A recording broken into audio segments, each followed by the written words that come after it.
So good morning, everyone. Thank you for being here. Those of you who don't know me, I'm Hester Berger. I'm the manager of the Unit of Research Integrity at CPUT.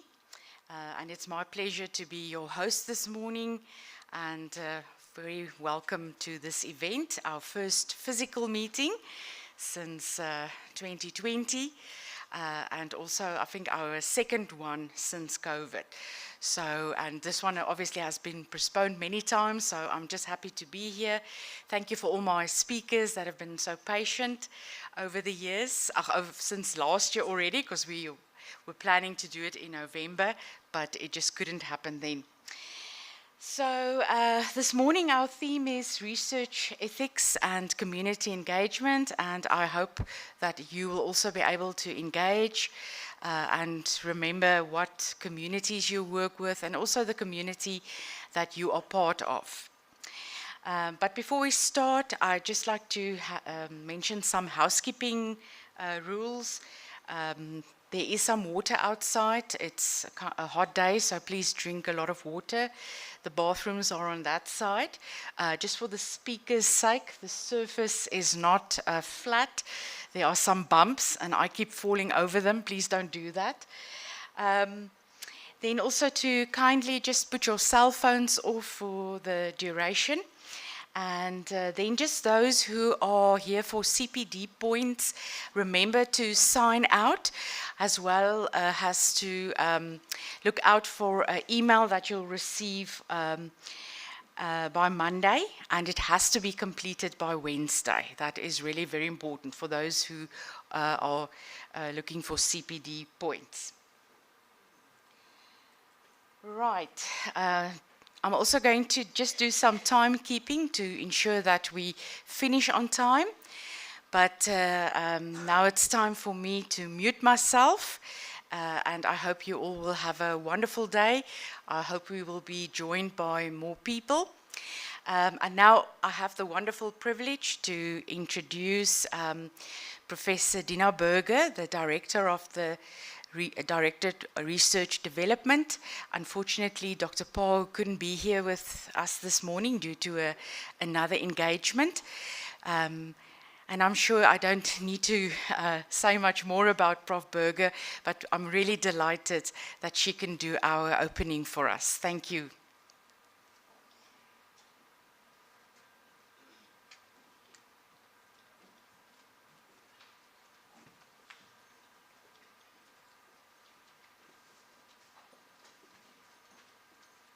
It's very quiet in here.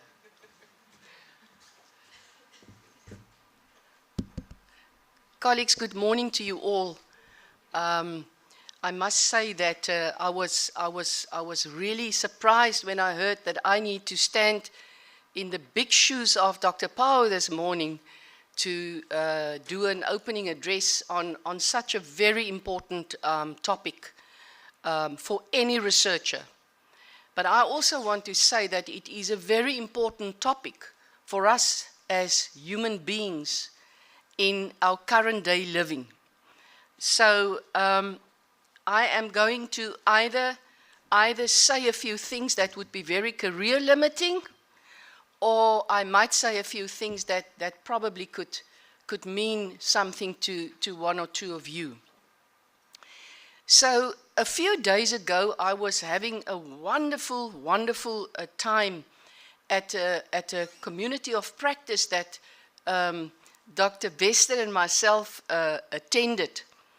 And we actually had Professor Stephanie Burton, and she was talking about ethics, Dr. Berger. By the way, we are not related. Yeah.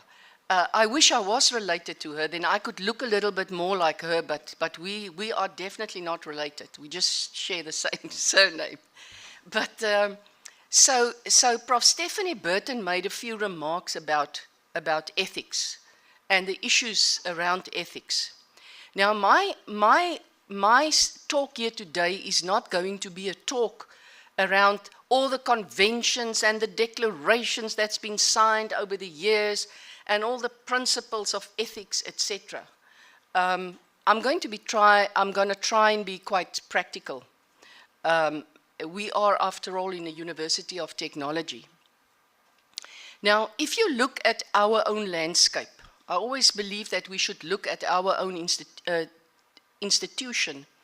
And then, as I say, I'm trying to think about what Prof. Burton had said. And remember, she's now in retirement. She used to be here at CPUT. She's the inaugural director of the Center for Postgraduate Studies, for those of you that's been here longer than I have been. And eventually she started to work at the University of Pretoria, my alma mater, as the DVC research. And I happen to enjoy her a lot. So if you could Google her and you could read about what she has to say as an academic, you would thoroughly enjoy her. And I think she's a very excellent communicator and leader as well. She said, remember I said she's now into retirement, and she said she had a conversation with a colleague of hers. Dr. Bester, I hope I remember the story correctly. She had a conversation with one of her colleagues, and they started to talk about ethics. And this colleague gave her this, you call it a light bulb moment, this aha moment.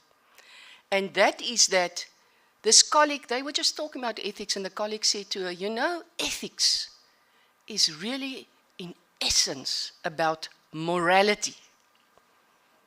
That is really what is at the heart of ethics. And then she went further and she said, and over coffee, Dr. Bester and myself and Prof. Winberg and Prof. Penelope Engelhiels had a discussion around that on the first day, actually. So where does ethics then come into this whole thing about morality? And Prof. Burton explained, she says, so the conversation that you have around an ethical matter that sits in front of you for consideration is the tool, the medium that you use to make a moral judgment. So immediately where I'm coming from, I thought to myself, I never thought to myself either that it is a tool that we use. And I think if I fly in a helicopter, which I do across the CPUT landscape and work with Dr. Burger, I come to realize that you sometimes get questions of, why must I go through this ethics process? Why is it necessary?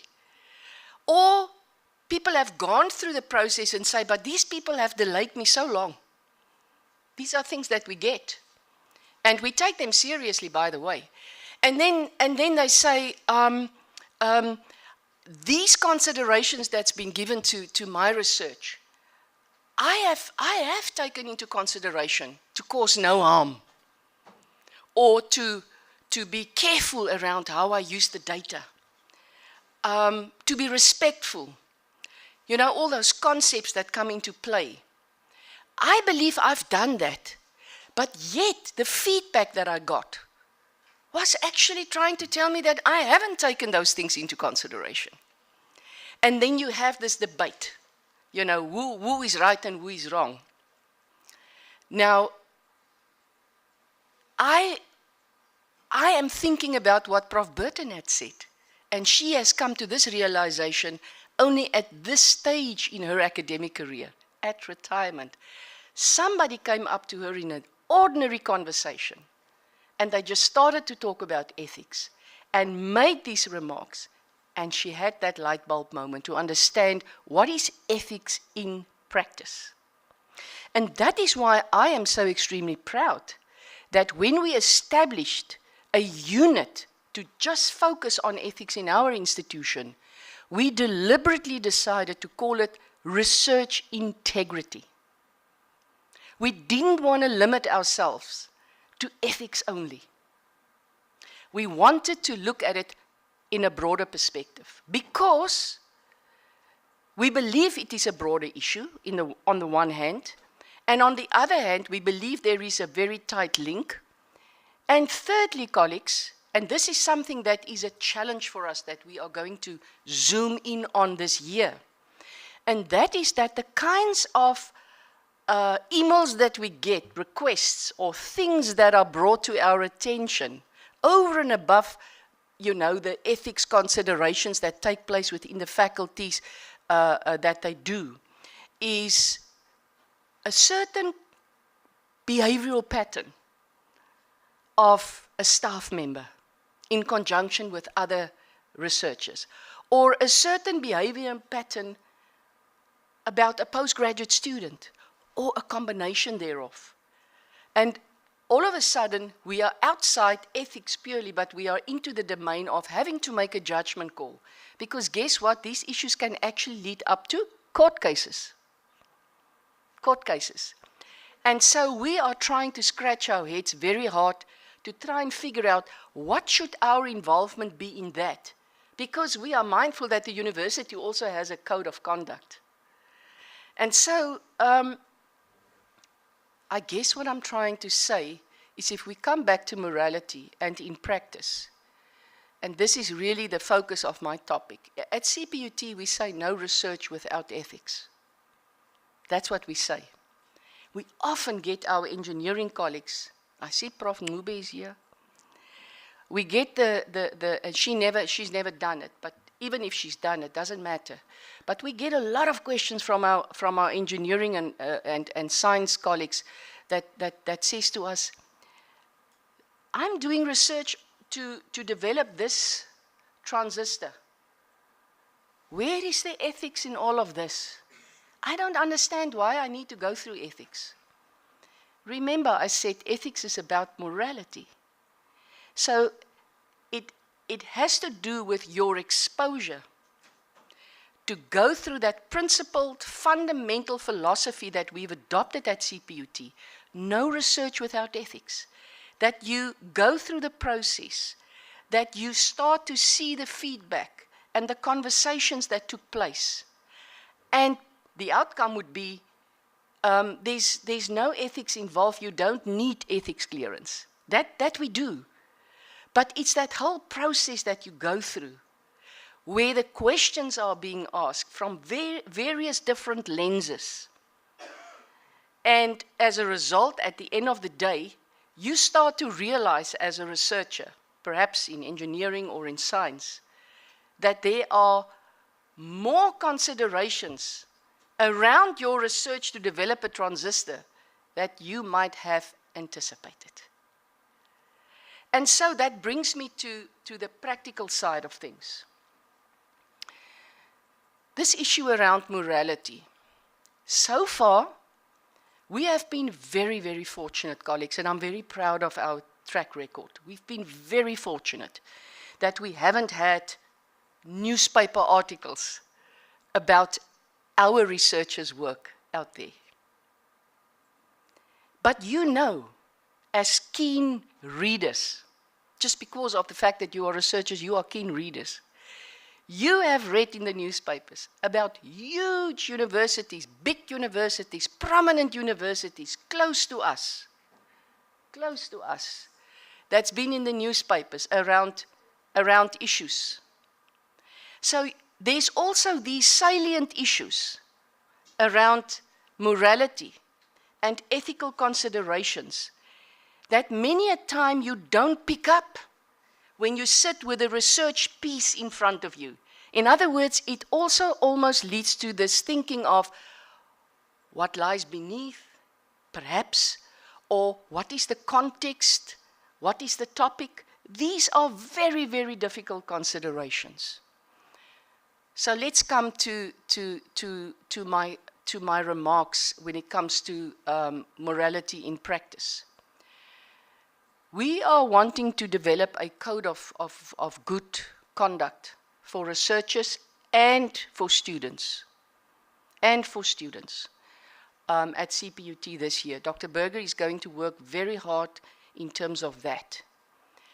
We are going to continue to make sure that we bring across a culture where we say, let us all live and breathe morality.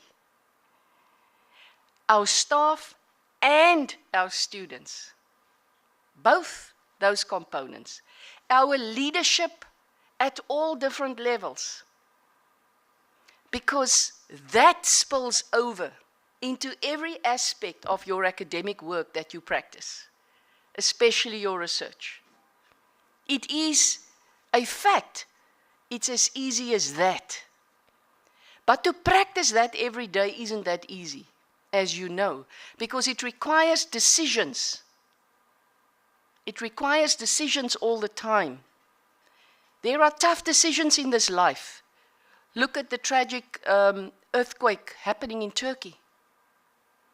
One example, where a mother and her child is caught up there.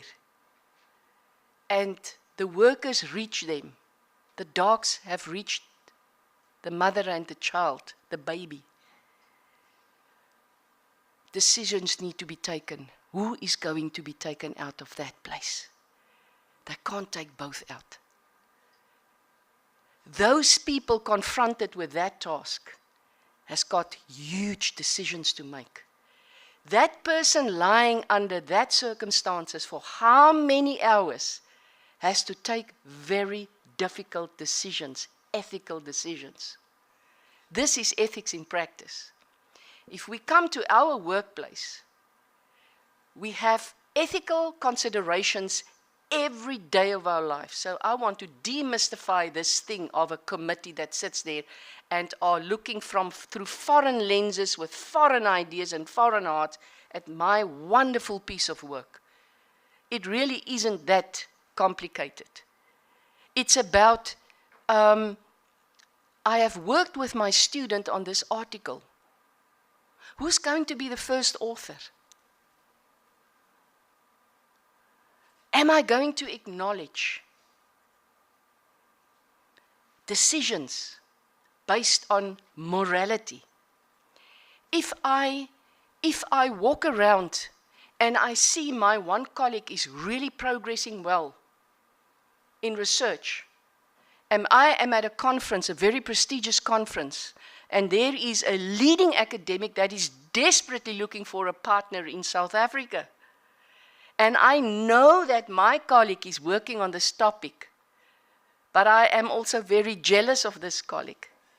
Am I going to give her or his name over so that I can connect these people? It's these small things, but it's really about that. Am I going to sit in a meeting or at a committee, whether it's a departmental meeting? Am I going to constantly try and put my colleague down so that the chairperson or the line manager or the DVCs are going to get a particular impression about this person? Is that moral? We can talk about something more serious. We can talk about the morality of accepting certain students into our master's program, into our doctoral programs. We could think about whether we are moral in the selection of those students. As supervisors, we can think of the morality of us seeing our students perhaps once in the whole time that they are studying. They would come to the CHE panel that did our doctoral review, and they would say, you know, I have never actually seen my supervisor. I have done my doctorate on my own. I can go through this room actually. I see our most senior researchers, one of them sitting here right at the back, Prof. Davidson. You saw her, she got a lot of acknowledgement over here. And on behalf of Prof. Macha. You see Prof. Ngube, you see Prof. Fester here. I don't want to call out names because there's so many other very, very good researchers that are sitting here in front of me. And the question that I'm really asking is, do we sometimes think about how harmful our journey is with students? And is it harmful and is it inhumane to start off with, because we ourselves have had that experience. When we did our masters, when we did our doctorate, I can certainly say yes, by the way. I can certainly say yes. I promise you, I had a very difficult time. So, at the end of the day, we need to make research ethics about integrity, morality, on a daily basis. How many of us in our first year class start to talk about this whole issue around morality with our students, already at a first year level? How many of us has considered to change our curriculum, to resubmit to the CHE and SAQA our qualification that starts to embed these principles in our curriculum? Because at the end of the day, what kind of people are we sending out here? What are they practicing out there? Let's start at home. Let's go into the workplace. And you know, this is a very difficult thing, because I know that we've had people here that did work in HIV and AIDS for many years. Yesterday, over there, right. So that's where I did my doctorate in as well, and I've been very much involved for many years in AIDS activism, etc. And the golden rule was, you can talk until you're blue in the face about people's behavior, but you are definitely not there when the sun goes down and the doors of the house is closed. That's when morality needs to kick in and say to yourself, I have to take decisions here tonight. I have to take decisions here tonight. So I'm trying to encourage colleagues, let's keep our track record clean by taking these very, very simple decisions based on morality. Morality that we know. It's not a new morality. It's nothing new. Let us also walk a journey with our students.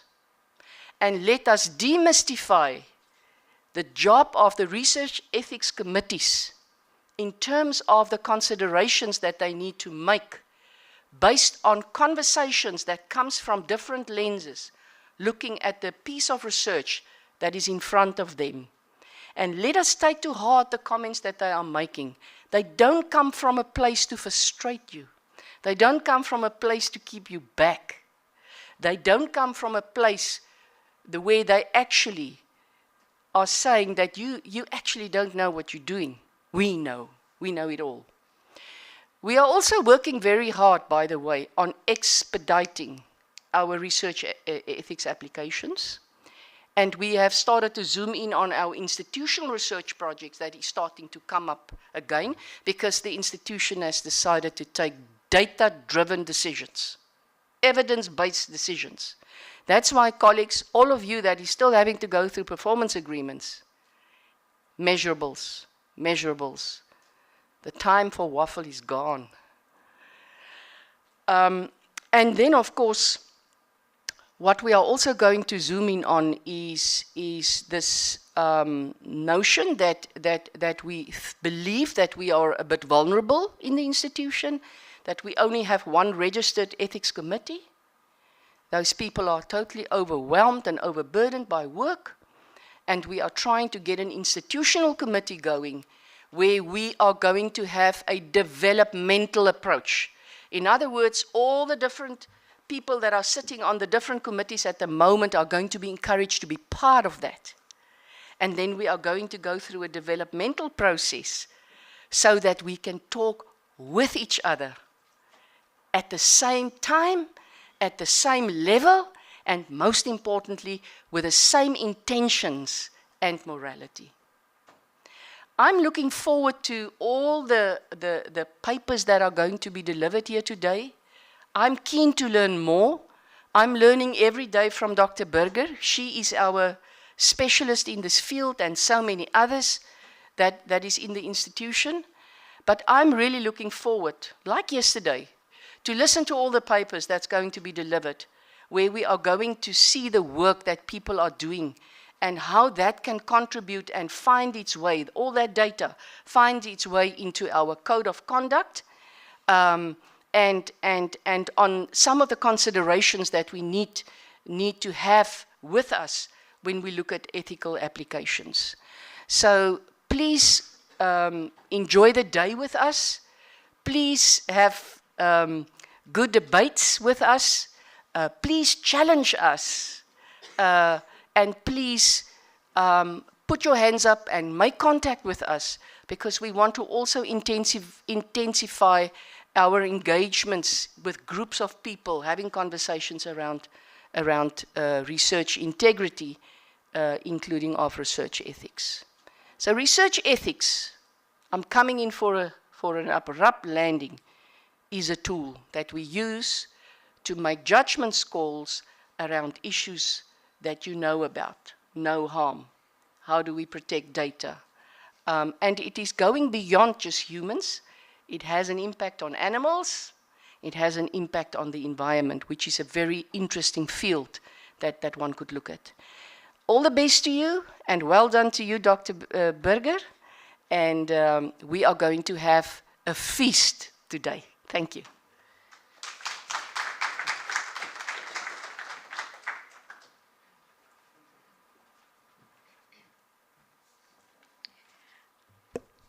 Thank you for that wonderful words. Now you know why we're not related, because I certainly can't put it in that way. Thank you so much, Prof. Burger, for bringing our attention and focusing us this morning. I'm not going to waste any more time. I'm going to introduce my first speaker, and it's just an honor to ask Prof. Lelani Reddy to come to the front. She's the director for the Center for Community Engagement and Work Integrated Learning in the Faculty of Applied Sciences. And I'm just so grateful to have her here this morning, and looking forward to your talk. Thank you.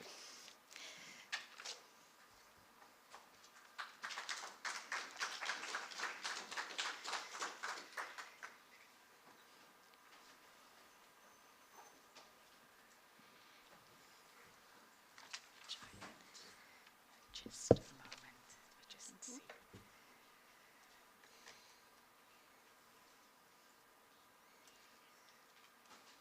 They might have gone to sleep.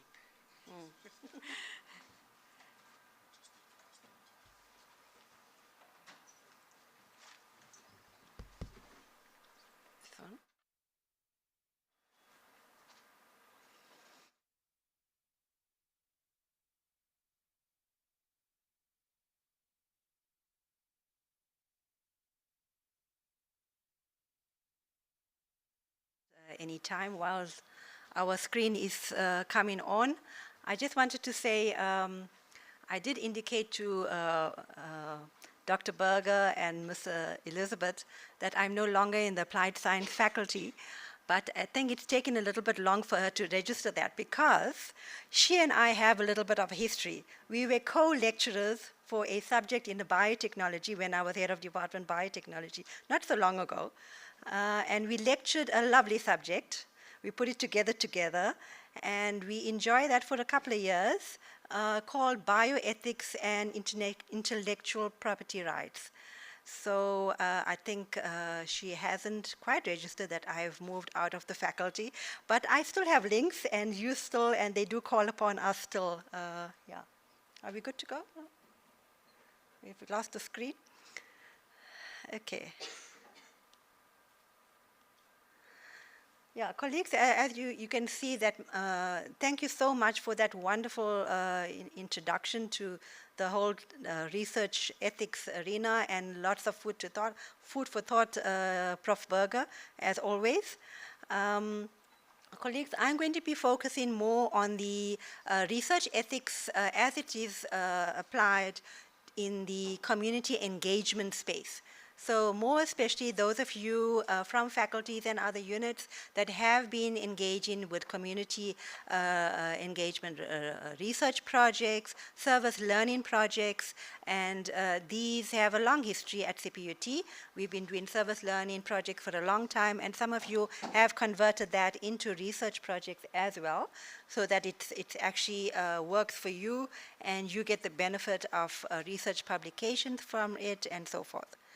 So yeah, let's get started with the actual topic that I'm here to present.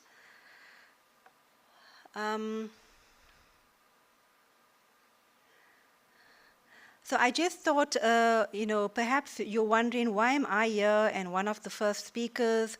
Well, let me say that our new vision, based on Vision 2030 for our Center for Community Engagement, that's the name of our center, Community Engagement and Work Integrated Learning. So we very much, the center, but obviously a lot of the work happens in the faculties, and we're there to Ms. Capers, especially with the manager for community engagement, and myself as director to offer guidance and leads for researchers, work with them as well, and co-research as well. So we're very much here to promote excellence or smart working with industry and community locally and globally, and we have a lot of international projects as well with the communities and to meet the challenges of this fast-growing world. And then our mission is very much working with, strategic plan goal number 6 and number 7, the ones on quintuple helix partnership. We very much try to promote that aspect, as well as enriching student experience, okay, along the way. So obviously the work integrated framework is another aspect, and you can see in mission 3 that we prioritize pushing and promoting values, graduate attributes, employability, entrepreneurship, and social responsiveness, very much so, amongst both staff as well as students in staff development and student development programs. So before I go into the nitty-gritty of the research ethics and community engagement, just to say, yes, there's lots of things happening for those of you who may not be aware. And these are just a few examples. And during the day, Ms. Kippers and her teams will also share more particulars of special projects that they've already been doing. So just for you to be aware that it is mandatory for every program to have at least one service learning, community service learning project in their diplomas. At least one of your subjects in a diploma, or it could be postgraduate qualifications, should have one community service learning project, so that the student is not robbed of that rich experience of working with communities. And because this very much, it's the easiest way to develop those graduate attributes, which are sometimes very elusive. I'm sure you agree with me. And it's sometimes difficult for lecturers to actually know how to integrate it and bring it out or unfold it. And all of these areas of, morality and integrity and values that even Prof. Berger was talking about, it comes out so beautifully in these. So that's the mandate. We all are supposed to have this in our faculties, in our programs, each and every program. We have international programs. This has been going on quite some time with Ms. Kippers and Harvard University. 2 weeks ago, at this venue, I think we welcomed a new batch of about 10 Harvard students, and they are going to be engaged, and they've already started engaging in community engagement projects. Community engagement, community service learning, staff development courses have been now put on through Ms. Shaida Hendricks' portal, and staff can engage in that, as well as national and international research projects. One of the projects that stands out is the UCDG funded project, where Ms. Kippers put a group of students together who have shown interest in student leadership, and that's called our Leadership Academy. It's still in the making. And then we have NRF-funded research, like Dr. Sunay heading from Food Science and Technology, with a Veskus Monkey Fisherwoman project, with Prof. Marita Opperman, and others. And then, there are various, across campus, various multidisciplinary projects. And that's something important to remember. Often the most successful projects are multidisciplinary. So you make a lot of friends along the way as well as you engage with that. So coming to ethics in community engagement research. Ethical concerns of communities is not a new thing. Yes, universities are talking about it. We're still in the process of developing and redesigning our guidelines and things like that, empowering our staff and researchers on the research guidelines. But ethical concerns, or you could say, to use Prof. Berger's words, the moral issues of communities, it dates back to ancient cultures. Communities have always found the basic need to define standards or norms of conduct to distinguish between what is acceptable and unacceptable. And it must be stated, however, that these are not necessarily universal norms. I mean, the Icelanders, they have different norms to the people in Japan, or the people in New Zealand, or the people in the Congo, or Brazil for that matter. Each of us different geographical areas, let alone cultures and communities. Each of us have our different sets of values and norms and standards. And these communities may then be described through their geographical location of common cultural or religious practices, or even sometimes it is political governance that influences and determines what a particular community's norms and standards will be. Okay? So this is not a new thing. However, in the last couple of, well, you can even say hundreds of years, a couple of, international, what you call guidelines have come about, more especially from the West. And one famous one, as you probably have heard of, which came about more in the area or discipline of clinical and health services practice, the ethical standards from the Belmont report, which stated 3 basic ethical principles, and we very much use the same. I know Prof. and Dr. Berger and us, we use the same in our biotechnology class. And it's still very much a reference point, and perhaps later versions of this describe these similar things in different words. So what is it? Firstly, respect for persons.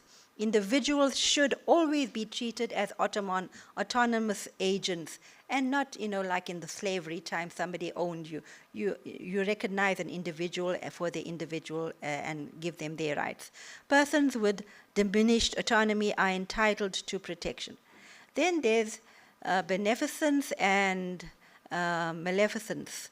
Do not harm and maximize the benefits and minimize the risk. The third one, as you probably know, is justice or fairness. Equal distribution of the burdens and benefits across the community. So in a community, you don't overburden a particular group of people where they will say, I hope that these people complete their work and disappear.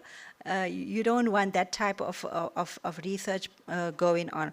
So for each person to have an equal share of the benefits as well as the involvement. So for societal contribution and for merit. But moving on then, we globally, researchers looked at more specifically public health research, not just clinical research, but public health research. And public health research, we found that people were looking at researchers focusing on the well-being of the communities, the whole communities, not specifically individuals, as would do with clinical research, but the whole community. But then there was this dilemma of whether infringement of individual liberties may be considered may be considered a morally legitimate cost for improvement of community health, and whether evidence-based approaches to care that may be culturally problematic should nonetheless be implemented. So it's the dilemma between considering the community as a whole or individual rights. And then principles and practices of community participatory research provide trust and shared power and decision making between researchers and community representatives. So that was the other consideration when people looked at public health research. But at this point, I just want to say that these are some of the current influences that could prompt some of us researchers or community practice activists into community projects, into community engagement.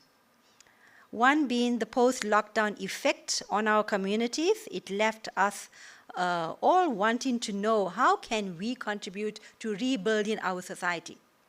Then the impact of 4IR, and everyone's talking about the digital space, the digital revolution. How can we help our students who are in the rural areas become more digitally aware and empowered, for that matter? Then we can't, as a public higher education institution, which CPUT is as well. Globally, I know we've traveled to many other universities recently, and everyone takes 17 Sustainable Development Goals very seriously. Dr. Berger and I used to make a big issue of it in our bioethics course as well. And are we, some of us, being personally, triggered to actually want to work with the communities to try and, contribute to alleviating some of the burden of some of these? And what are we talking about? We're talking about basic water, basic health care. During the pandemic, vaccination literacy. I did a service learning project with the biotechs. Take them out and do vaccination literacy. So it's basic skills. Unemployment, has that triggered any of us to go and get involved with community? The economic turndown. What about load shedding? Some renewable energy researchers want to go and work with the communities to alleviate their burden. Specific geographical needs. In the Western Cape, we may have certain needs. In Limpopo, there are different needs. So these are some of the triggers or influences that lead some of us into community engagement research. But however, we need to be very disciplined and ethical in the way we carry out this research. So community partnered participatory research, as the term has been coined by certain groups of researchers. This is a particular case study where they actually these are designed community partnered participatory research, which is the ideal. You design your research with your community partners, not on your own, and take it to the community. You co-design it. So these are designed by community and academic partners for the benefit of the community as a whole. And you are also a part of the community, by the way. And this is there done to document the lessons that can be learned from this research for the community and for science stakeholders and for government to take note of. And these CPPR projects, they build community capacity. It empowers community to have, so it's almost done to have a ripple effect so that you trigger or you resonate, whatever your work is. If it comes from your inner core, from your own human values, it resonates onto the people that you worked with in the community. And when you leave, your project is over, hopefully they will all start their own little projects and develop and continue to further develop. So it's very much a personal and a very subtle but very powerful space to be in. And so it builds community capacity for participating in and using the products that you may have developed. You may have developed engineers and construction engineers, developed low-cost housing, a new water pump where there was no water and sanitation and things like that. It could be a physical product or some other type of development, maybe social development in communities. And while building the academic capacity to partner effectively and to integrate community perspectives whilst doing that, to get knowledge, to co-create the product with the innate knowledge of the communities, because obviously we cannot negate that. We are working in their space. You understand what knowledge they bring and what their needs are, and integrate that into high quality planning and research. So I just want to touch on this, which is something that I've been involved with the last 30 years or more, probably as long as I've been formally lecturing at UOTs. And that is human values, integrating human values.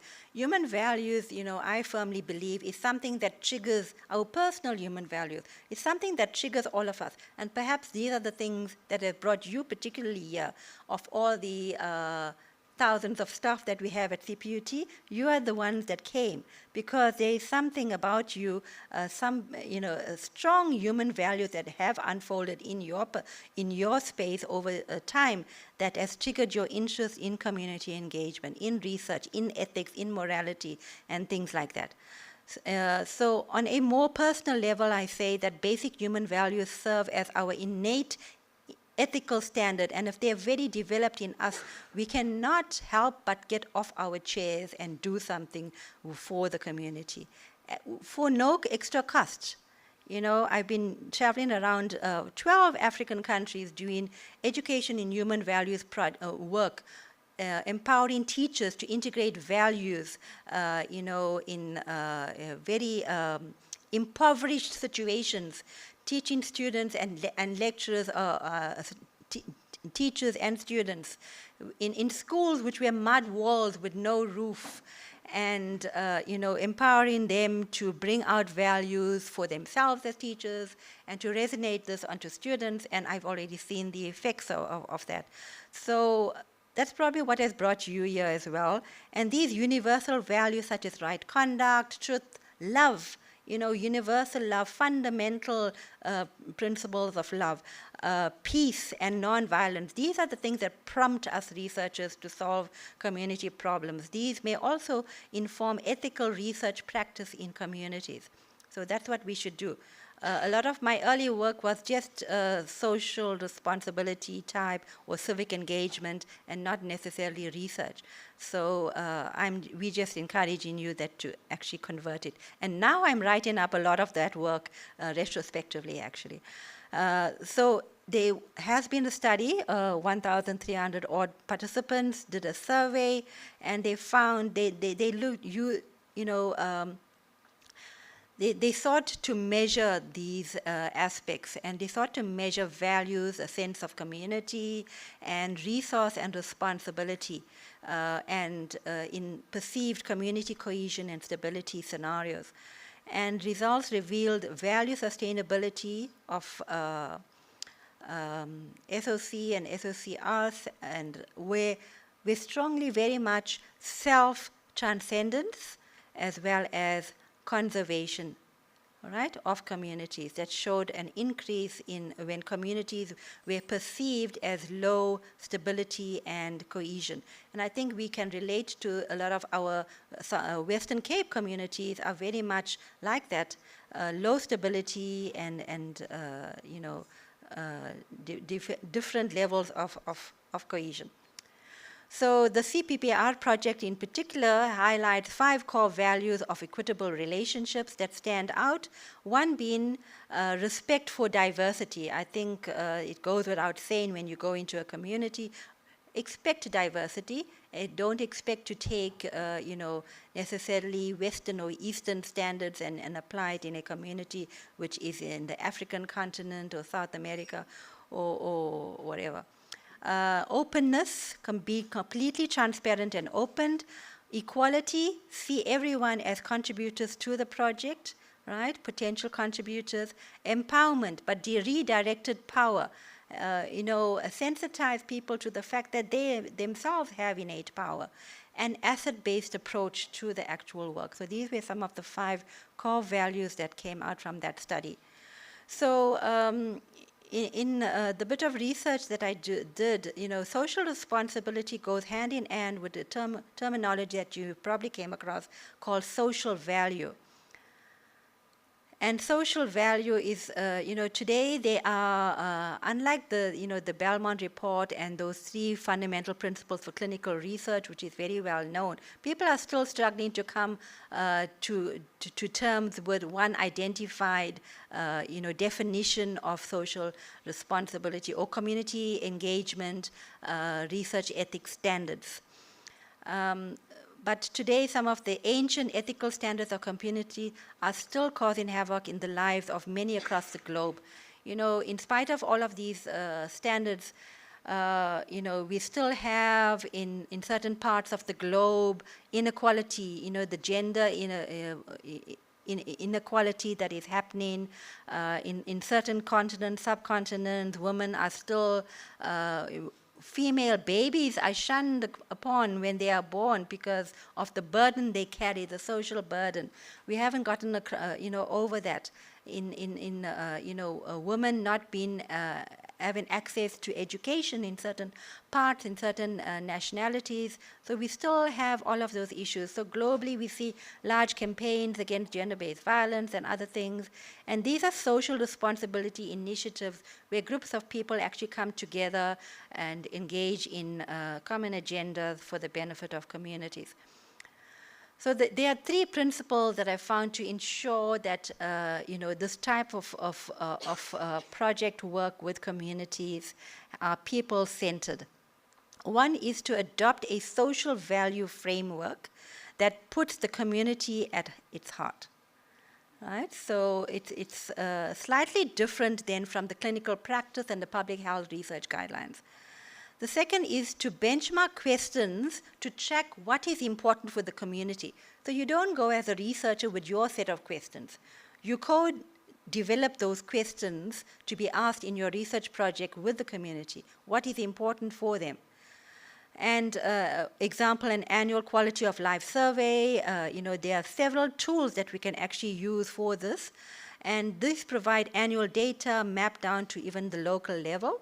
And then the third aspect that we want to mention is embed consistent social value feedback at every stage to the community members that are participating. Not go in the beginning, in February, and then go in November. This is the result of your project. And what happened in between? You didn't engage, you didn't check whether the data that they are getting is true and valid and authentic, and you didn't give feedback. Okay, so these are some principles. Having a social value framework which puts the community at heart, co-designing the important questions to be asked, and giving feedback along the way. Social value, like I said, has many different definitions depending on who's calling the shots and for what purpose. So that's the biggest challenge then of how to measure it if we have different definitions for it. So, however, research shows that common to most of the requirements by communities and research is in this type of space is we need to measure the views, the needs, and the aspirations of communities, which is essential to get a holistic view of where your project is going. So a project called Engage in the Future research report shows that communities, they do want to be involved in local decisions and insights. And very often nobody talks to them, nobody listens to them, especially. And there's a huge opportunity then. There's a lot of data that comes. I'm sure you researchers are inundated in what to do with the data, how to handle it, and perhaps that's why some of us don't even publish. But nowadays in the digital space, we can use digital tools for this, to analyze, to get longitudinal studies done, to link it with space, design, planning, construction, and all sorts of things can be actually done. So social value measurement therefore becomes an important aspect, and potential to measure the impact of development on a place and its community is extremely important. There are various ones. I mentioned TOM, quality of life. I will show you a couple of those just now. And it seeks to measure ultimately the impact of the project or the product on the people. As you know, colleagues, in Maslow's hierarchy of needs, psychological needs are as important as physical needs. So it is something that we need to consider very seriously. And so in the case of social value, subjective as well as objective outcomes must be measured. We cannot ignore those. If you're going to build houses, low-cost houses, you don't only measure the development of those houses, but the impact that, the social value impact needs to be measured as well. Any measurement system is only as useful to the extent that it captures improvement in the lives of a community. So for us community, researchers, we need to keep that as our focus, as our guard point. The methodology of collecting and measuring the community data that informs social value is sometimes overlooked, often because the process can be very costly and it is too much. So again, to bring you back to the fact that now we have digital tools and can actually assist us. This is one tool, social value portal, that has various parameters about growth of jobs in the community, business opportunities, health of the community. Are you making the community more green, or are you taking it backwards? Are you delivering to the at least one or more of the 17 Sustainable Development Goals? Another framework, very nice framework, quality of life framework, very often used on control, health, nature, wonder, movement, and belonging. Another one, social value kit, apprentice of jobs, well-being of people, designing with the community, what level of learning developed through construction, and construction building using local materials, right? Going green as well. Another nice kit. And then social value international principles, they are, right, looking at global society, town, supply, local community. Recently, I was in Sweden, Stockholm, at University of KTH, University of Technology, and one of their major projects is with the government, working with the local government, university working with the local government, and a whole lot of other industry partners from the private sector as well, looking at redesigning and making more green the city of Stockholm. One person cannot do it alone. So your work can be so very, very important, even if you started off as a small little community engagement research project. But the impact will be, immense for the bigger partners, including government, local municipalities, to actually build on and work as a team. So the benefit of research, I'm sure I am probably preaching to the converted, but the study did show that for us as a university now, it pertains especially because it involved 530 young adults, university students, from public regional business schools in Southeast Europe. And they found that, when students did engage in community engagement work, it did have a significantly favorable influence on these young adults' political and what you call civic and political involvement. It mediated the relationship between individual responsibility attitudes and pro-social behavior in their futures.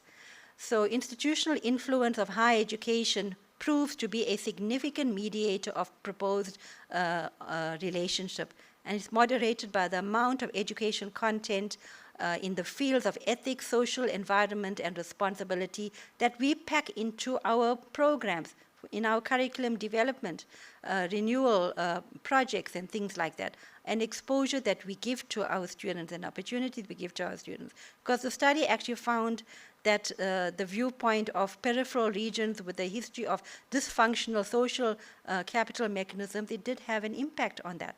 So potential role of higher education and civic involvement in converting young adults' minds to responsible and pro-social behavior.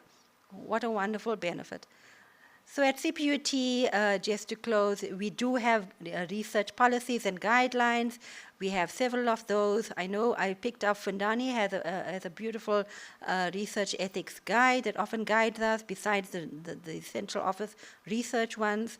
And for the center, Ms. Skippers and myself and others will be involved in a task team pretty soon. We are trying to develop a new community engagement policy. There was one in the past, but we just recently found that it was actually not approved at the various structures. So in this community engagement policy, we'll definitely address the aspects of research ethics for community engagement. So thank you very much. Use this opportunity to transform staff and students through this engagement with communities, and CPUT can significantly contribute to our local community environment, let alone the global space. Thank you very much.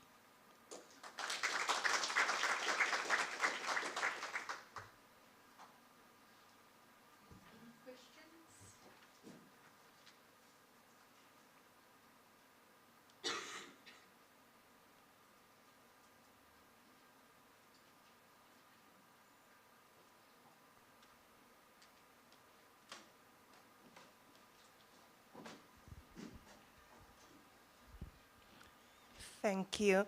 Thank you for the wonderful presentation, really insightful. You had a very nice slide, I think it was the third or the fourth slide, with a puzzle piece and, you know, love in the center. And very often I think that researchers can be very passionate. And all of those things are central until the project and the funding is finished. Is it the role of an ethics committee or the institution to follow up on the effect of that research and the implementation several years down the line? I respond now. Thank you very much, Professor. Yes, I totally agree with you. A lot of the time, you know, financial resources and other things are over, and what happens to that brilliant piece of research that happened. And perhaps sometimes what my personal experience with those sort of things is sometimes that lead researcher gets transferred or goes to another university, and what happens to that research project. So I definitely agree that the institution needs to pick up on those brilliant research projects and try to bring them alive again. Absolutely.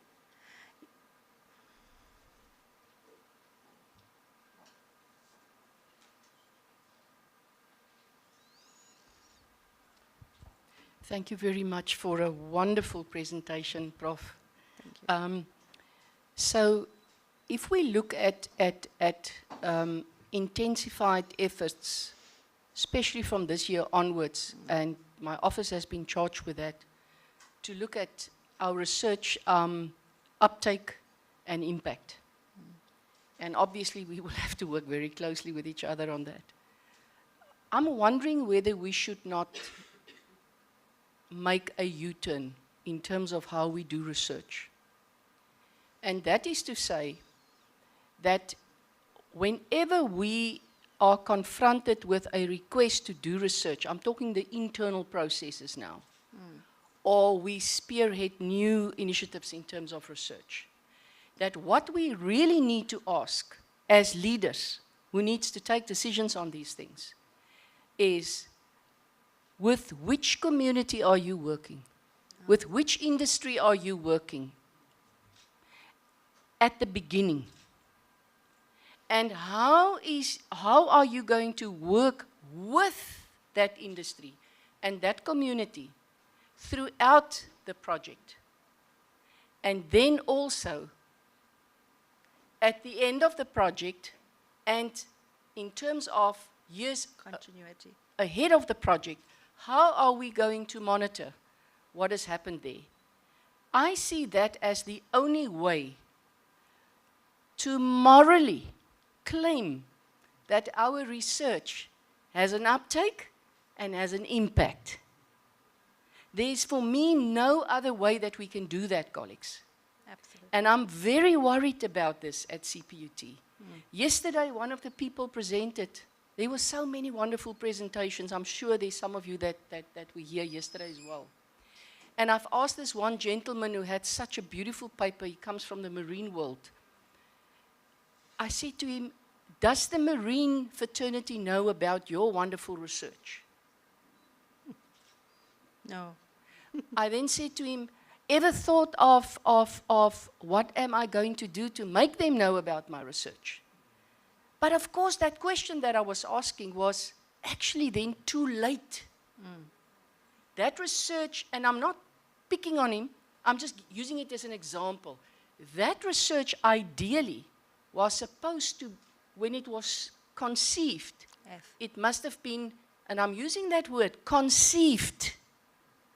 It must have been, you know, it ought to, let me put it the normative way, it ought to have happened in conjunction with that fraternity. And I think we forget that that is our significant differentiator as an institution. The same with our curriculum. Yeah. The same with our research. The community engagement is a lived experience, as far as I'm concerned. But the other two areas need to start working like that as well. There are beautiful research projects that's been conceived right through the process, as I've explained, in the institution. But there's not a critical mass for us to be able to claim that we are really an impactful university that changes lives. Yet we want to claim that. Thanks. Absolutely. We really ran out of time. I'm so sorry. But we have to move on to the next speaker. I hope at lunchtime Yeah. you will form a community with Prof. Reddy and bring all your questions. But I'm really interested in all of your comments. And I'm hoping for those of you that registered that I can email you and ask you some feedback as well. So if you might have missed a statement or an opinion here, please write it down. I would love to hear it. Thank you so much. Thank you, Prof. Thank you. I just have to say that, what both Professor and Prof. Berger mentioned is extremely important, and we need to take notes of that and have that further conversation. A lot of us also are working, I'm a natural product chemoprevention person, but nobody knows that at CPUT. And there are other people in the research institutes doing the similar work, in chemistry doing the similar work. We're not talking to each other. We're probably working with same communities also. So very important point. Thank you very much, colleagues. Thank you, Prof. Just to apologize for mentioning applied sciences. I think it's because I missed the work we did there, but I see we've got more work. Thank you. Now it's also my pleasure to introduce Dr. Maleka. She is the Manager of Research, Uptake, Strategy Initiatives and Partnership. And we're really honored to hear her as well. Thank you so much. You.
Good morning, everyone.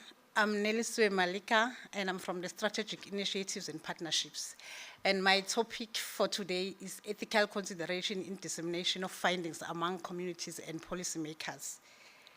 So I will be actually sharing with you my own experiences of disseminating findings, research findings amongst communities and policymakers, and also talk about the challenges that we faced as a research team and the lesson learned and the contribution that we did in the research uptake, and also what we could have done better to improve.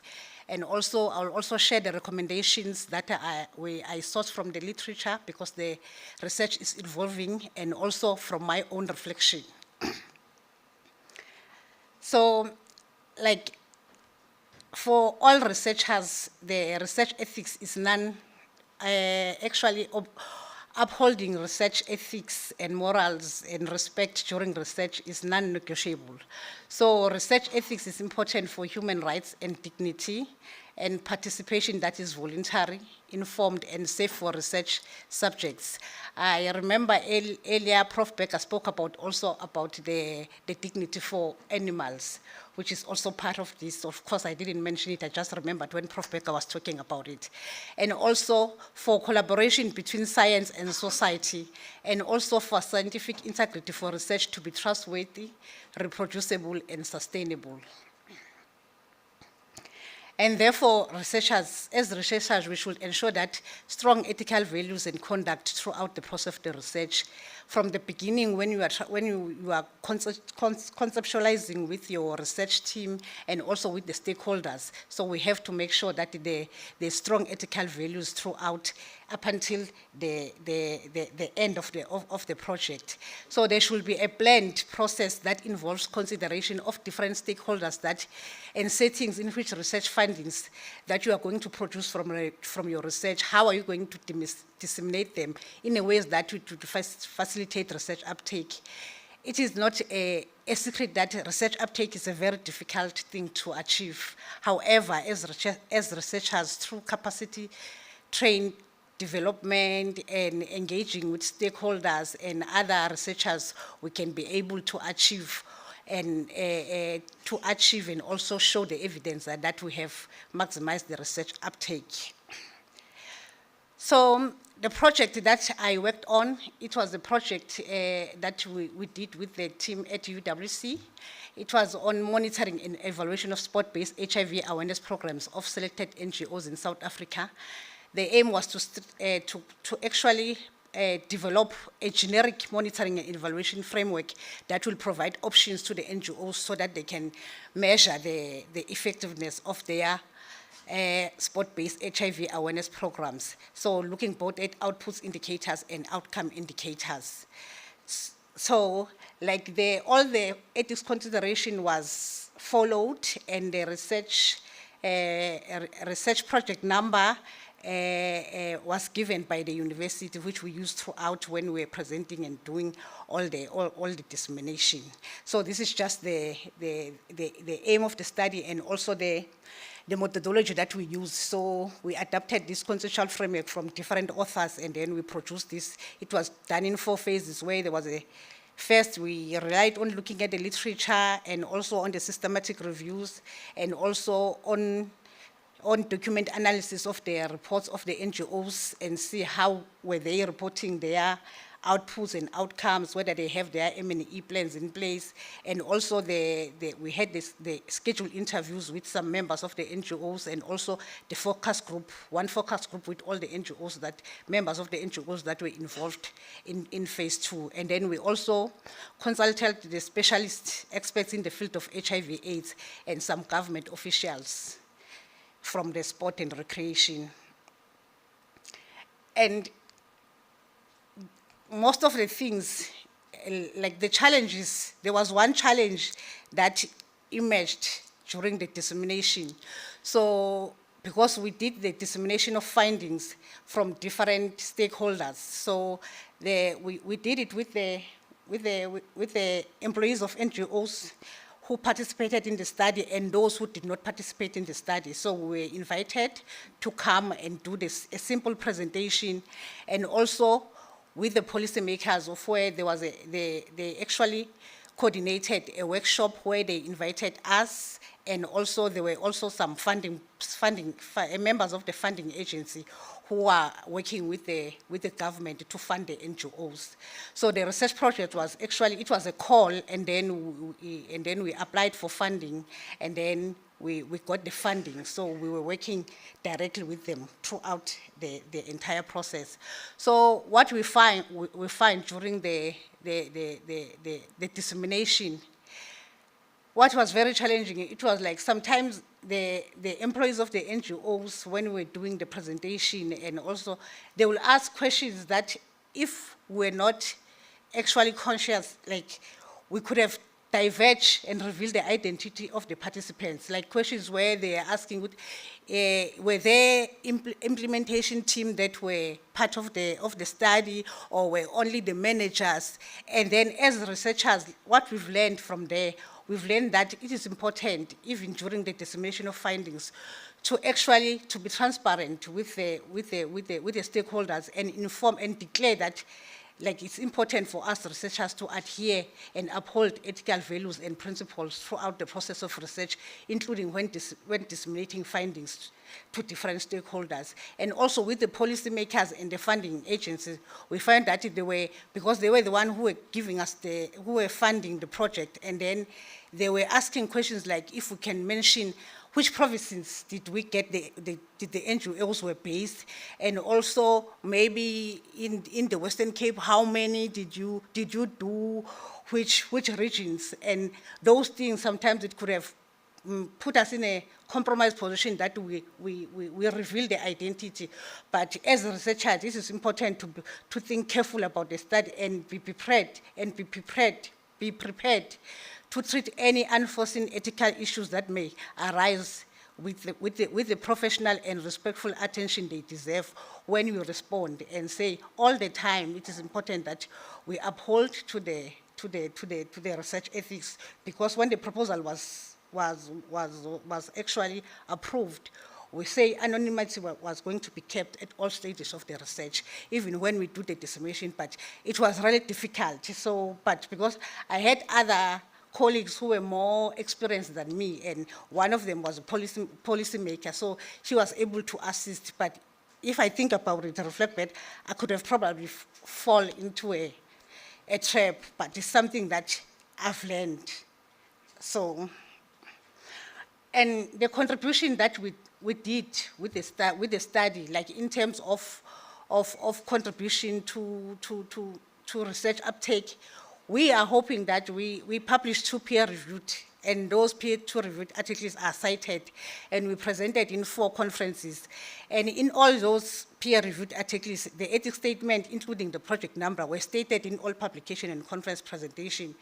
And we say we contributed to the literature because we believe that, because it was cited probably by people who have interest in monitoring and evaluation of spot-based HIV awareness programs or HIV as a whole, they were able to read and actually shape their studies based on what we have. And also, we thought the findings that we had were translated into research findings. The research findings were translated into practice in a manner that, because we were asked by the government official and the funding body to actually develop a manual based on the findings of the study. And the manual was adapted from the research study, and also where other sources that contributed to the training manual, we make sure that we acknowledge to ensure that the integrity is still kept even during that moment. And also, we're asked to train the employees of NGOs, so we had to go through all the provinces and do the training for NGOs. And NGOs, employees of NGOs are community members who are residing in a particular place, and they were working in those NGOs. So we believe that we managed to translate the findings into practice through the capacity development of the employees of NGOs. And they were trained in different kind of, like it was a 5-day course where we covered project management, planning, implementation, monitoring and evaluation, data collection tools and methods for monitoring and evaluation, and data quality assurance, so that we are assisting them to improve the effectiveness of their spot-based HIV awareness programs. Of course, the course was designed in such a way that it will actually accommodate even people who have not finished their matrics, and there was an option because it was done through the faculty at the university, so that if you write an assignment, you get 50%, you get 50%, you will get a competency certificate. So, but if you attend, it's fine, you are allowed to attend, and then if you are unable to write the assignment. And also, we believe that we did manage somehow to influence the funding policy, because part of the stakeholders that were part of the project, it was the funding entity that was working directly with the policy makers. So the government was giving the money to the funding agency, and then the money was distributed to the NGOs, and then we were asked to actually to develop a standardized reporting template using the M&E framework, the generic M&E framework that we did, where we had to put all the data that was needed actually, and all the variables, and also disaggregation, so that when they report, they are able to actually to see a bigger picture of what is happening. But of course, we work with the IT people, because this thing was supposed to be done online. And also, they decided that in the funding application form, each and every person who was going to, NGO who was going to apply for the funding, they had to specifically mention that to allocate a budget, 15% for monitoring and evaluation, and also mention on how they were going to actually perform the monitoring and evaluation. What we cannot answer is actually, did we really influence the policy? It is difficult to say. At the moment, I can say, although the dissemination was done among policy makers, it is often a challenge to measure and produce evidence, since when it comes to policy influence, or whether policy development, policy implementation, it's not a linear process. There's involvement of different actors and stakeholders at a different stage of policy. So further research is still required to measure the impact of our research impact. So on that note, is together with the Directorate Research Development, we'll be hosting the first training on indicator development to measure research uptake. So we are hoping to look at different assessment frameworks and the indicators, how to develop indicators so that we can measure the knowledge and the outputs and the research uptake. So that is why I said further research is still required to measure the impact, because at this point, we cannot say that the research that we did, it did influence the policy. However, the only thing that we are sure of is that the policymakers recommended that we provide the training, and as the NGOs, they support the implementation of their strategic plan through programs and projects, because a policy is an intent is a statement of intent of what you want to do, so it can be implemented to program projects. So in our case, we believe that we did contribute in influencing the programs, or in strengthening the programs of sport-based HIV awareness programs. So looking back and reflecting on what are the things that we could have done better, and also looking at the current literature on what is happening, like in terms of dissemination of findings and research uptake, I found that from the literature, it's like ethics issues may arise during the dissemination of findings, although from the beginning, when you are actually developing your research proposal, you will mention, and then it will go to the ethics committee, and then you will get the approval. But sometimes when you do the dissemination, like I explained earlier, some of the things will come up, and then what we need to do as researchers is to keep in contact with the research committees in a case where these things come up. Of course, at the moment, you might not be able to address them, but to go back and report to them, but these kind of things happen, and then it's something that they can look at, and also it can be integrated to the training. So ethics training should ensure that the researchers can identify ethics issues throughout the research life cycle, look at each and every bit of an issue that can come up. I'll make an example for myself. I recently did an institutional survey, and one of the things that I didn't even think about it was the recommendation from the ethics committee. It was like, I said there's no harm, because to me, I was not going to do human study. It was just asking questions, but it was there, and it made me think that sometimes you have to really think about the research, because the comment was that the researcher showed that she didn't think carefully about the study.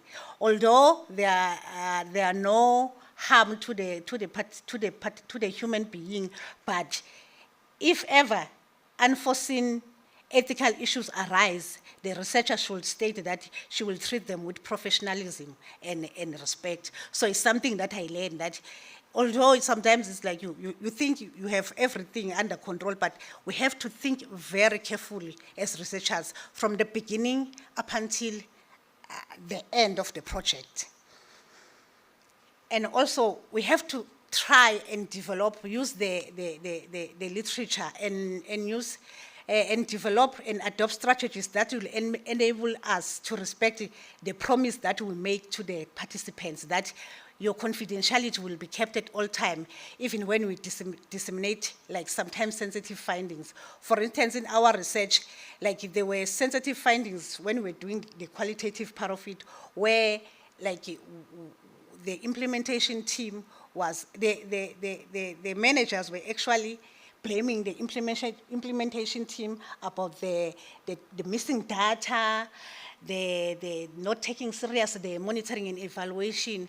But for us as researchers, what we did, we took that and put it in conclusion as part of recommendation to say training is required for all employees so that they are able to understand the importance of monitoring and evaluation, and also to be introduced on how to collect data, how to deal with the data quality issues, missing data and everything, rather than to say the manager says that and says that, because now there's a competing interest between you don't want to cause conflict within your participants. You have to always maintain dignity and respect.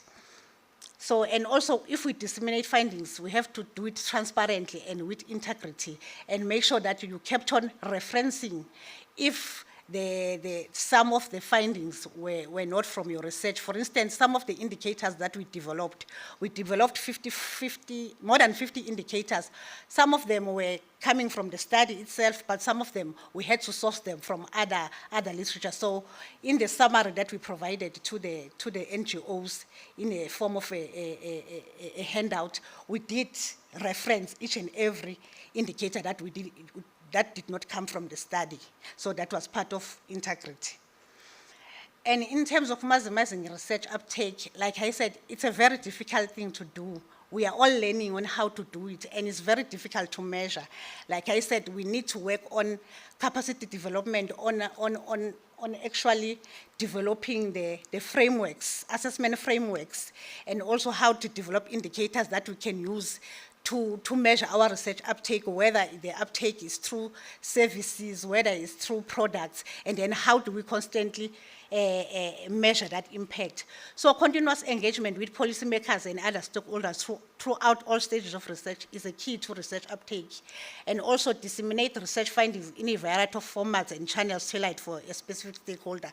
Because for other colleagues who are researchers, it's done through publication, but when you go to the community, you have to make sure that your research is understandable and readable to them.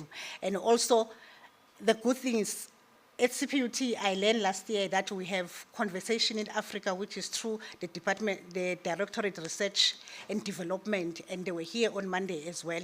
So they had a training last year, and I believe that they are still going to have some training where, as researchers, we can actually disseminate our findings there so that they can reach the public, whether we want to advocate for something, like to the policymakers, they are there to assist us. And you can even use the research that is being published. They'll guide you throughout the way. But I hope that information will come from Bugiwe. And then we have to communicate well and make our research relevant and readable. And then we can work formally or informally as technical advisors or participating in policy committees, because it could provide a direct opportunity for us researchers to influence decision and inform policymakers about the research topic that we're doing. And sometimes we can do policy briefing, which is something that I've never done. I will be happy if in one of the capacity development project that we do, it's something that we can look at as well. So through policy briefing, and then probably the policymakers will understand, and also to make ourselves accessible to the, especially locally, we have to make ourselves accessible to the policymakers, to the local government, so that they are aware of what the research we are doing, and also try to actually establish those mutual collaboration. And then I would like to acknowledge the co-researchers from the Interdisciplinary Center for Sports Science and Development at the University of the Western Cape, the participants of the study, and the reviewers. And this is the reference that I use because I had to look at the current ones because the research is evolving to see how can we actually, what could we have done better, and recommendation in terms of research uptake, dissemination, and while actually ensuring that the ethics is being upheld. Thank you.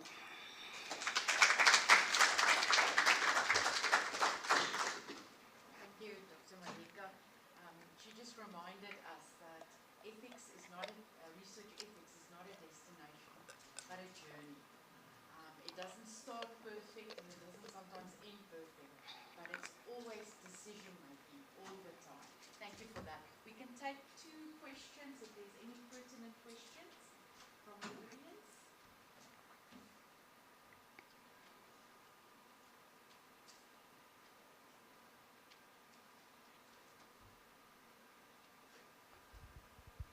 Thank you. I just wanted to ask 2 questions. One, in terms of the study, if the study had the influencing policymakers as an objective, because maybe it is unfair for you to measure that after, or to try to measure it after the study itself. And then maybe as a side comment to say that the fact that the policymaker is measuring their projects using your instrument, the first influence has happened. Okay, and then the second one is to ask in terms of your methodology in the research itself. Are there any participatory tools or methodologies that you have engaged? Thank you. Thank you for the good questions. To be honest with you, the policy influence was never part of the objective of the project. We didn't include it at all. We only thought about it at the end when we were going out and trying to engage further with the stakeholders. And the research methods that we use, there was no participation from the community. It was, we actually used the narrative review first to look at what indicators were available across the world.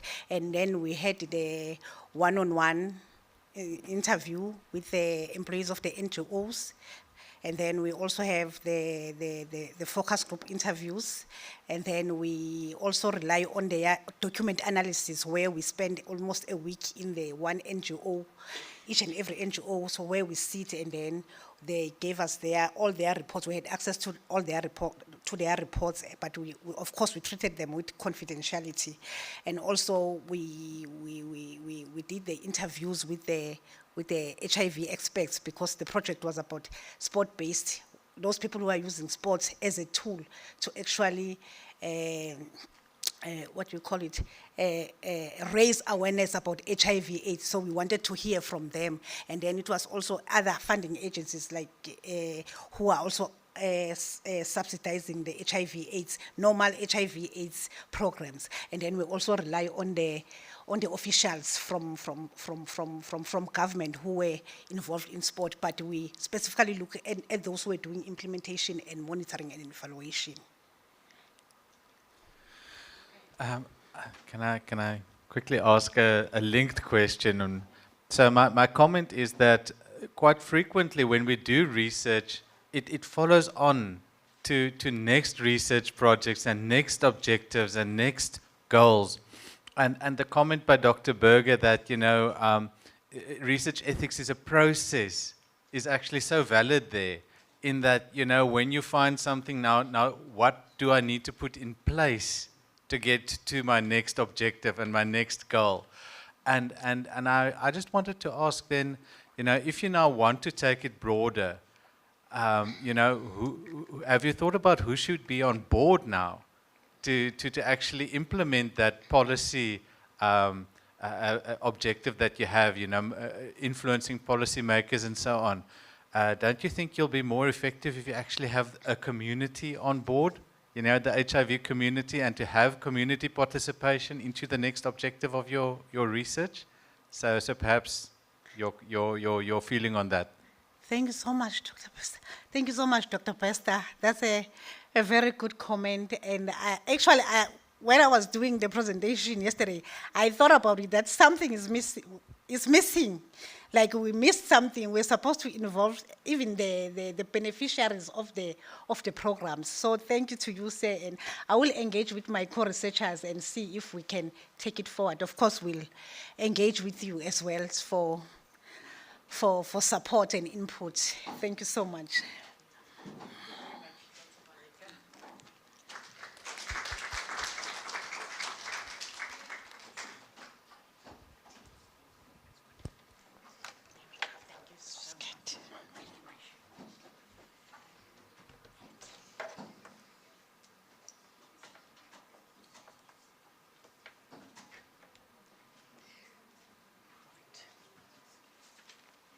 So while the technical things, did I do it right?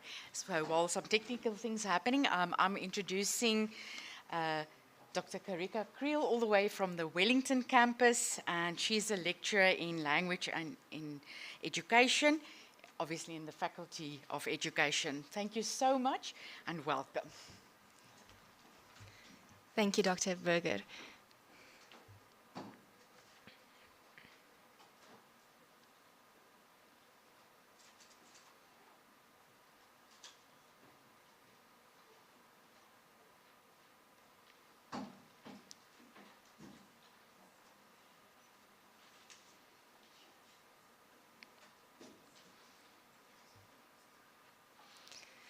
Good morning, colleagues. As Prof. Berger has said, I'm Dr. Karika Krill from the Faculty of Education, and today I will be presenting on the findings of one of my articles that was a subpart of my research, and it's titled Ethical Codes of Conduct in Teaching Practice, the Case of South African Teaching Practice. Now, first of all, I think it's important to realize where this comes from. Now, as a lecturer in education, I've been in education on various levels. As a pre-service teacher, I had a very firm belief that the world is strictly black and white, because that's the way that I was raised by my parents, and that is the way in which the communities and the schools where I grew up in, how they went about things. There was a right and a wrong and a black and a white. Then, as a teacher, I suddenly started teaching in communities that were vastly different than the ones that I grew up in, and I started realizing that there's a lot of gray areas in education, and that what is right in one context is not necessarily right in another context. And suddenly, my beliefs and the old me was challenged by my new reality. Then I moved to being a lecturer in education, and lo and behold, my beliefs was challenged even further. Now, I was not only responsible for my own ethical behavior and having contrasting opinions with my colleagues, but now suddenly I also had to teach pre-service teachers about what is ethical behavior, what is professional behavior in education. Suddenly I started receiving complaints from schools about pre-service teachers acting unethically during their teaching practice. I started receiving complaints from pre-service teachers being treated unethically during their teaching practice days at schools. And the whole picture just blew up, and coming from my black and white background, I was looking for a guideline, for something to help me. How do I address all these problems and issues? And this led to me doing my doctorate degree in ethics in education, and then having some research outputs from that. So the first shocking discovery that I made when I started reading for my degree was that this problem of lacking ethics in education is not a South African problem, it's a global issue. This is not something that's only in South African universities, but across the board we see that universities say that they do not have enough in place for teaching in their education faculties. So with this background, I then asked myself this question: is a code of ethics available to the pre-service teachers during their teaching practice? And if such a code does exist, what would be included in this code? So then I started looking at the various documents. First of all, I wanted to see the big picture of South Africa. What does the government and the Teaching Council say? So the government has a policy, for instance, well known as the PAM document, which is the Personnel Administrative Measures, which gives the teachers that are in service their roles and responsibilities. But this document doesn't include the pre-service teachers, and it doesn't make any reference really to ethical or moral or professional behavior. The South African Council of Educators, on the other hand, do have a professional code of ethics, but once again, this is not necessarily for the pre-service teachers, but only for in-service teachers. And then there's a lot of to and fro between who's supposed to register at SACE, because currently only the fourth year students register with SACE, but students participate in teaching practice from their first year, but they are not linked to this policy, they've not signed it, they are mostly not even aware of this. So this causes great concern then as to who do they answer to, and what is our right to tell them that they've been acting unethically or unprofessionally if they do not have this code, they've not signed it, and often don't even know about it. So in the teacher education curriculum, it is stipulated that for all universities, pre-service teachers have to participate in teaching practice in order to qualify as teachers. But now when we look at the lack of documents to guide this on an ethical side, it becomes a great concern. I then also tried to look at the codes of ethics and codes of conduct that exist or that has been adopted by specific universities in South Africa. But here as well, we find a great lack in codes of ethics and codes of conduct that are specific to teaching practice. And I want to leave this idea with you. Ask yourself, how is the university code of conduct that stipulates that what the student must do at university going to help the student in teaching practice necessarily? How is the plagiarism policy going to help a student who is a victim of sexual abuse during their teaching practice? So there's a big gap between the policies that cater for the university student versus the student that's a pre-service teacher at a school. So the first step then was to take all these documents and to perform a quantitative content analysis, and that was the focus of this specific article. So I did a thorough online search of all the university websites from public South African universities, being limited, though, that some of the universities did not have functional websites on the various occasions that we tried to get the policies, and some of them had faculty of education pages or schools or colleges of education pages that were not working over a course of a few months in which I collected my data. So I looked for codes of conduct, codes of ethics, but also for teaching practice handbooks, because some universities hand out teaching practice manuals or handbooks in which some of these documents could be if they are not separate documents. And I also looked for work integrated learning policies or any other policies that came up with any of these key words in them. I then recorded all of this data on a checklist to first of all count the documents to just see what codes of ethics and what codes of conduct do exist at our South African universities, and then I went through all the documents to also find what aspects are included in these documents. I also allowed space on the checklist to make notes, because as I've mentioned before, sometimes the university will have a code of conduct, but it's not stipulated that they have that, but it would be a one-page document inside their teaching practice manual, for instance. I then used descriptive statistics to draw up some tables and graphs to give a visual presentation of the data, giving an overview of the universities, an overview of the documents, the codes of ethics and conduct, and also an overview of the protocols and expectations that they include in these documents. So first of all, if we look at the overview of the universities that had functional websites that we could visit and look for documents, we see that in general, they scored very low on what they have. And if I quickly look at this document, I only see 2 universities who are well prepared on paper to act in the case of ethical dilemmas during teaching practice. If I specifically go and look at how many codes of ethics and how many codes of conduct can we find at universities, or at least that we can find online, then we see that the majority of universities only have a code of conduct for the institution. And as I've mentioned before, this becomes problematic because the code of conduct for the university does not necessarily cater for all the problems that can arise at the workplace when they are doing teaching practice at the schools. We then see that very few, only 3 universities that we could get the data from had a code of conduct for the education faculty, and then for teaching practice, it says 3.5, and that half, just to explain, it means they didn't have a separate policy, but they have a code of conduct as part of their teaching practice manual. If we look at the codes of ethics in between, we see that that's even less popular. Even fewer universities have codes of ethics available online.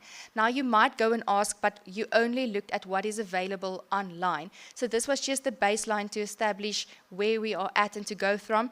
And if we go through the literature, we also see that having our documents publicly available enhances the public view of the university. It creates the transparency that it creates, makes that that the community can trust the university because they know what steps the university are willing to take to address problems that might arise. So that is why we only focused on the online policies here. Then when I went through each and every document looking for what protocols and expectations they can find, and the list was made from the literature review of what we can expect to find in these documents, we once again see very low scores. This is in a great part due to the fact that very few universities had the various documents available, and therefore obviously we could not ticket for those universities. But once again, what is very concerning is that even for the number of policy document or codes of ethics and conduct that we could find, we see that only one university has a protocol for pre-service teachers to respond to the unethical behavior of HODs and principal. None of them have any protocol which a student can follow if a learner acted unethically towards them. And that is something that maybe doesn't pop out as something that happens often, but in interviews later on, we found, for instance, that students, even in foundation phase education, has been attacked by learners, has been subject of sexual comments made towards the students. So there are many things that happen where learners behave unethically, and the universities doesn't necessarily give guidelines on what that pre-service teacher must do.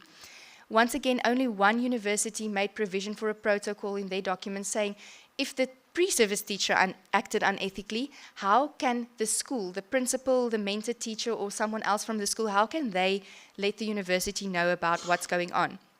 Then expectations of various relationships, such as with learners, with school staff, and also with the parents, caregivers, and communities, was once again only included in 2 of the university's documents. And this is also concerning because, as I've said in the beginning, I came into teaching with the belief that there's a black and white, and everybody will just follow these rules. But then when you realize that everyone is from different contexts, and what's right in my context is not necessarily right in your context, where can I go and tell the student now that you've acted in a way you are not allowed to, if that is the way that the student grew up in, and there's no guideline to measure and say you did not follow the policy? Then also personal conduct can be a great influence, and we can look at various things here, such as timeliness, such as dress code, hairstyles, and this is also very closely linked to religion and religious clothing, etc. Very few universities, only one of these ones that we could find the documents of, made any comment or gave guidelines about that. Then also about the pre-service teachers' knowledge and expertise.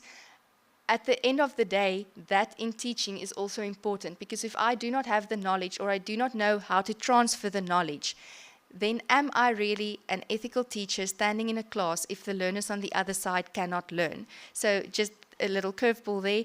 And then also the expectations of the law. Very few universities made reference to any laws or to any national council policies.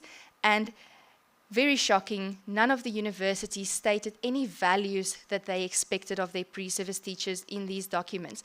And this, once again, if this is publicly available, then the schools and the mentor teachers can all see that, and that might help them to say, yes, I am willing to mentor a pre-service teacher. I'm willing to take someone into my class because I know if something goes wrong, this is what the university will do or will allow and won't allow.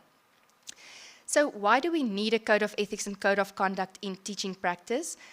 Visible ethical codes will enhance the relationship and the probability of partnerships between the schools and universities. As I've just said before, if there's no guidelines and no partnership, no memorandum of understanding, then some of the schools starts to withdraw because it becomes a dangerous territory for them. A code of ethics can improve the community and public opinion of the universities. The code of conduct can also protect learners and school staff if it is set up in that way. But a code of conduct and ethics can also protect the pre-service teachers if someone is acting unethically towards them. But this will also enhance the teaching of the pre-service teachers' awareness of ethics, because if they've got a code of conduct and code of ethics that they are taught on and that they have to follow, that automatically should at least let a little light bulb go on and say, I should think about what I am doing right now. Then a lack of policies may lead to ethical dilemmas occurring and often then to no one being able to act, because if we've got no guidelines, then I cannot tell you you've acted unethically or unprofessionally in that case. And then codes of ethics and conduct are necessary to guide the teachers in making decisions when confronted by ethical dilemmas. And especially the code of ethics becomes important here, because a code of conduct is very strict and it tells you what you may do and what you may not do. In certain situations in a profession such as education, the lines get a little blurry. For instance, if a learner comes to you and tells you, ma'am, I need to tell you something, but you must promise me first you will not tell anyone, and you make that promise, when are you professionally allowed to break that promise? Because if this child now goes and says, my father has raped me, can I just say, I promised this learner I won't tell, and now I keep this information to myself? So this is where the code of ethics really becomes important, because my code of conduct might have said that you are not allowed to break a promise. But in some instances, for the learner's safety and best interest of the learner, you will need to break that. The aspects that I then identified that should form part of a code of ethics and code of conduct, or some universities combine it and they have an ethical code of conduct, is that it should have an area addressing relationships between the pre-service teachers with the learners, the school staff, and the parents and community. Because as I've said, we all come from different contexts, and we don't necessarily all have the same idea of how a teacher should treat the learners, the school, other school staff, their colleagues, and the parents and community. The other problem here is that a pre-service teacher is not a full teacher. So they do not have all the rights and responsibilities of the actual class teacher. So we need to look at it from that stance and realize that even the national documents does not necessarily cater for the position of the pre-service teacher. It should look at personal conduct, and some of the things that should be included there are dress code and timeliness, but also many others. We should look at their knowledge of the subject that they are teaching, but also their teaching knowledge or their didactical knowledge. Can they transfer the subject knowledge? The values should be taken into account that these teachers should show during teaching practice, and this should include a combination of the university's values, but also of the values of the teaching profession. They should be made aware in these documents of their legal obligations, so it should include reference to the school laws, to children's laws, and also to national policy makers such as SACE. And then, very important also, there should be reporting protocols stated in these documents for pre-service teachers to report dilemmas that they occur, but also for school staff to report dilemmas caused by the pre-service teachers. The concerns that I have is that very few South African universities seem to have proper ethical guidelines that are specific to teaching practice. We see ethical guidelines for the broader university, we see some for the Faculty of Education, but focusing on the student while at the university, but specific to teaching practice is very limited, especially in the sense of what is available online, so that the public, so that the schools can see what the universities have in place. Only 2 of the South African universities seem to be well prepared on paper to address ethical dilemmas, and that's quite concerning. The lack of codes of ethics across the board, even at university level, is quite concerning because the values tend to get lost if they are just buried somewhere in another policy document. And the codes of ethics also aim to develop an inner sense of morality, and sometimes that professional responsibility will trump your ethical responsibility where you made that promise to the learner. So the code of ethics, or the general lack thereof for teaching practice, is a really great concern.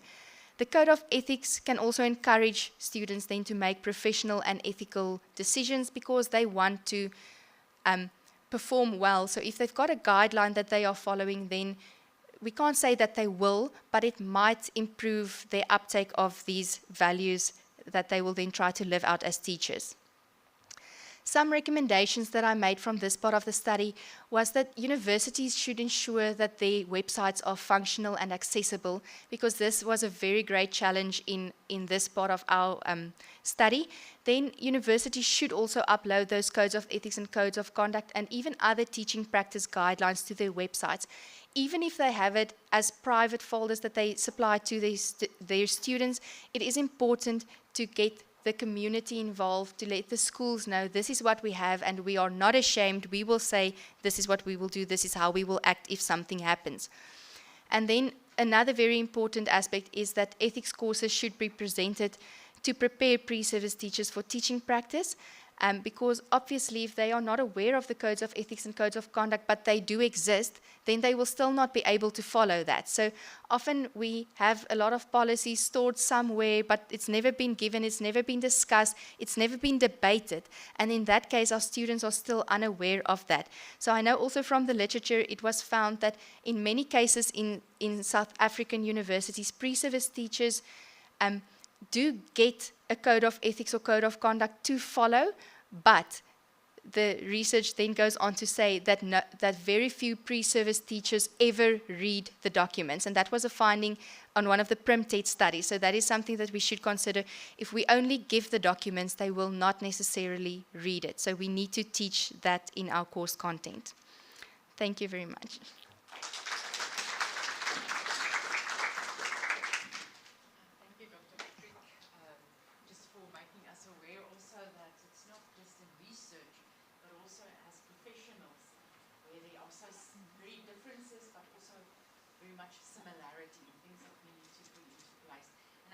Think about code of conduct, I think about trust. It allows people to trust me because I'm behaving in a certain professional way. Thank you very much. Any questions?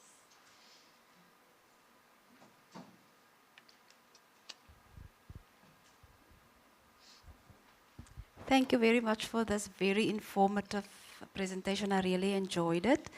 I just wanted to ask, were you able to implement some of recommendations or get buy-in for your recommendations in terms of the code of ethics and the code of conduct for the students? And if you did, what were some of your challenges or maybe successes around the implementation? Okay, so that is in process now. So I must say some of the other participating universities, after they've received the report, have started actually even before us. And then in the education faculty, we have now recently this year started on the grounds of this with a professionalism and ethics committee that will address the teaching practice code of ethics, code of conduct, and also a memorandum of understanding between the schools and the university and the student. So we will have a little triangle there. All of that is now still in the making. And so far I can't really comment on the successes, but I think just the mere fact that we've already got a committee going and that we are working on these policy documents, that can definitely be seen as a success. I think some of the greatest challenges now is timing, because the aim was that we can send our students out to teaching practice with this, at least with the memorandum of understanding by now, but time constraints and the teaching practice is starting right after the holidays and the students only have 2 weeks left and we do not have a final document that's approved by legal department yet. So the challenge of that timing is very the timing is very challenging, let me rather put it like that. And then one of the other successes is that we've also received buy-in from other universities that have asked that we can form a partnership so that the various universities can work together so that we can have similar codes of conduct and codes of ethics, there will obviously be slight differences, but the teachers that, or the pre-service teachers from the various universities still end up doing teaching practice at the same school. So we would like to have some similar codes of ethics and codes of conduct, and that partnership is also still in the process of being registered, so it's not official yet, but I think it's already a small success.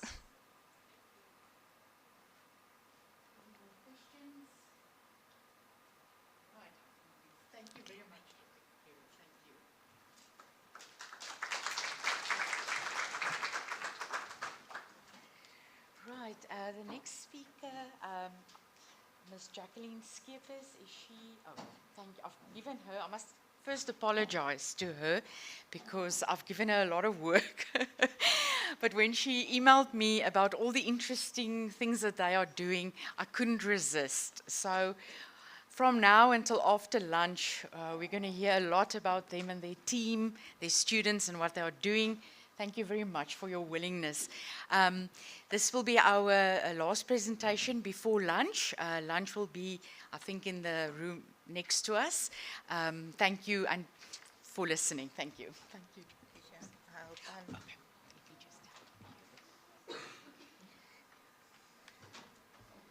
Good morning, everyone. I'm technologically challenged.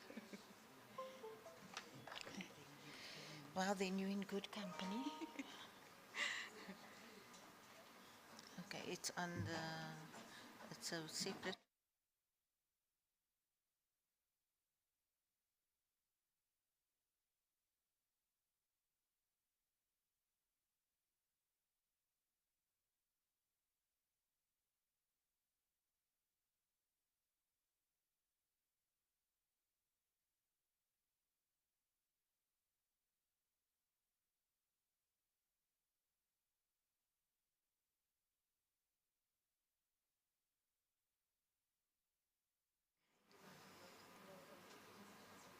It's just a slideshow.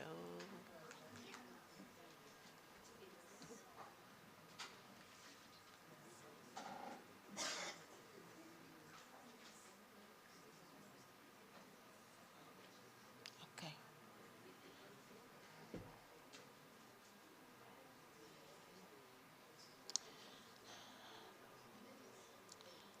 For those of you who were here this morning, I was mentioned by Prof. Reddy, the director, but I'll introduce myself again. I'm Jackie Skippers, and I'm the Manager of Service Learning and Civic Engagement at CPUT, and I have a special guest with me today.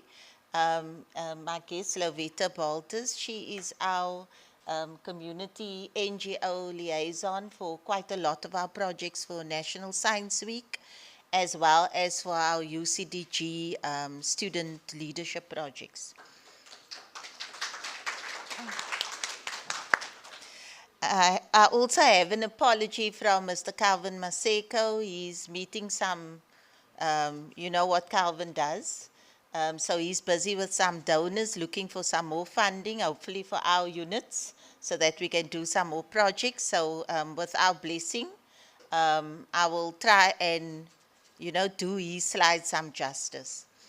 So although our topic speaks about guiding, there's been quite a lot of guidance already provided. So I hope what we have to share will be of benefit to you today. And we specifically wanted to shift the focus away from the lens of the university looking out, but look at the lens of the partners, and specifically our community partners, as well as, and Lovetta represents many other organizations who she is working with across the Western Cape. And then also looking at, as you can see from the slide, looking at the voice of the donors who make it possible for us to do not just community engagement, but engage research relating to some of the projects that we are busy with. So I thought I'd start off with partnerships. And I wanted to say that, you know, with these community engagement partnerships, it is not that we that we just want to partner with people. It is also a transformation imperative that we do engage with external society. And I know that that is also part of our Vision 2030. So it is extremely important that we look at the potential of these partnerships for knowledge production and exchange, and that we also understand that these knowledge-based collaborations, which is what we call it, because all the knowledge doesn't reside in the university space. So we talk about these knowledge-based collaborations, and also that we need to understand the partnerships, particularly in our case for community engagement. So we need to understand how that ecosystem works. And there are some theories that are relevant, and we need to make ourselves familiar. And when I say we, it's a term or an expression in community engagement where we don't say I, we say we, because we're always working together in collaboration with. This is in another paper that's been published, but I thought I want to bring it up here because it's also in the NRF documentation on engaged research. And I wanted to talk about, it's not so new anymore, but I wanted to talk about the social contract between society and the university. So this has asked us over the last few years to shift how we think about knowledge. And we've heard people speak previously about the indigenous knowledge systems. So when we are engaged with communities, it is not from a point of deficit, but from a resource-based approach. And when we engage, if we engage with that lens, we can then really expand on the impact that we are making, not just in communities, but within our own university spaces. This particular framework also speaks about the agora, which is the boundary where the university interacts with the public and where these scientific problems are unpacked and where solutions are collaboratively conceptualized. So it is not in our domain where the researcher goes in and provides answers for the realities faced by communities. These solutions are done in collaboration with. Society also is not quiet anymore. Society speaks back. This also can impact on the shape that our research takes when we go into communities, and not just research, but also our projects. So we often have staff members coming with a pre-packaged idea of what they're going to do in the communities, and this evolves as we collaborate and engage in dialogue. And the listening becomes very important, listening to the voices of the community. We can't go out and say, oh, we've noticed that you have a problem with parks, we're going to build you one. So that type of discourse is not supported anymore, and I think the previous speakers all alluded to this idea that we can't just go in with our own ideas. So there's also an acknowledgement and a recognition that we have to appreciate how communities learn in these spaces. For example, when we do community workshops, we never sit like this. We sit under a tree, or we sit in a coffee shop, or we sit where the community is comfortable and not where we are comfortable. Sometimes they do ask, can we come to your institution? We want to see where you are from. But that's a different case. They, the communities and the government partners, and they, it's always good for us to take a step back and listen to what context is out there. So I thought I'll put this model up of the quadruple helix just to indicate the interplay. And you can see it's not like a very neat model. There's lots of flow and lots of connections between these 4 entities. So in service learning, we talk about the triad partnership, and that is the university, the community, and then we also look at our service partners, which is mostly our government partners and sponsors and other people and entities who support our projects. With this quadruple helix model, yes, we have government. We also have society in its broader sense. We have academic research, or researchers or academics and other staff. I don't want to only say academics there in our context. And then we also have our business communities. And Lovetta works very closely in the business sector. So when we engage, we have to include that as an element to consider within our model of partnerships. And then I think I've mentioned some of this already. We have to also say that this is not a neat kind of way of doing projects or doing research. Somebody mentioned that it's developmental. Somebody mentioned that things change as you go along. So we have to acknowledge that, and I've put the shape on because I thought it's like not neat and not neatly packaged like most of our diagrams are when we do our research presentations. Because I want to say community engagement is untidy. It's held sometimes, it's challenging, it's, you just have to think on the ground, be flexible and listen. So, but with these partnerships, society's role as a major player in these innovation systems needs to be considered. At the HOD forum, I mentioned that innovation is not a new thing. We didn't get here by just coming up with innovation now. Human beings have always been innovative.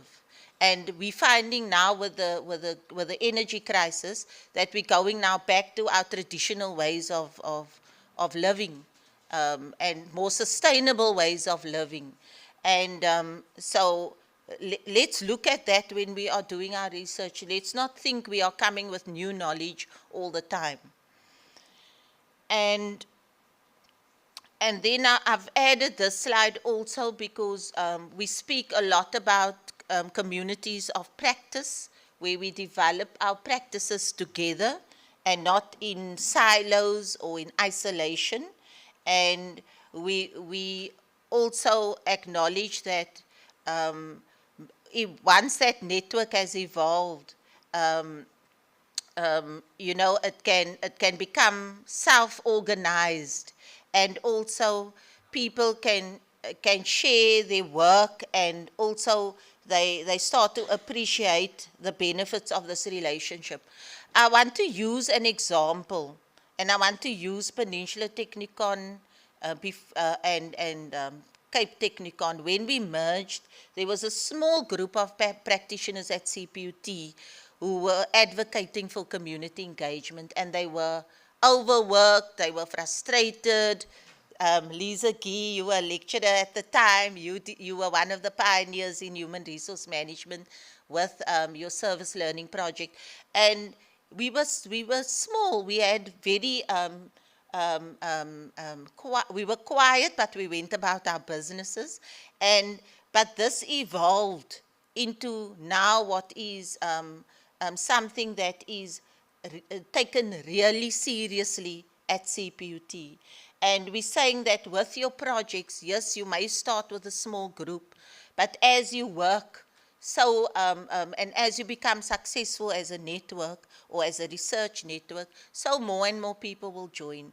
If I look at the number of lecturers now involved in community engagement, and not just from a peripheral, going to conferences and saying, this is what my project is about, but really getting their qualifications based on service learning, masters, people are doing their doctorates, they're going to conferences.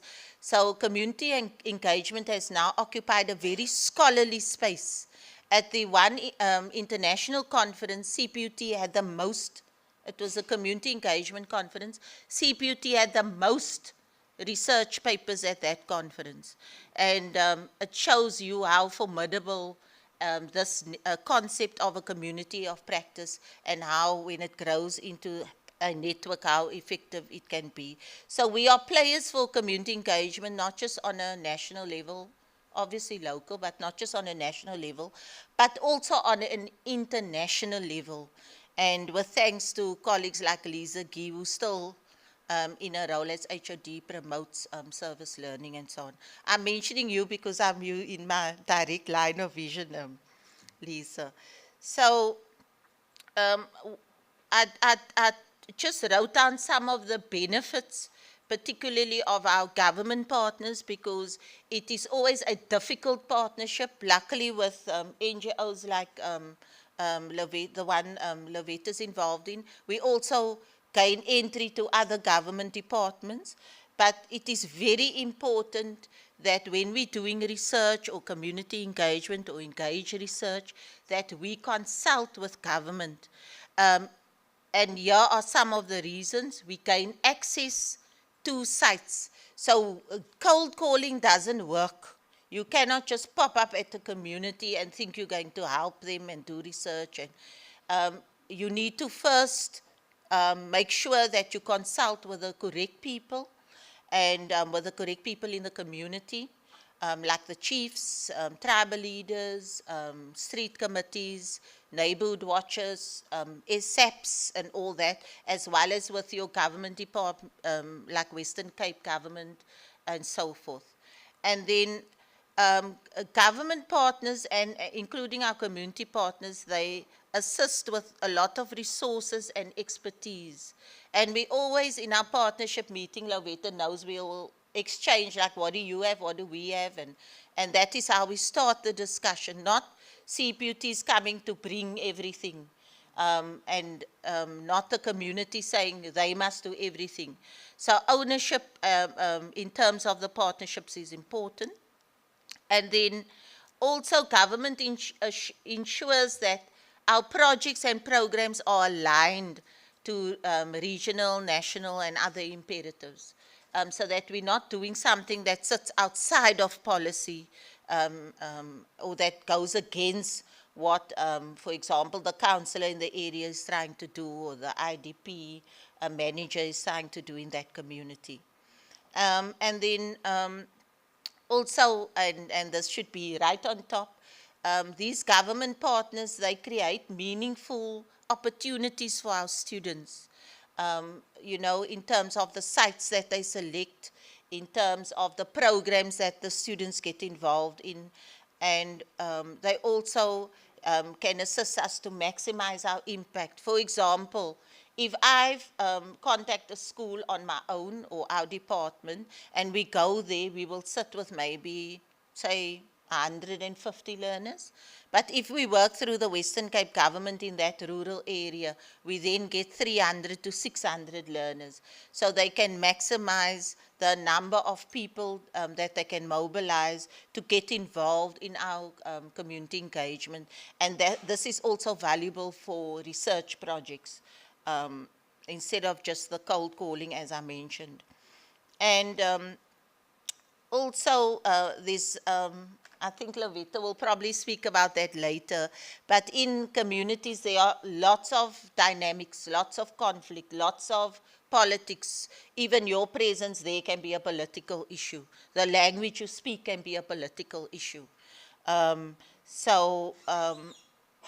even taking students into that space. So when we have this partnership, it helps diffuse these issues, and it creates you know, an environment where we have accurate information. So, for example, no-go areas or areas that or questions we shouldn't ask. Those of you who travel internationally will know, if you go to China, you don't talk politics, even though one of our topics was political, but that was okay because it was we were given permission. But that is knowing the environment and listening to the partners and what can be done and what can't be done. So in other words, again, listening. And then one thing which Lovetta has assisted us a lot with is gaining access to other media platforms and branding opportunities, joint branding opportunities, where we jump onto each other's projects, and the stronger the relationship, the more it will enhance that. And obviously the research, which is what we're embarking now with our partners, looking at collaborative research projects. I must say, I'm not sure, maybe Dr. Berger can comment later, but there's a lot of encouragement for us to do collaborative research. But I'm not sure when we get these subsidies from DHET, how that works out in terms of because only if you're in higher education will you get that subsidy. So if I put DDAT, Department of Economic Development and Tourism, and my colleague here onto my research, our research paper, who gets that funding? And how is it disbursed? That is also an ethical issue, and it's not something that we have control of in our community. I just thought I'll put that out there. And then this is also something which Stephen and Lloyd might talk about later on, but the issue of agreements. Now, we have a ready-made template, which we call a service learning agreement, which we are meant, it's gone to legal, it's gone to teaching and learning, Committee of Senate for approval and so on. But when we give this document to our partners, they look at it and first of all, there's a lot of legal jargon. Some of them just say, okay, we'll do it. It never gets done because there's so many levels it must go through. And now our partners are asking for alternative agreements like partnership letters, or because they want to draft the agreement with us and not have a ready-made agreement which we give to them. So because that is an ethical issue. We can't set we can't set the parameters and then say to our partners, okay, just sign on the dotted line. Do you get what I'm saying? There's some power imbalances there at play. So I thought that there's the scholarship of engagement, engaged scholarship, in community engagement. We use these terms interchangeably. And there's a new document that came out in 2022.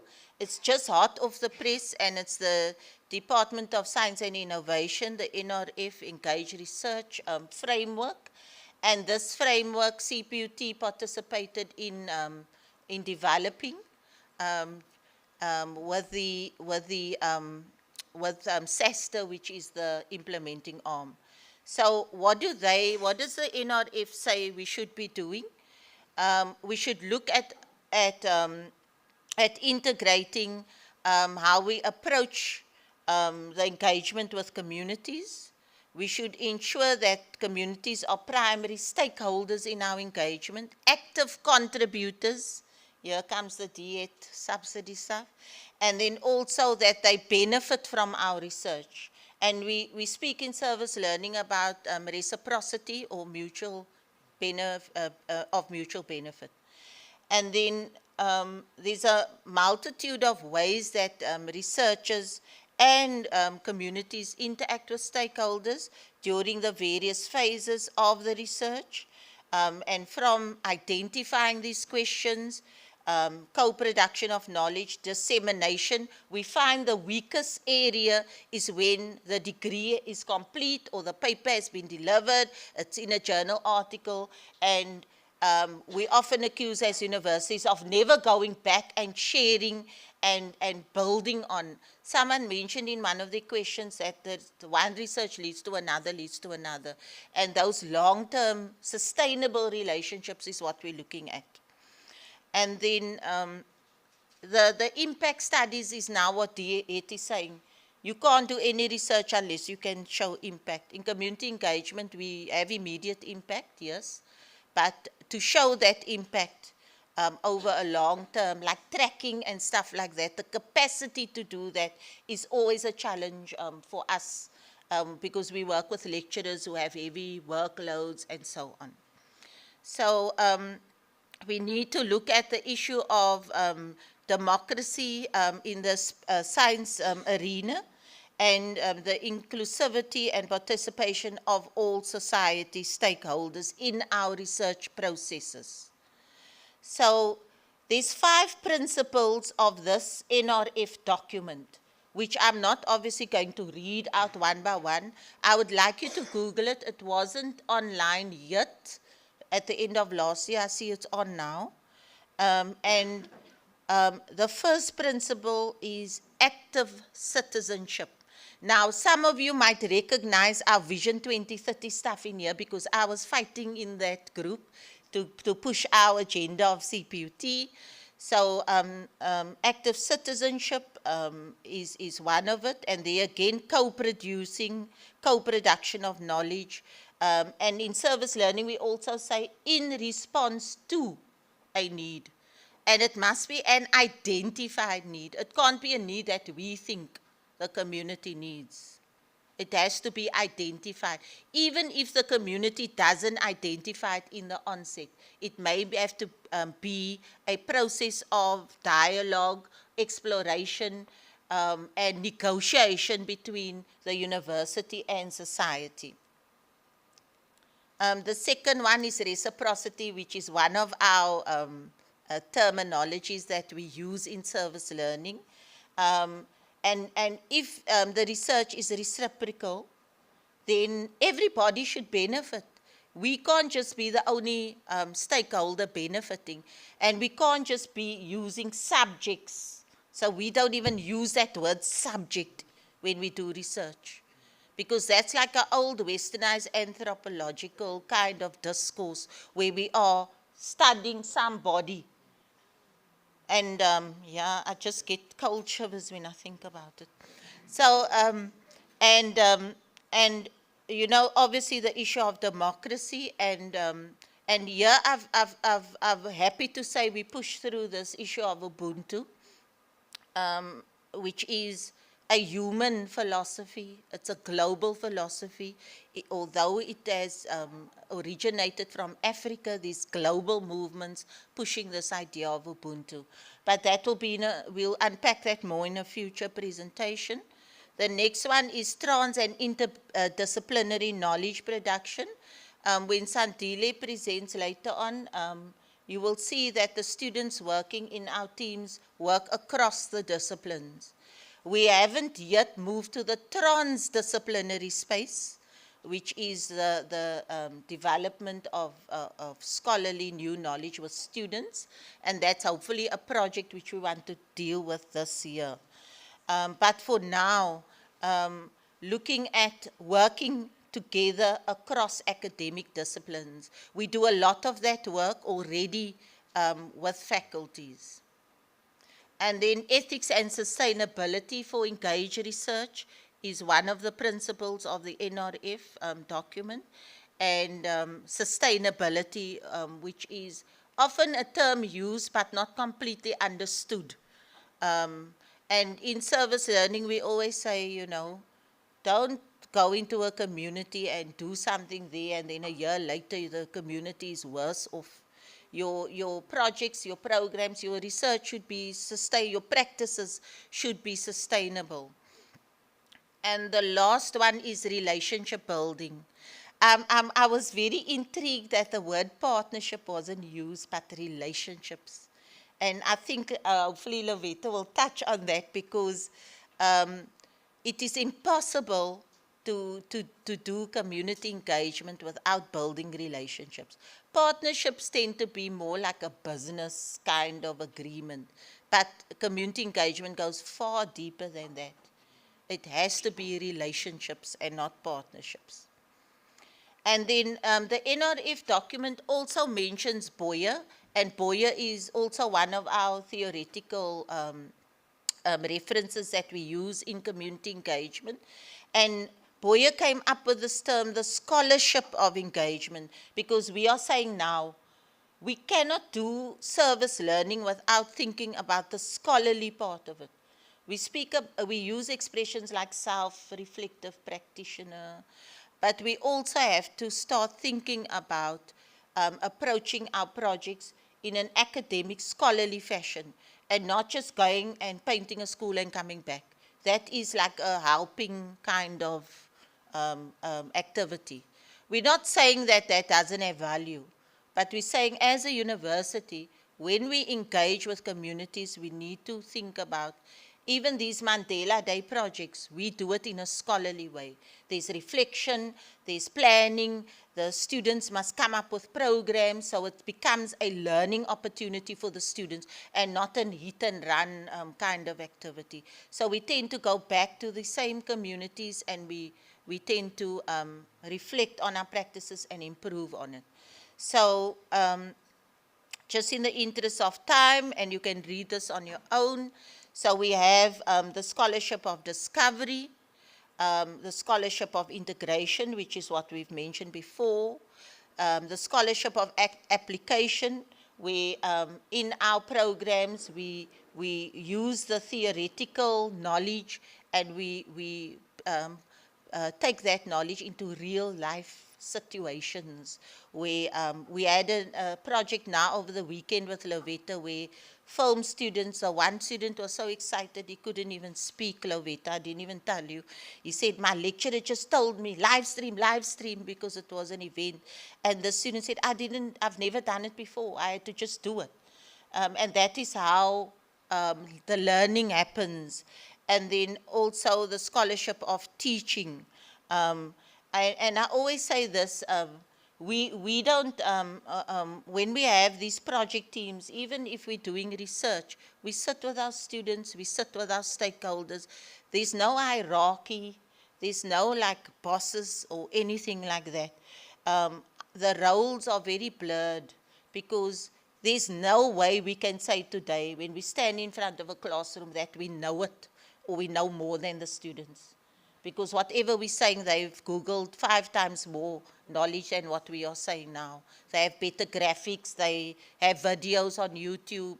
So we had to adapt our projects and adapt our leadership programs to suit this notion of that knowledge is there for the taking. So we speak about becoming facilitators of knowledge and not you know, this idea we must give to the students and they must take. So, as I mentioned, Mr. Maseko was unable to be here today, not because he didn't want to be here, but I asked him to look a little bit at what are the donors when we get funding, what are the concerns that the donors have, and what do we have to, I'm sure many of you know this already, but this is a developing work. We'll do more on it. But for now, Calvin speaks about ethics is fundraising because there's public trust, there has to be transparency, and also existing work within an existing conflict of interest, because there's always conflict of interest. And according to Calvin, he says, don't engage in activities that conflict with fiduciary, ethical, and legal obligations of your organizations, clients, or professions.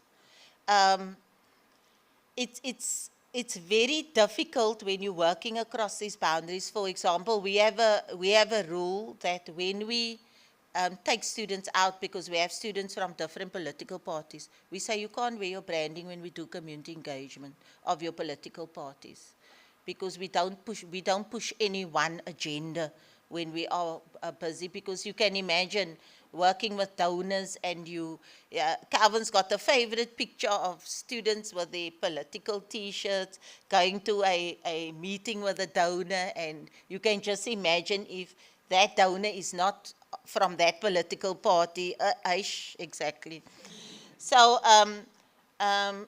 it's also important to disclose, and we also say disclose from the beginning, you know, and if things come up, just have a chat. We have WhatsApp groups for all our projects. Just put it on there, communicate. What you think is a big issue can maybe be just a small issue. And then also comply with institutional and also state laws is important. And so you need to familiarize yourself with the policies relevant and the guidelines relevant to research and to accepting that money. What does it mean for you? I always say that money means work. Money isn't the problem, it's delivery within that framework that's the problem. That's where the stress lies. So make sure that you know what is supposed to be delivered. And also, don't tweak data. You know, don't like, if there was 20 people, don't say there was 100 people. Say why there was only 20 people. Be open about it. There's all sorts. We had one project where we received millions, and it was fees must fall. We had to report on it. I know with UCDG, Prof. Berger, we also had to be honest there and say, we couldn't do this, we couldn't do that. This is the reality.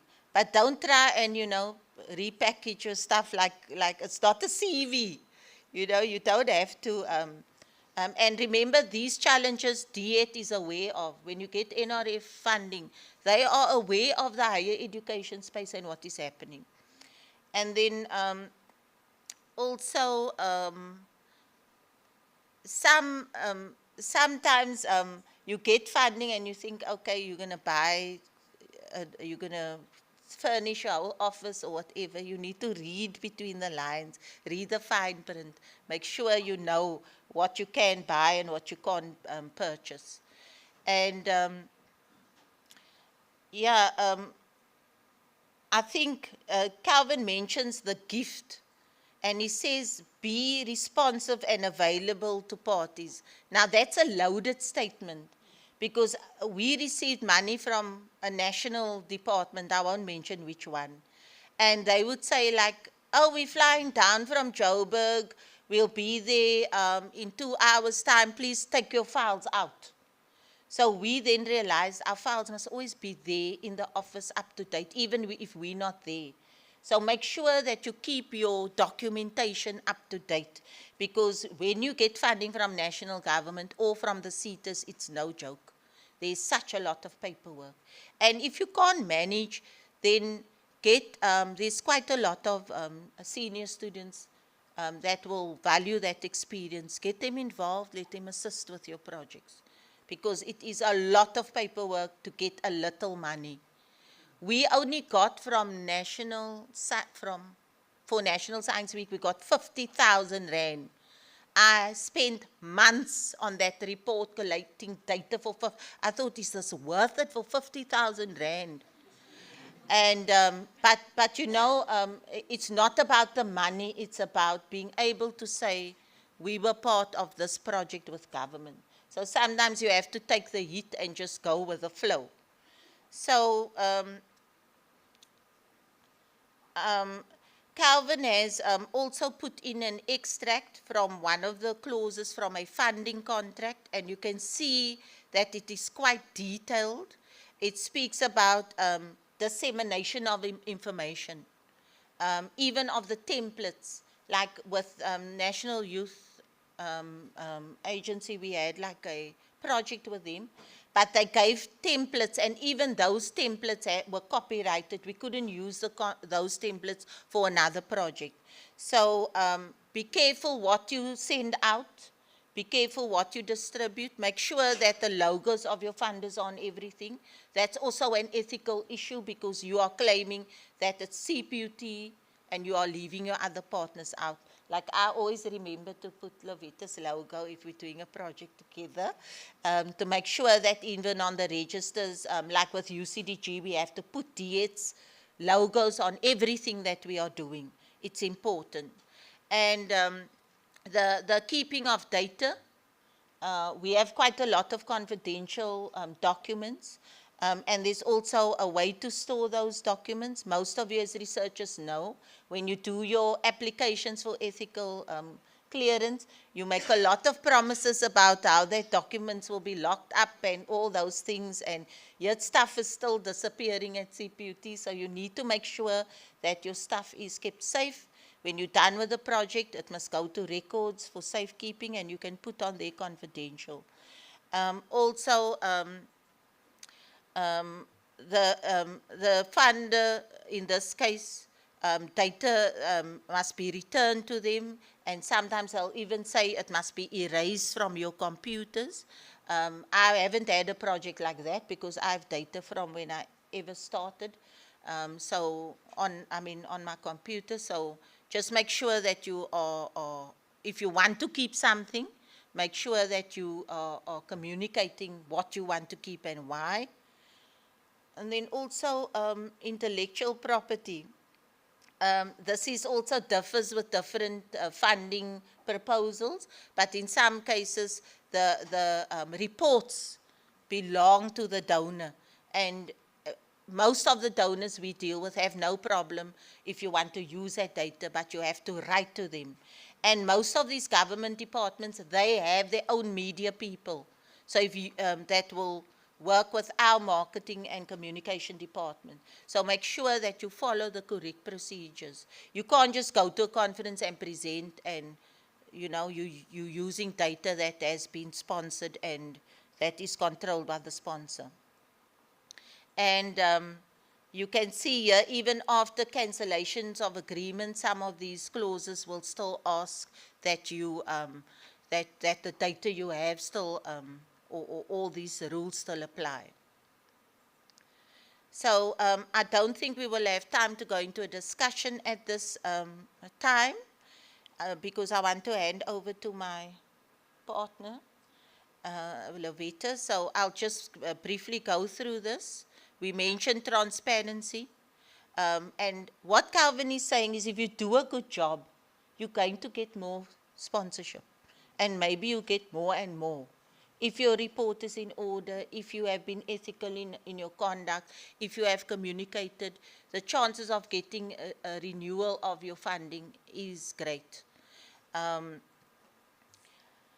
He did mention there are advantages and disadvantages of having more than one donor. Obviously, we had 3 for one of our projects, and it was a nightmare because it was 3 reports. We had to keep the 3 sets of learners and students separate because, they were funding separately. So make sure you have the capacity.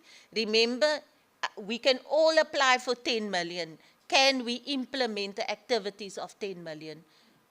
Ethically, or are we just applying for funding and then worrying about it afterwards? So make sure that we all want to put in our reports in ad hominem that we have a research grant of 10, 20, 50 million, but it's a lot of work, as most of you know. It's sleepless nights and it's weekends that you have to put in there to get those reports on time. Be also careful who you have breakfast with. I had a bad experience. I went to go and look at something. It was some protest, and then someone took a photo of me standing next to a student from a political party, and the thing went viral, and my director at the time phoned me from a conference somewhere, I don't know where, in Joburg somewhere, to say all the universities are asking if I'm now become militant. And so just be careful about your own branding and who you associate with in your projects and in your research. Make sure that you Google people. Make sure that you know who you're working with. If their ethics and values are not aligned with yours, we find that we gravitate towards people who are on the same value platforms as we are in community engagement. It should be the same for researchers. And donors gaining place and identity in research, there is a concern that if donors' identity is known and they publish their participation, it might influence the trial recruitment, especially if the donor has a good public image. So I think this is also to do with who do you have permission to mention people's names. Do you have permission to add, to put in your documents? Some people don't want their names. I mean, in political parties, there's been people who give money and we don't know who they are. And, but just make sure that you have received permission. And yeah, I think it's difficult with sponsored research because there sometimes is that conflict of interest where the donor will push the agenda, like they'll say, you must have 500 people in this project. And you say, no, but it's impossible. And so there's that conflict about between the interests of the donor and yours, or they might say we only want schools in that province to participate, and you say no, but that's not aligned with CPUT's vision. And so make sure you iron out all those issues. So I'm going to hand over now to Lovita. And Lovita Baltus has been working with our service learning and civic engagement units for a very long time. She represents many organizations here and works closely with government departments as well as municipalities. And you also have a new program, the EPWP program that she's managing. Is it for the whole province? For community safety. And some of our projects are aligned with that. So Lovita, welcome to CPUT again. So I hand over to you. Just tell me if you need me. Thank you, Jackie, and good morning, everybody. I don't know whether I should be nervous or not, but while here I am, I want to start by saying I'm going to be talking about community engagement or civic engagement. Please note the word is engagement. What does engagement mean? Relationship. Partnership is formalized, it's structured, it could either be forced, it has to be legal. Relationship, you and I enter into a relationship because we have something to give each other or share with each other, or we just love each other. Professor Reddy said love was at the center of that fabulous little puzzle. My name is Love, double T-A. Lovita.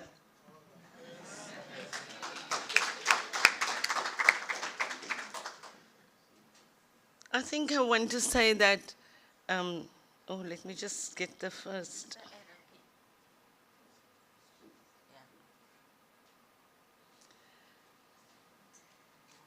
Our first question is always that love that we have, that innate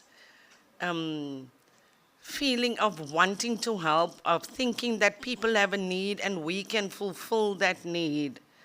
It's both dangerous and great. Because we think we know what people need because we have something to give. People always need, but they might not need what we want to give. And this is now the collective we. So the question is, can we serve our communities, and how can we do that? What should be the approach be? And we write the developmental approach. But developmental is also substituted with relationship approach. Because when you and I are in a relationship, we are both equal to each other. And that must always be what forms the basis of what we do. And when I say we, I mean it's that triangular partnership, it's that quadruple partnership, but it's particularly that zigzag funny partnership where all the lines are blurred, all the lines are crossed, because that is who we are as human beings. But if at the essence of whatever we do, at the heart of our hearts, kindness must always prevail, then we'll do okay in any engagement, be it community engagement or civic engagement or just any other relationship. Jackie said earlier, we gravitate towards people that are like-minded, and that is what we do in communities. So What are the challenges? Skills and experiences is both a challenge and a solution. Because when we go and engage into communities, we think we have the skills and the experience.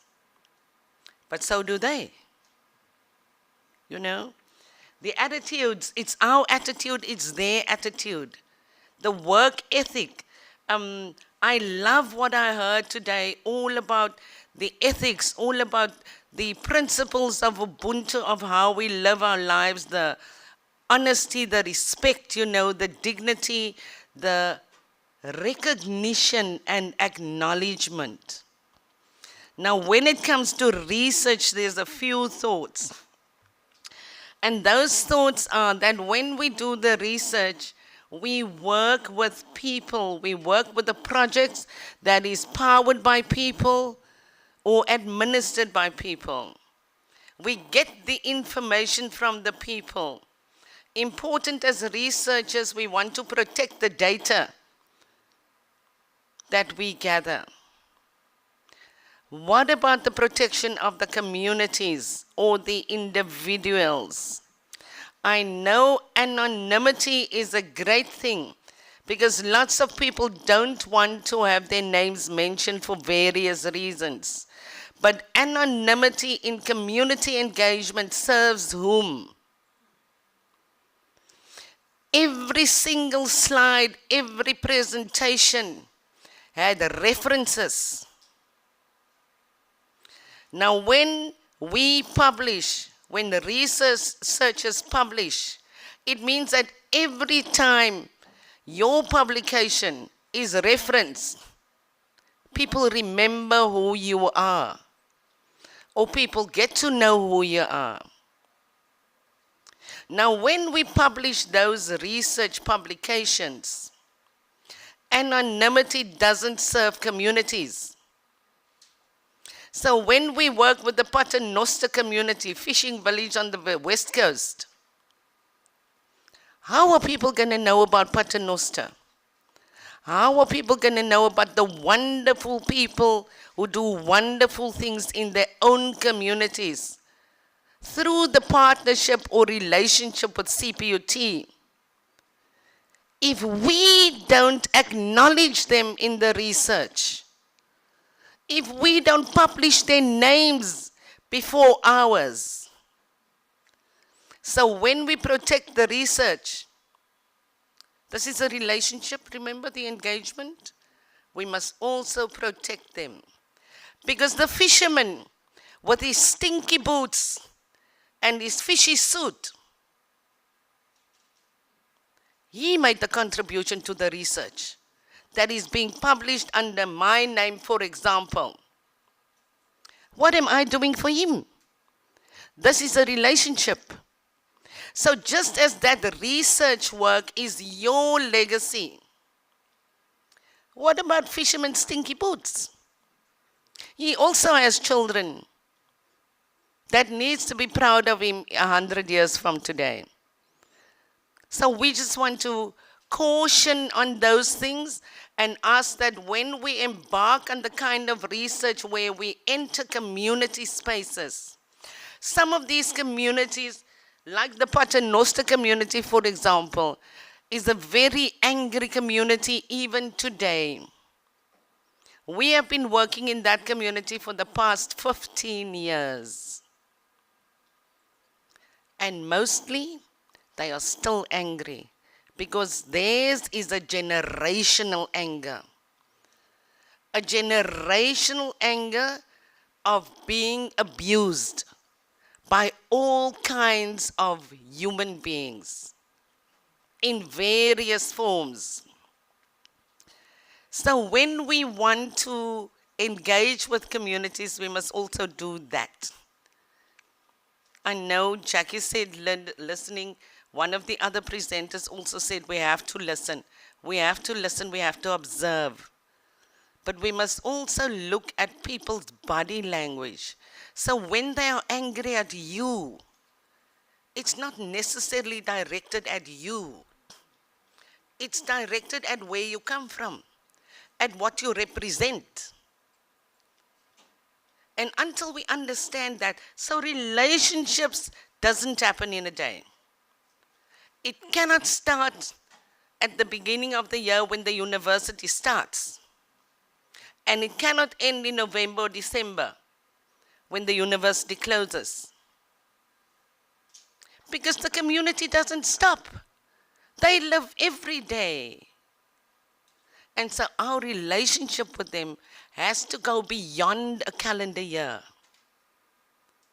And when we do whatever it is we do, and we have findings on that, we have to go and tell them. It might not mean anything that could influence policy, which would be great for all of us. It might not mean anything to them because they're never going to read the policy. But if we just take the time to go back and take a policy paper and say, this is the part that we worked with all of you, that would mean the world.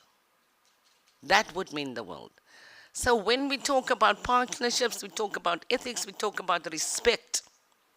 We must talk about recognition and acknowledgement, because all of those are two-way streets.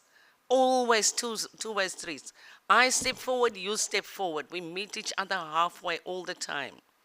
Everything is negotiated. I think I have one more little slide. It's something that we ask all the time at every interaction with any community. Is what have we learned? And in this instance, there is an I. It says I. The I means all of us, which is the collective we.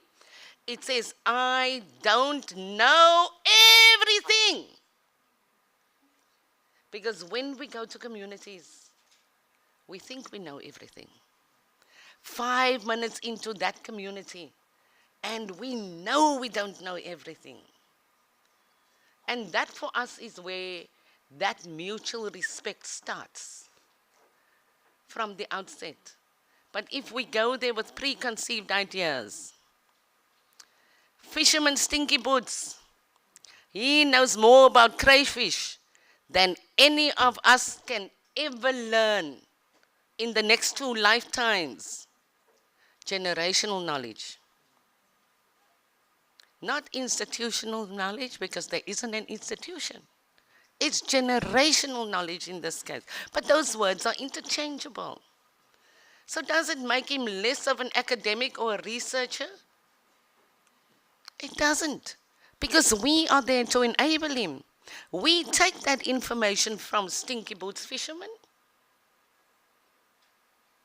and we turn it into something that everybody else can read and understand.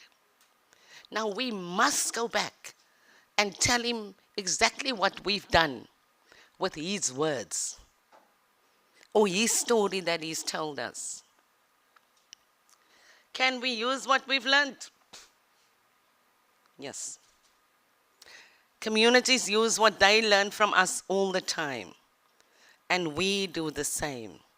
So that when we step into the next community, of course now we have a little more experience about our community engagement.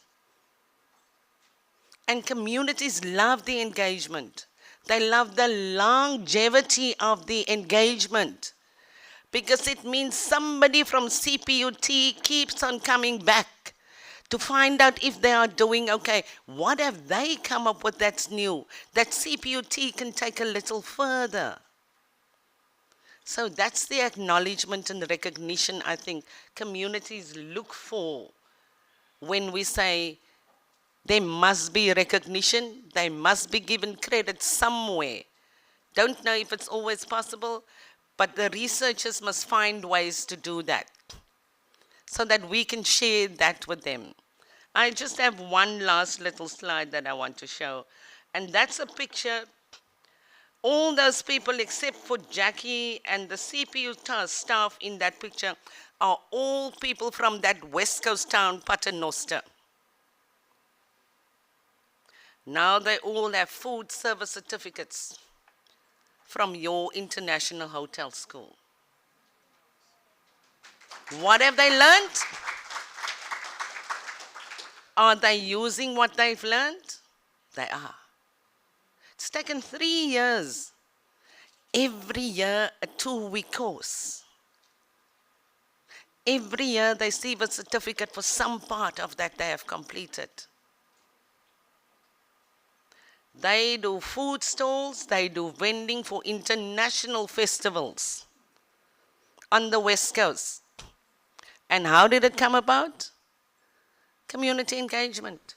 That relationship between CPUT, the Department of Education, Economic Affairs, some sponsors, and so on and so on and so on. But the most important people as part of that community engagement are the CPUT students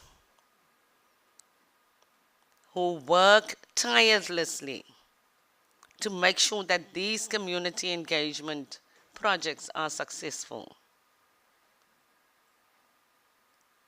I think that's it from me.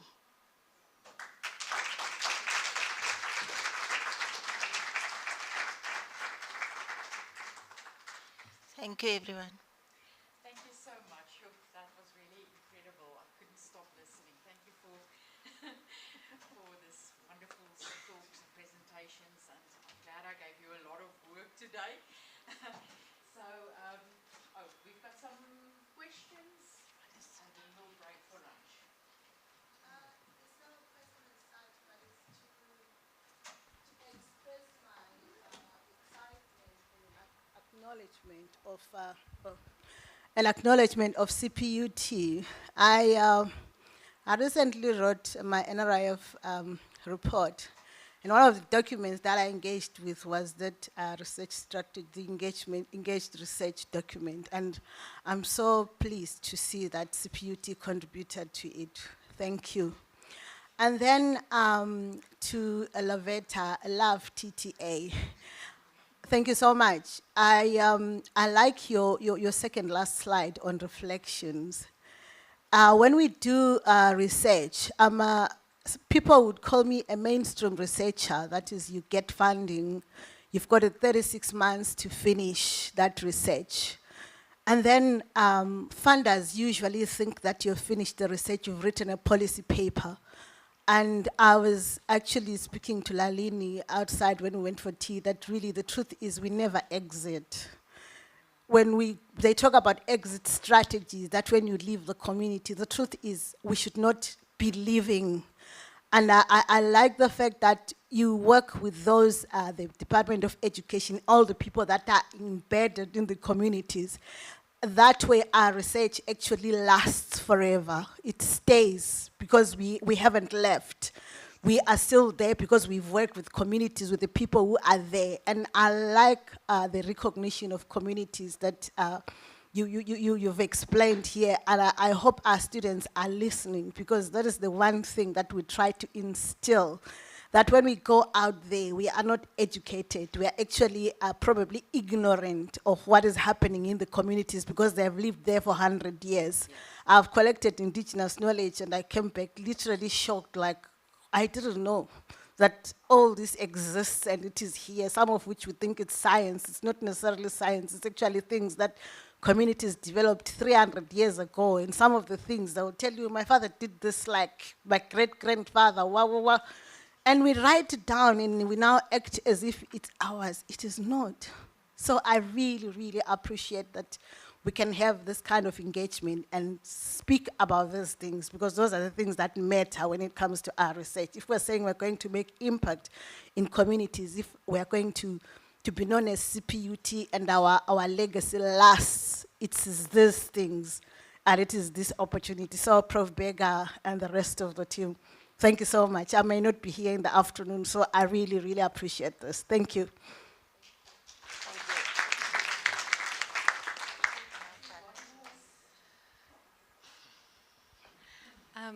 Is it on?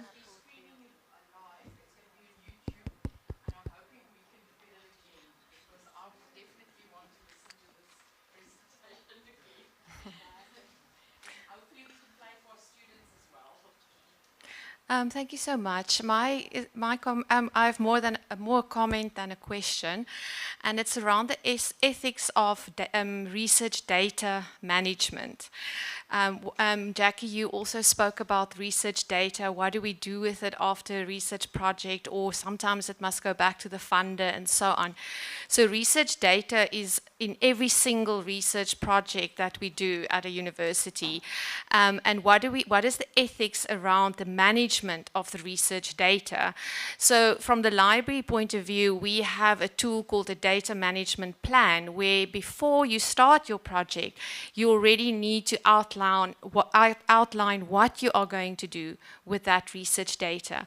And then further than that, we also have Isango, our data repository, which is a workspace where in private with your group and your research group, you can store your data there. It's not publicly available, it's in the background, but it is a place of securing it during the time of your research project.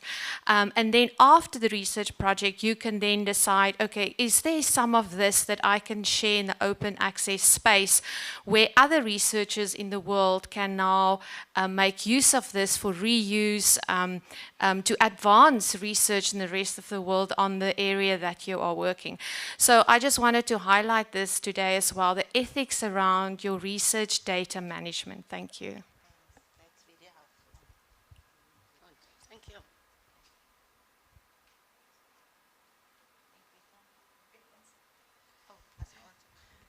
Thanks very much. I think that will be very, very helpful, especially as we deal with quite a few emerging researchers who are doing projects, and I think maybe a workshop is in order for our conveners, so that, some of them are seasoned researchers, like Professor Nchu and others, Dr. Boerta and so on, but some of them are just starting out with service learning, and we do need support and assistance in terms of that guidance. So those tools will really be helpful. Thank you so much.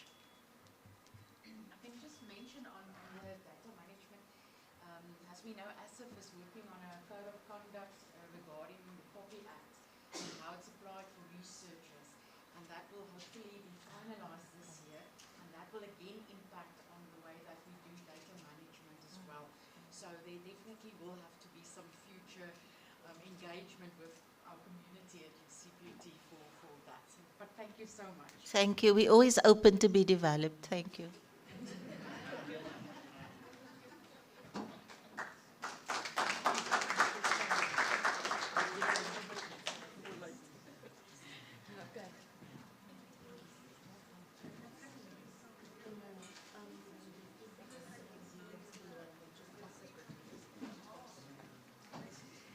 Right, finally, we can have some lunch. Please be back after lunch. Just to mention that the vegetarian and halal is opposite to where the other food is. But please come back after lunch and join us. Thank you very much. At 2 o'clock, if I'm not mistaken. Oh, 1 o'clock, sorry. 1 o'clock.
Thank you.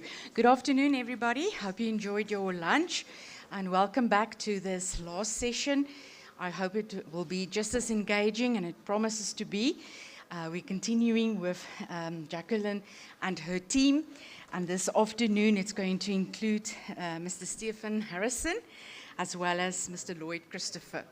That's going to speak to us now, and then followed by some feedback from a student, as well as back to Jacqueline. And then we have a short comfort break, depending on time, where we will listen to Dr. Dirk Bester. So I hope you will stay and enjoy. Thank you.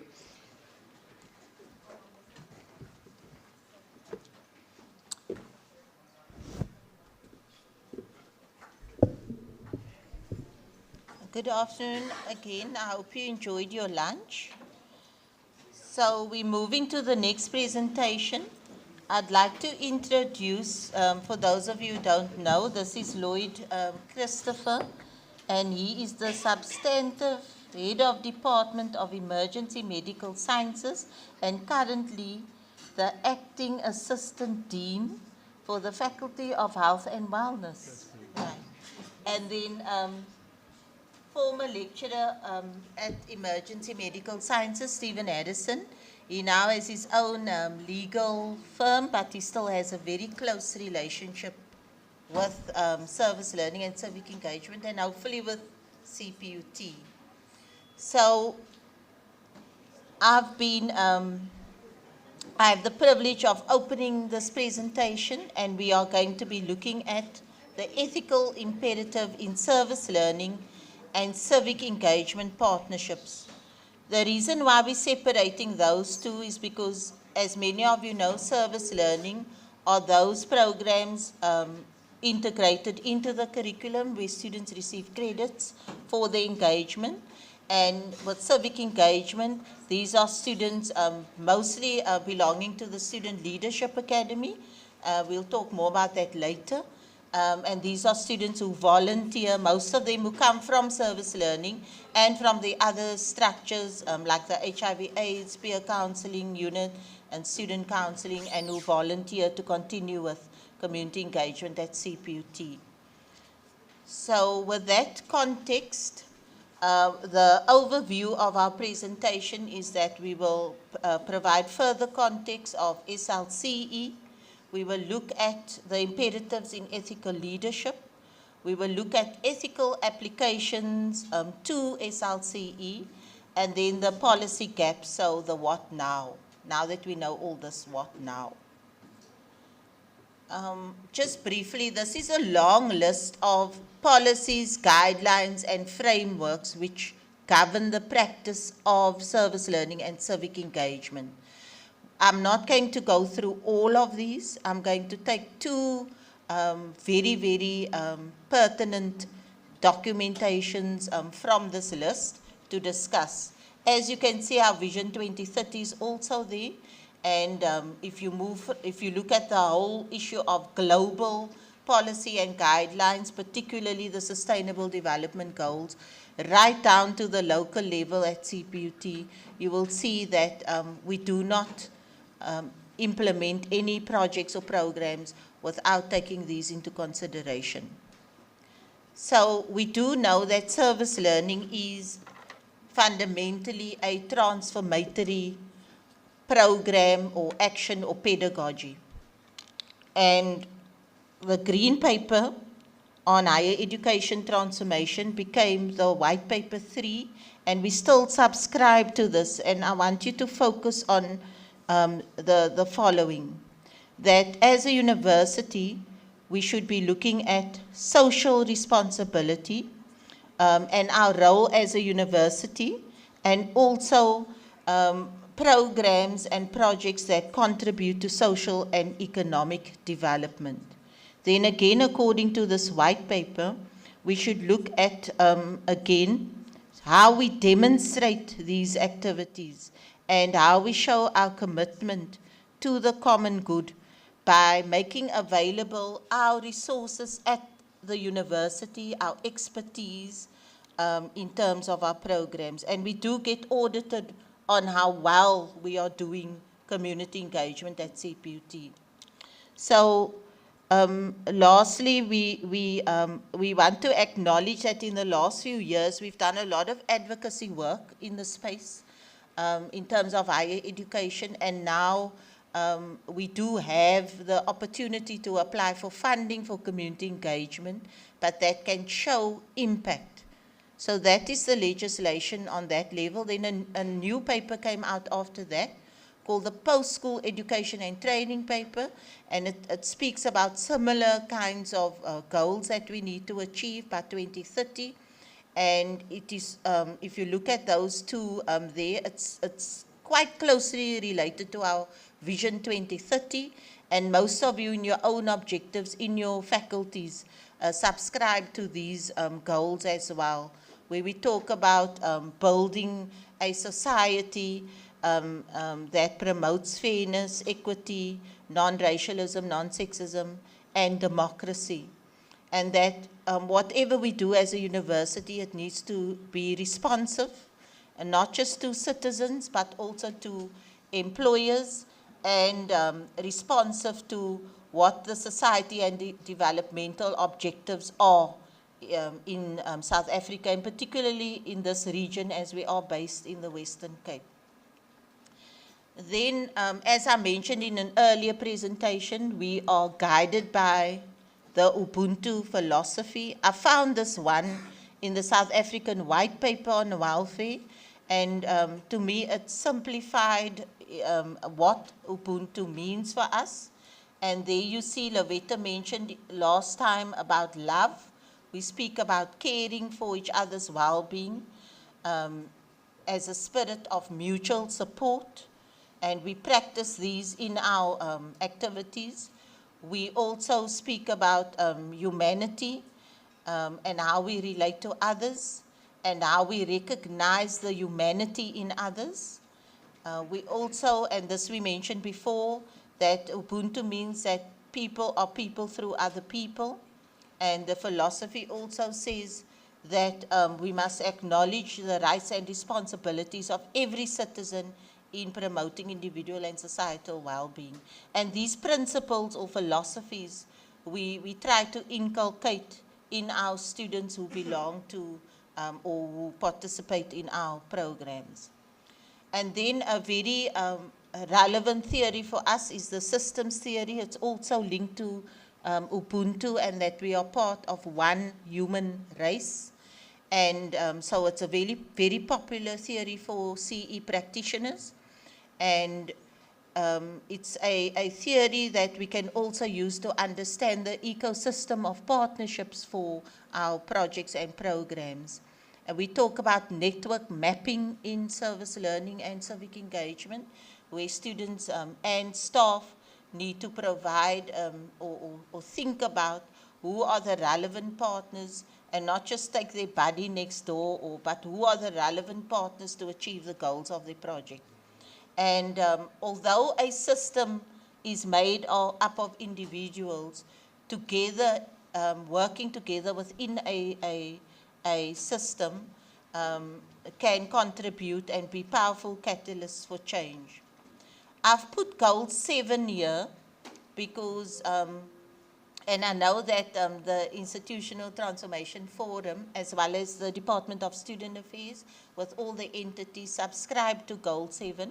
But if you look at some of the objectives, it is quite related to the work that we also do, and we don't see it as something, as a separate goal to what we need to achieve.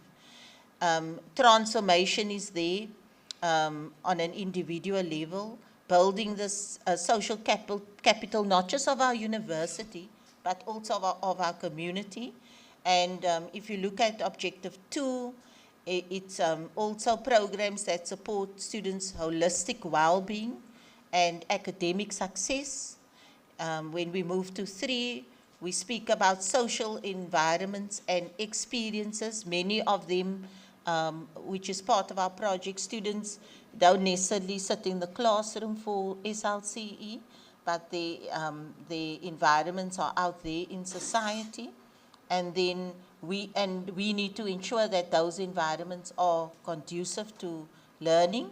And then for 7.4, there's an emphasis on leadership, which we promote very strongly, as well as civic engagement is mentioned in 7.4. In 7.5, the co-creation and celebration of these partnerships, engaging students in their own learning.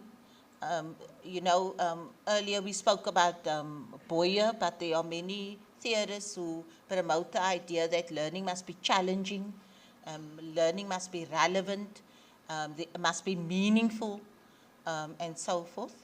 And then also looking at the development of the whole student, not just the academic or the theory part, but the whole student. And then some of our programs, we have alumni who are still part of our projects. So we have a group where we ask them, are you available? They either take off from work, or if it's over weekend, they volunteer, and they act as very strong mentors for our students. So we believe that once you're at the university, you don't leave the university. You continue your relationship with the community. And then 7.5, recognizing the student voice. That's why we have Sandile with us today. Making the student voice come through in our programs and providing a platform for critical intellectual engagement, encouraging difficult and often uncomfortable discussions. When you bring a lot of young people together, there will be uncomfortable discussions. We had many during the academy, and we are much wiser for it. So I will hand over now to Lloyd to continue with the imperatives in ethical leadership. Lloyd? Thank you very much, Jackie, and good afternoon. Can you hear me okay? Can you hear me now? That sounds better. Thank you very much. Good afternoon, ladies and gentlemen. So when we were conceptualizing this presentation, one of the things that we looked at was to say, can we put this into a broader perspective so that we just don't have a narrow focus, but rather look into how does ethical leadership, what's the global context, what's the bigger context? And so when we looked at this, one of the things that came out clear is what is industry doing? What is the corporations doing? A lot of us have got health influences, so we know a lot about the health sector. So, but the business faculty, or those students may have a different focus. And so key to this is we're very fortunate in South Africa that we have the King reports, and the King Commission, and the reports that have been produced ever since 1994 that have basically provided guidelines into how corporations operate and provides a template essentially for them to report on their good governance structures. And so we looked at this and said, this has got some application to what we're doing, and so we need to explore it in a little more detail. So the principle of treat others as you would like to yourself to be treated is one that's been around since biblical times. It's and so it's adopted universally, but the amount of times that it's practiced in this current society that we live in, where we're selfish and it's all about us being individuals, is somewhere it's often lost in translation. And so anything in if we want to see how do we practice ethically, then we're going to say, well, would you like that to be done to you? And if we use that as a golden principle, then we can build on that. The second is then obviously to look at the context within the organizations, is to say we apply these ethical principles and how we make decisions, how we conduct ourselves, and the kind of relationships that we establish. And in service learning, one of the things that's pretty unique is that we have internal stakeholders, we have external stakeholders, and those external stakeholders come from various parts of our society, so that everything needs to be considered. So the ethical leadership is really based around some of these core principles. Integrity, essentially meaning that we need to be acting with good faith and setting the tone for an ethical culture within the organization. We speak about competence, and competence has got very, very meanings, but in our context, it's really about ensuring that we've got sufficient working knowledge, as well as knowledge about the laws, the rules, the codes, as they apply to the different societies and organizations in which we find ourselves. And so we could find ourselves in very different situations of dealing with different parts of society, and so it's important that we have an understanding of that competence. Taking responsibility, having transparency, being accountable, and fairness are all, again, principles that are core to ensure that there's ethical leadership. And for each situation that we find ourselves in, we've got to look and say, well, how does this apply to this particular situation? The practice in the past has always been for us to go in, that we are the all-knowing and not really take into account the kind of impact that we would have when we engage in these projects. So it's also important for us to think about integrated thinking. Again, as I mentioned, we live in a selfish world where it's all about individuals. And so sustainability in meeting our needs, without compromising the ability of the future generations to meet their needs is really at the core.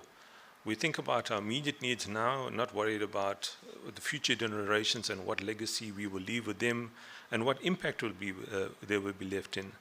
And so when we think about this integrated thinking, we've got to realize that our organizations are really part of the society and that there needs to be this corporate citizenship and stakeholder inclusivity when we think about this. So the sustainable development is really not just about economic imperatives that apply now, but future-proofing where we need to be. Jackie spoke a little bit about Ubuntu, but essentially this is that. If we adopt this integrated thinking approach to what we're looking at, it's not just about stakeholder value, but about the system's value. And if we adopt this particular approach, then essentially what we're looking at is we're living out these principles and values of the Ubuntu. In all of this, there's the shared value proposition. We've got different stakeholders. They're the customers, the employers, the communities, government, suppliers, and owners. And the shared value proposition means that everybody can benefit from it in their own particular way. But where we find ourselves, we might be within a particular stakeholder and use that as a particular focus and forget about the bigger, broader picture about what needs to happen. So for each of these stakeholders, when we're considering these projects, we need to be able to say, well, what are the value propositions for each of them? And how do we make sure that in what we are delivering, there is consideration for each of these items? So we talk about communities, especially. We talk about them being employment and business opportunities. So when we engage with the schools and the learners that are in that environment and promote higher education or promote careers and promote awareness about what we do, we're essentially planting a seed which then needs to be nurtured. And we found this when we spoke to the learners and we reflected at them, that they said, yes, we go in and we plant a seed, but how do we water it? How do we nurture it? How do we encourage these learners to apply when applications open? How do we assist them with that? And so here's the communities. We can go in there once off. There's a once-off interaction, but there's got to be that continuous engagement. And that will help, again, as we mentioned, the value for us will be that there will be a reputation for CPUT, that we come out, we engage, and we engage meaningfully, that there is then trust that we establish so that we don't just come in with isolated engagements and then withdraw, never to be seen until the next year. So we talk about sustainable development in King 4.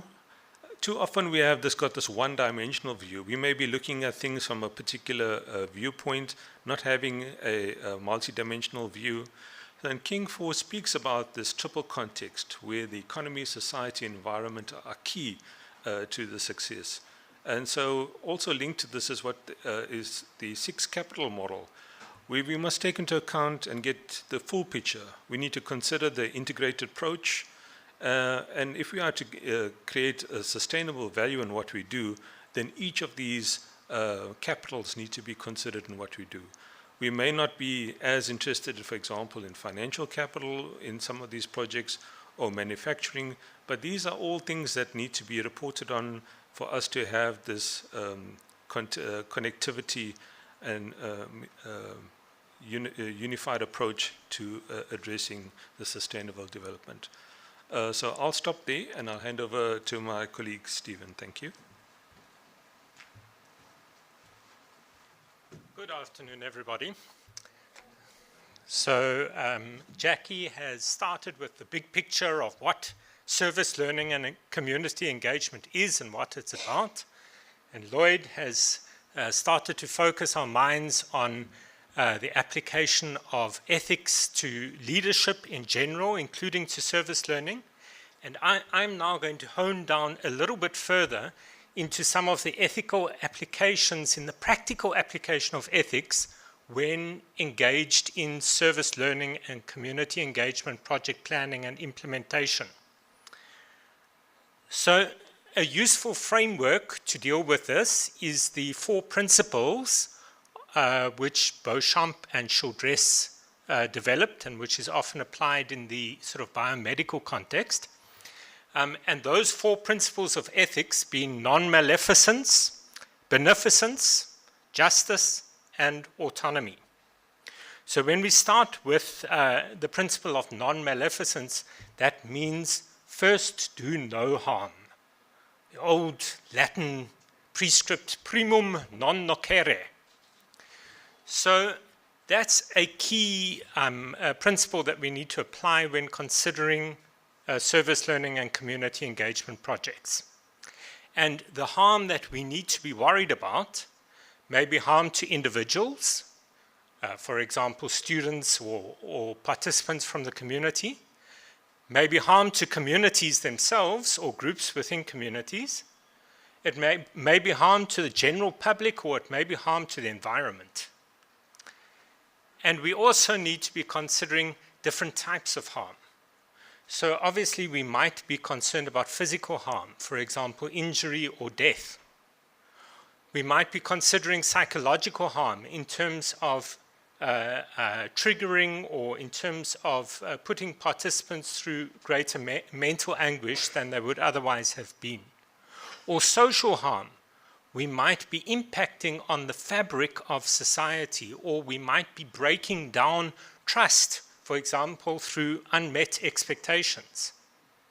Or economic harm. We might be leaving communities worse off financially than before we came in. For example, leaving them with some sort of white elephant that they have to maintain. Or it could be environmental harm. We could be contributing, for example, to pollution or to damage to fauna and flora. So there are many forms of harm we need to be concerned about, and we need an ethical response to that. And in every community project, in every service learning engagement, there's the risk of harm, and we need to be following a thing of anticipating that harm, anticipating the potential for harm, planning to avoid the potential harm, and to the extent that we can't or don't avoid all that harm, acting to mitigate that harm. The next principle is that of beneficence. Now, Lloyd has already told you that we need to be looking at value propositions to all the stakeholders, and this is the application of the principle of beneficence.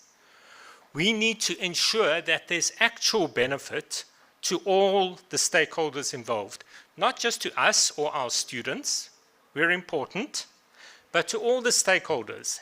And practically, that involves at the stage of planning, mapping the stakeholders, so looking at the full value chain and who the stakeholders are, and like explicitly identifying the benefit or the intended benefit to each stakeholder, and then working actively to achieve and optimize those benefits, so that ultimately we're striving for a win-win-win situation, a win to the university, a win to our students, a win to the other stakeholders.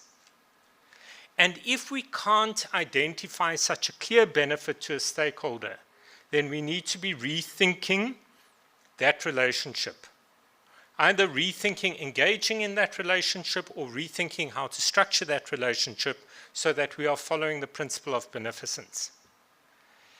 In terms of thinking through those benefits and that value proposition, as Lloyd said, we need to be thinking quite broadly and considering immediate value to the stakeholder, but also value to the broader economy, to the society, to the environment.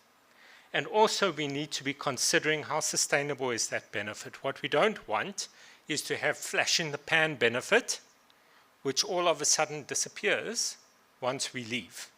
Okay? So sustainability is quite important in relation to the principle of beneficence as well. The third principle is that of justice. Now, justice obviously incorporates the concept of fairness in dealings with all our stakeholders, but it also has a concept of distributive justice. And distributive justice goes around the fair, equitable, and appropriate resource allocation. So one of the things that we need to be thinking about is recognizing both the tangible and intangible resources of the stakeholders that we are engaging with. For example, if we're engaging with communities, communities might not be bringing a considerable financial input to a project, for example, but they're certainly bringing a wealth of other resources which is benefiting us and our students. And that includes things like partnerships, networks, knowledge, skills, community facilities, time of community leaders, time of community members, and so on. And we have to be thinking through, in order to act ethically in terms of the principle of justice, what the commensurate investment of resources is that we need to bring from the HEI. This can't be a poor cousin that is somebody's job, and we're not thinking through a proper investment of staff resources, of financial resources, of time resources, and so on. That would be unethical. And then finally, in terms of the concept of justice, we need to be thinking not only in terms of immediate principles of justice, but also ensuring that we are fair in our dealings to future beneficiaries and generations. The last principle that I want to talk about is that of autonomy. And when I'm talking about autonomy, there are three concepts here. The one is respect, the other is recognition, the other is application. So in terms of respect, it's really important for us to respect the intrinsic worth and agency of every stakeholder and participant in the project. Secondly, in terms of recognition, we need to recognize the power imbalances that exist and be intentional about addressing them.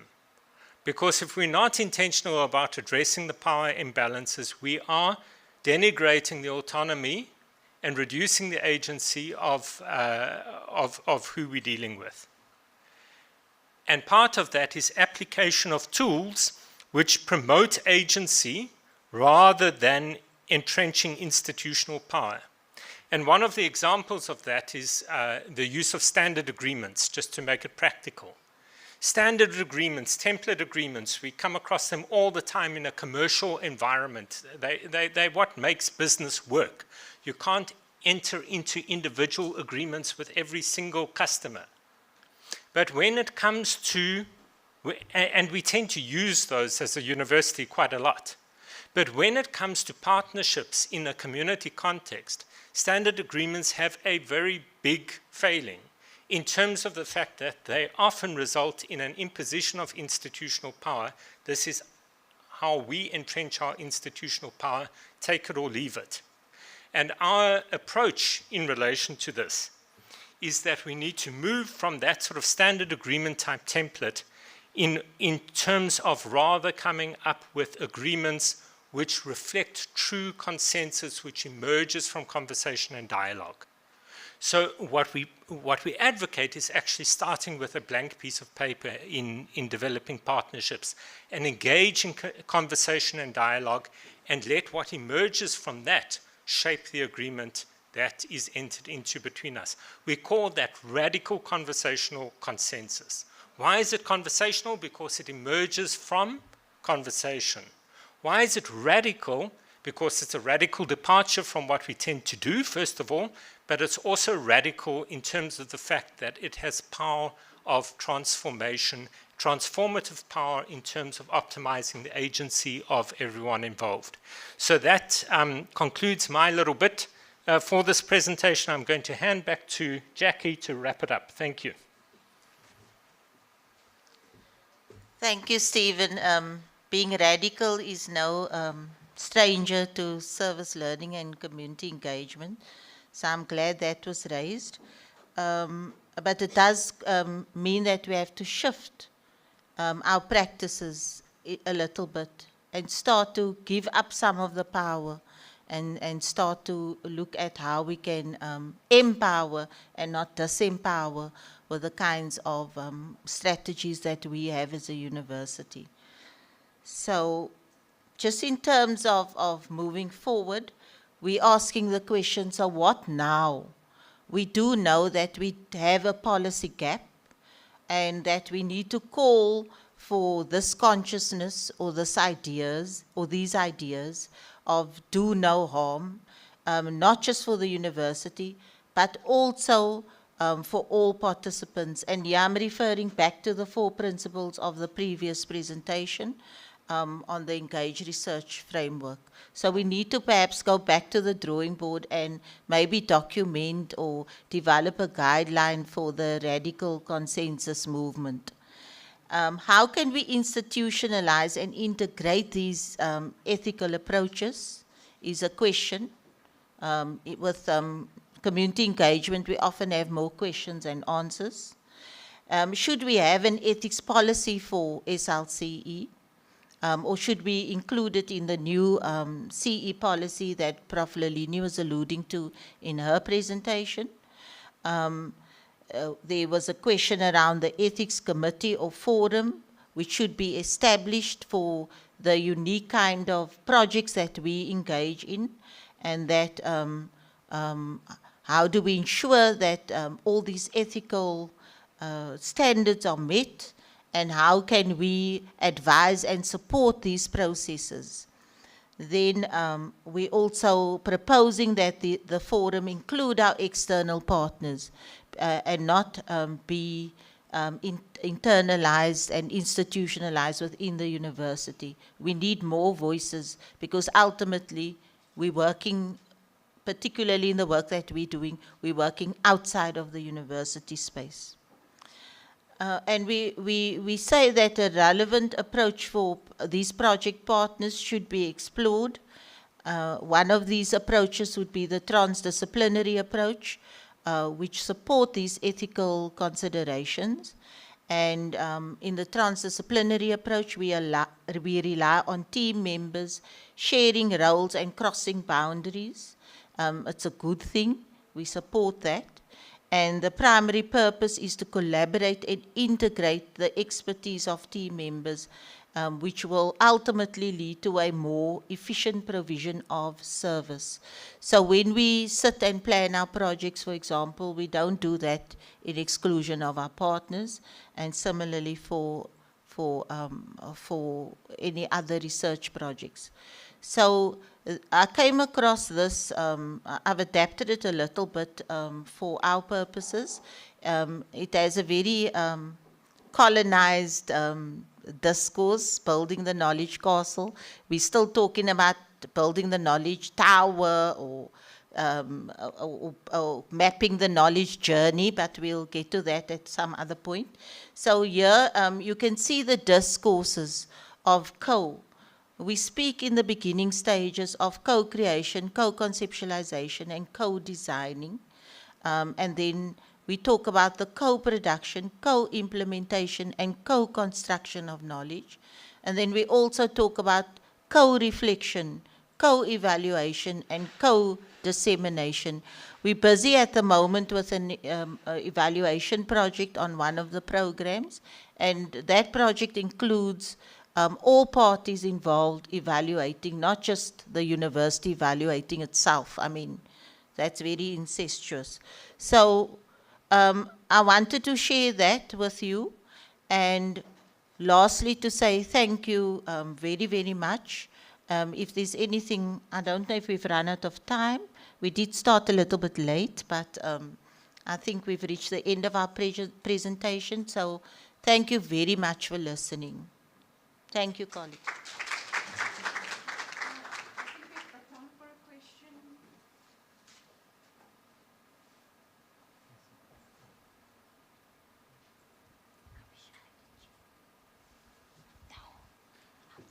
Thank you, colleagues, for a very interesting discussion. And on your last few slides, Jackie, I just wanted to say you asked the question of how can we build this kind of a discourse of thinking of this kind of tools and this kind of approach to community research and community engagement. And I'm thinking, you know, the only way one inculcates a certain type of behavior is to practice it. And I'm wondering, is it not possible to see the CPUT community as a community and to see engagement with ourselves and between ourselves as community engagement per se? And to start speaking that language even at our official forums, and to consider the ethics of that kind of engagement similar to approaching communities on the outside. I think it would have a remarkable positive effect if we apply some of the tools to ourselves. Do you want to answer? Thank you for that. I think there is that old adage of charity begins at home. And I think a lot of what Lloyd said is about leadership and about, you know, when we work with students, we can't say one thing but behave towards each other in a different way. And it is a culture shift. It is a different way of conducting oneself. And sometimes one feels like a lone voice, but I think the more we have these conversations, the more we can change minds and become a network of influence. Thank you. Do you want to add?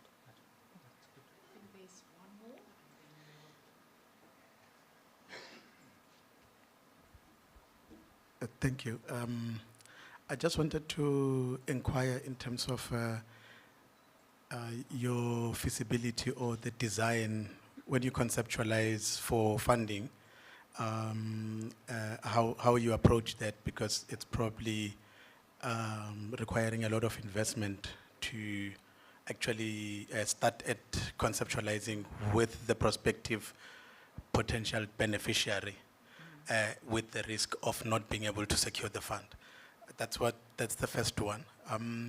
The second one, I think it goes with what Dr. Bester is indicated now in terms of some kind of a charter that could be maybe the professional subscription for CPUT, then followed by supporting policies. I think that could be something that is easy and to establish and put forth. And then in the same sense, you know, if we were to advocate for Ubuntu and student attributes of Ubuntu, then maybe we must have university attributes first to say what is the CPUT staff Ubuntu attributes. Then we can then start expecting it from students. Thank you. Thank you very much. I was thinking about the first question while I was speaking and thinking it's very, very difficult when you have deadlines to submit grants to involve multi-stakeholders in the co-designing of that, let's say, NRF proposal that you're busy with. But somehow or other, it has to be part of maybe your phase one, where you put it in the proposal that this is the methodology that you're going to be using. because otherwise you can consult with your stakeholders in terms of their roles. So instead of having researcher 1, researcher 2, you can add in the stakeholders that you're busy with, and not just the researchers, and then their roles and their responsibilities within the grant. The One Erasmus Plus program that a project we applied for, we actually had to say who our community stakeholders who will be coming on board with that program, and we had to discuss it with them before the time. Obviously, all the nitty-gritty, if we're following this process, won't be in that proposal, but there should be that recognition of the process when you are submitting. Otherwise, it will be you submitting a proposal and then taking it to the community, and we're going back to the same way of doing things. So yes, it's not easy. Community engagement is not easy. But there's a lot of talking, a lot of consultation, a lot of phone calls, a lot of visits and so on. Going to the sites, making sure you can't just put in, I'm doing this, and I've been a survivor of that, where our institution or our unit or center is named in research proposals, but nobody has consulted us, and then after the fact, I get an email to say, oh, can you make yourself available for an interview because we want your intellectual property. So we must try and change that discourse, because we in everybody's proposals, because it's happening here. The stuff is happening here. But then when they will say, oh, we studied a UOT in the Western Cape, we all know it's us.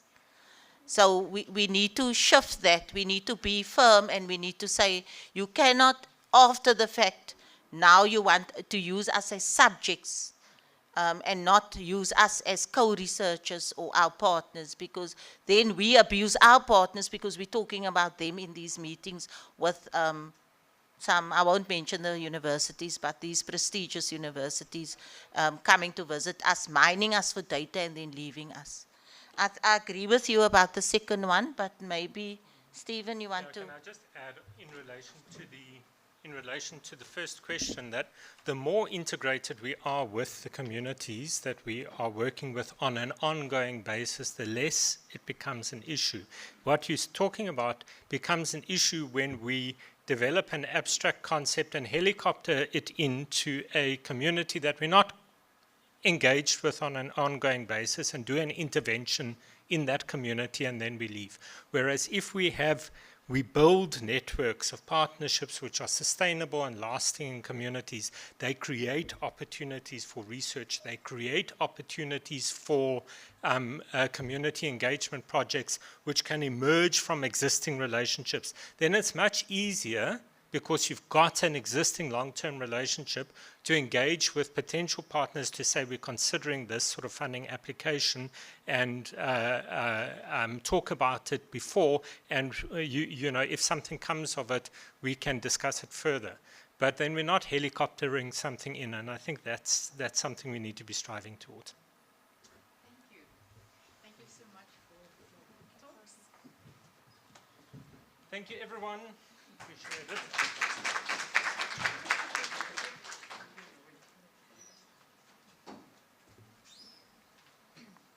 I'm going to ask Jacqueline to introduce the next speaker as a student. How do I get out of this thing?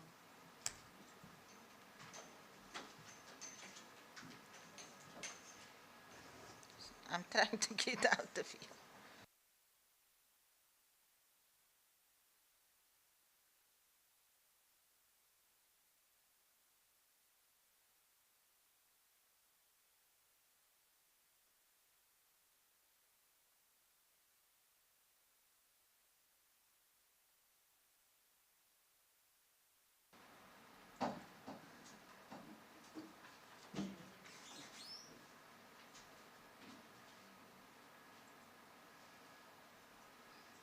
I have a very special person here today. There's lots of special people, but some are very, very special to us.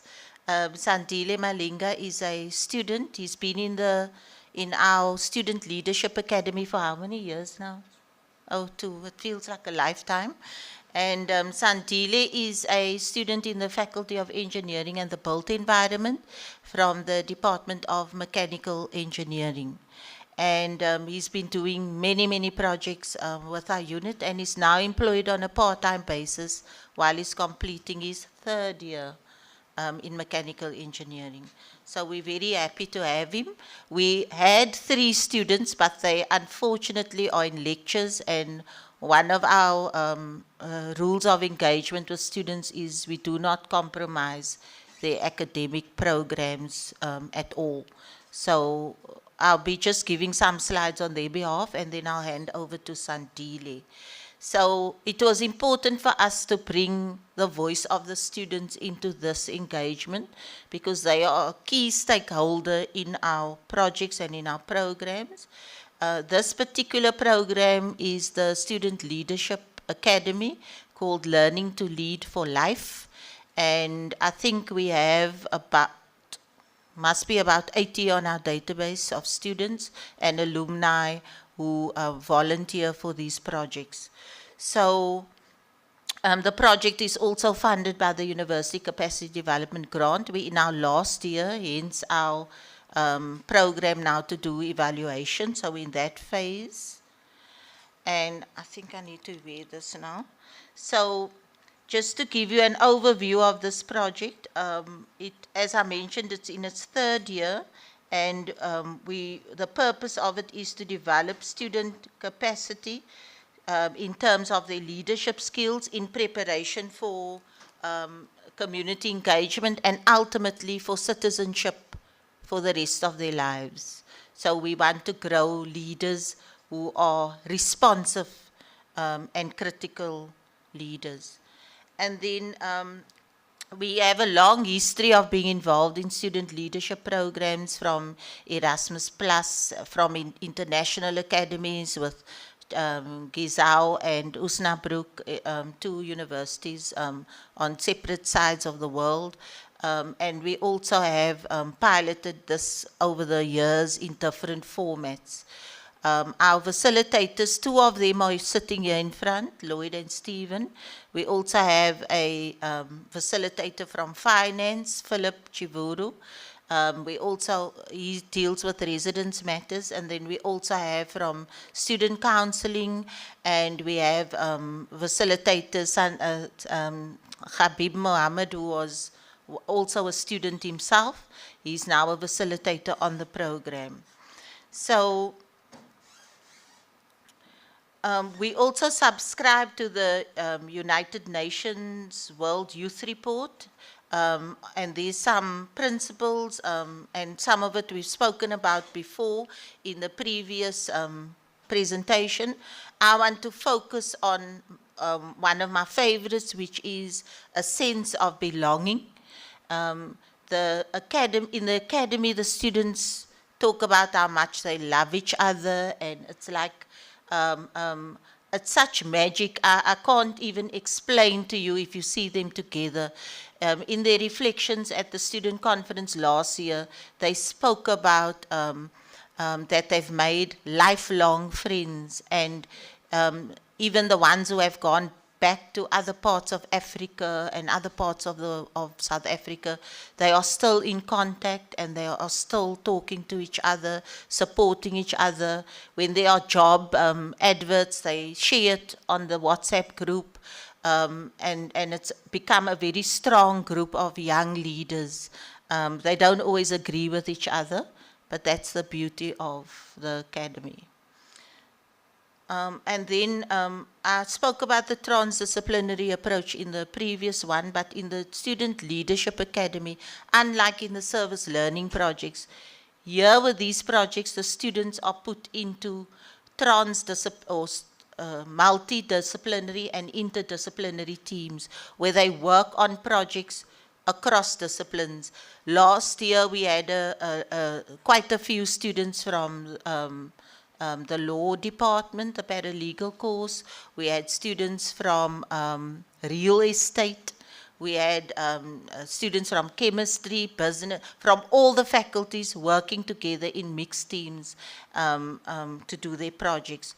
We had 6 themes and 12 community projects last year.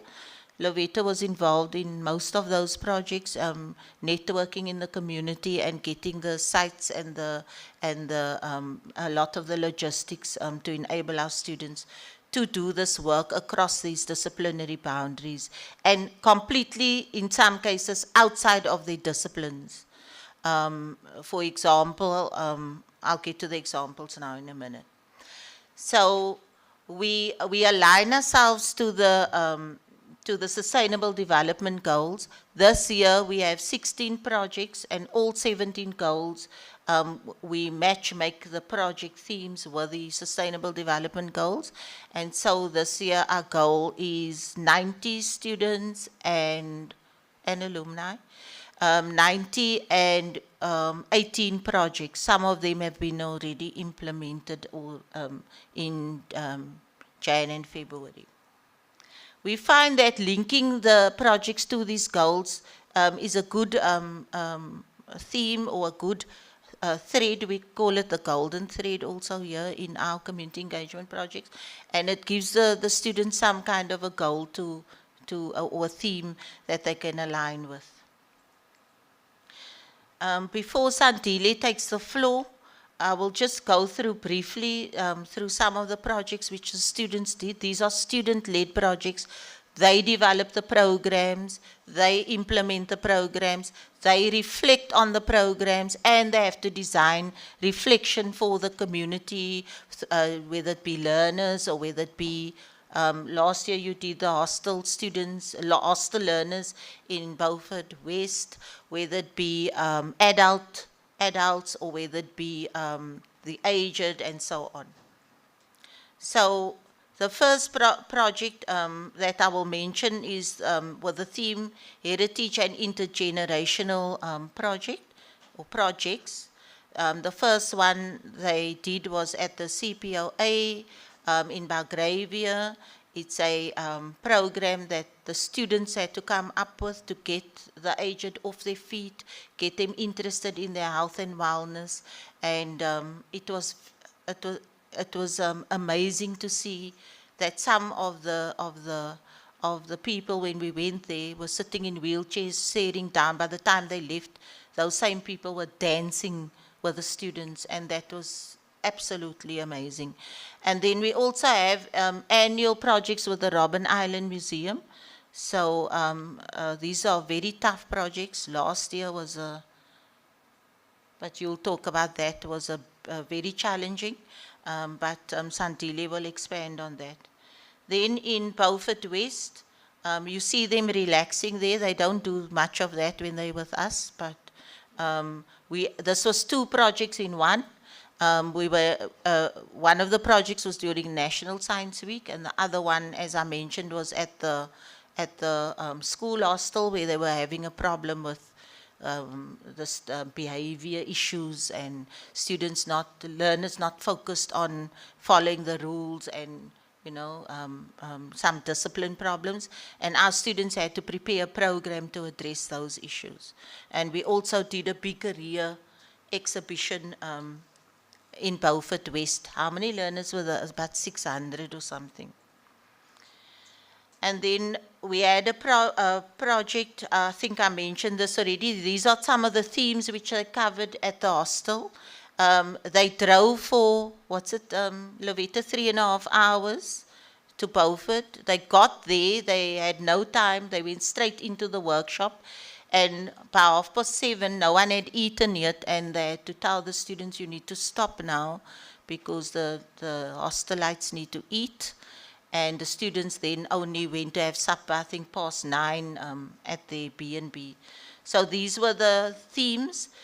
You will see Nicole on that picture there at the bottom. She's an education student, and there's 2 other students on top. And they put a lot of research and preparation into these topics. And then this was a project that we did with Lovetta, and we went to Delft, and we had to do a program with single mothers there, and the brief was no talk about condoms or safe sex or it must be a fun program. These women are over workshopped. They must come there and feel that they can enjoy themselves, they can let go. Their lives are very stressful. I mean, how do our students tell women in single mothers in Delft how to survive? I mean, so they went there and they had fun with the mothers. You can see their facial expressions. The students learned a lot. We had a project partner from Lovita, what was the name, Amelia? And Amelia guided the students and taught them some of the games. Some of it was cognitive games where they had to think and then work also with each other.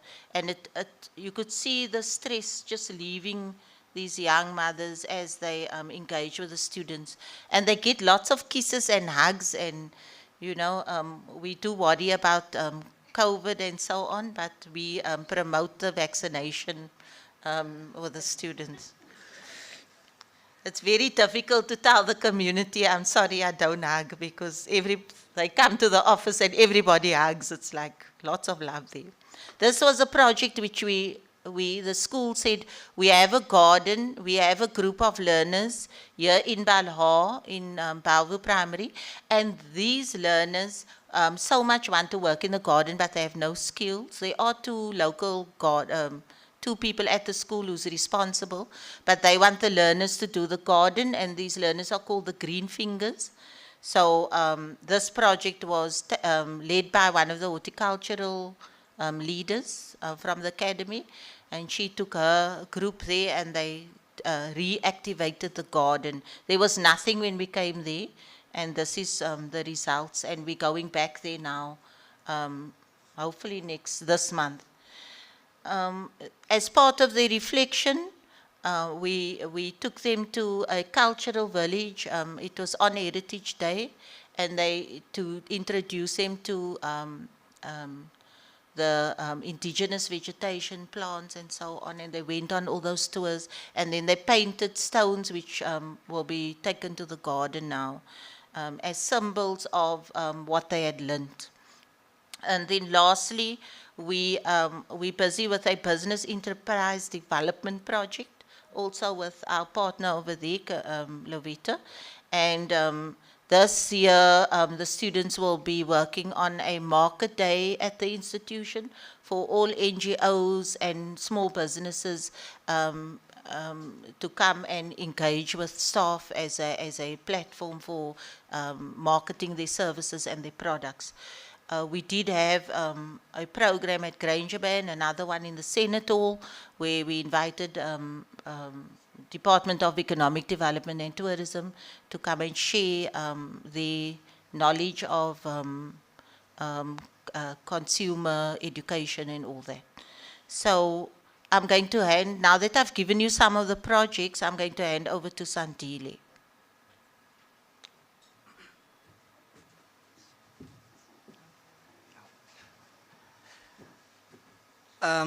Good afternoon, everyone. I would trust everybody is well, but I've already been introduced and from which department faculty I'm from. But before I start this presentation, I want to start with this illustration. Imagine this. We have two buses.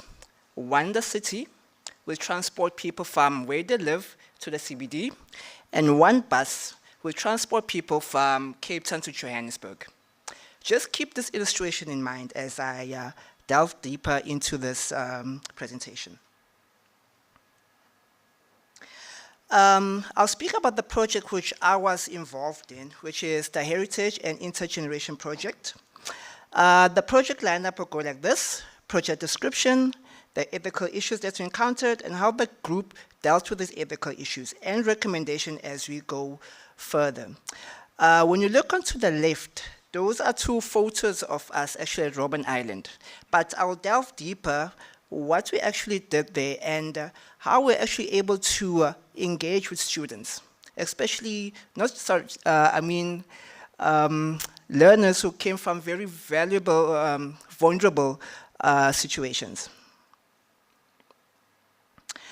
Firstly, about the project, it was initiated to bridge the gap between the two generations. The project was spun off from the Student Leadership Academy, which Ms. Skippers has actually mentioned. I want to just delve a little bit deeper into the Student Leadership Academy. I'll speak with my fellow students who were part of it but who are not here, is that a lot of them, they come there is a blank canvas. When I say blank canvas, when it comes to leadership, because there's one thing which I've seen is that a lot of students, they distance themselves from leadership and what leadership is. In other words, they have a different perspective on what leadership is. So in my group, I had 3 group members who was Habib, me, plus Nazo. And the partners that we had for the project was the Robben Island Museum, Castle of Good Hope, and community NGOs.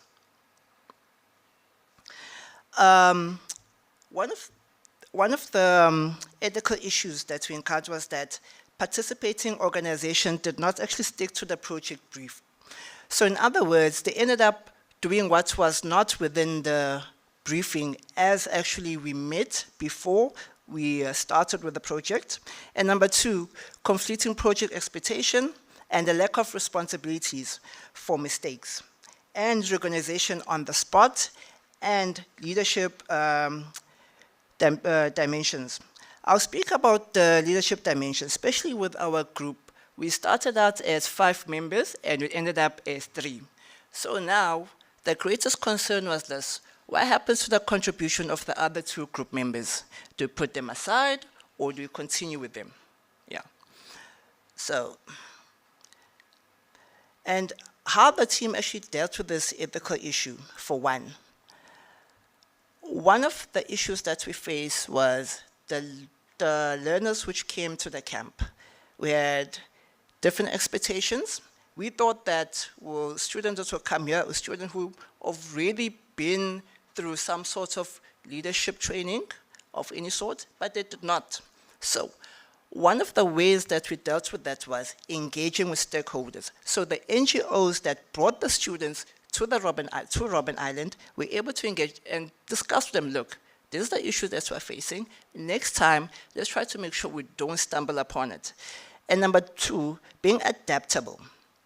I'll go back to the illustration which I had of 2 buses. One that transport people from the community to the CBD, and one from Johannesburg, one from Cape Town to Johannesburg. Yes, they're transporting passengers, but there's one thing different. Their journeys are different. They apply the exact same driving skills. So in other words, I'm saying this. Being adaptable is this: as a driver who drives from the community to a CBD, he stumbles upon traffic. And then a driver from Cape Town to Johannesburg on the N1, where there's relatively few traffic, but there's a lot of trucks. So his driving skill has to adapt to the situation. So our team had to actually adapt to the kind of community that we were engaging with and dealing with. Thirdly, sharing information. As Ms. Botsa said, that when you go to communities, you don't go there as a repository of knowledge. It's actually other way around. They are the one with the repository of knowledge. You just take it and adapt it in the situation that is required. And the 4th point, learning from participants. I'll just tell this story. Actually regarding Robben Island. There was a particular learner who came from a gang-riddled community. I was surprised. He was just, I think it was about this tall, but had this very gangster kind of a type of a look. And I sat down and spoke to him, said, look, what's going on with you? What's up with your life? He told me that within his own community where he lives, he's actually like a community protector. Community protector. And there's one thing which I liked about him. He said that because a lot of people in his age group they engage in gang and he wants to stop. He said to us that in the following year, which is this year, he'll be actually going back to school. Actually was a grade 10 dropout. Probably we have to go back and see how far has he gone with that goal. Last point, recommendations. Point number 1, over-prepare for community engagement and expect the unexpected. Number 2, always report challenges to project staff immediately, because with some challenges, they might be small, and some people may, some challenges could be a storm in a teacup, some may not. Some could be actually a real storm. Third point, having constant engagement and dialogue with stakeholders. You can have a pre-meeting with the stakeholders, and when you have a pre-meeting, they won't give you all the information, but when you start implementing the project, that's when you need to actually engage with them and learn the small nuance, those small little things, how to speak, how to communicate with them. In my example, we do a lot of projects in the Western Cape. I'm not a native of the Western Cape. When I came here, my Afrikaans was very broken. But engaging in this project, I've actually improved it to a point whereby I know how to speak and what to say and when to say it. And most importantly,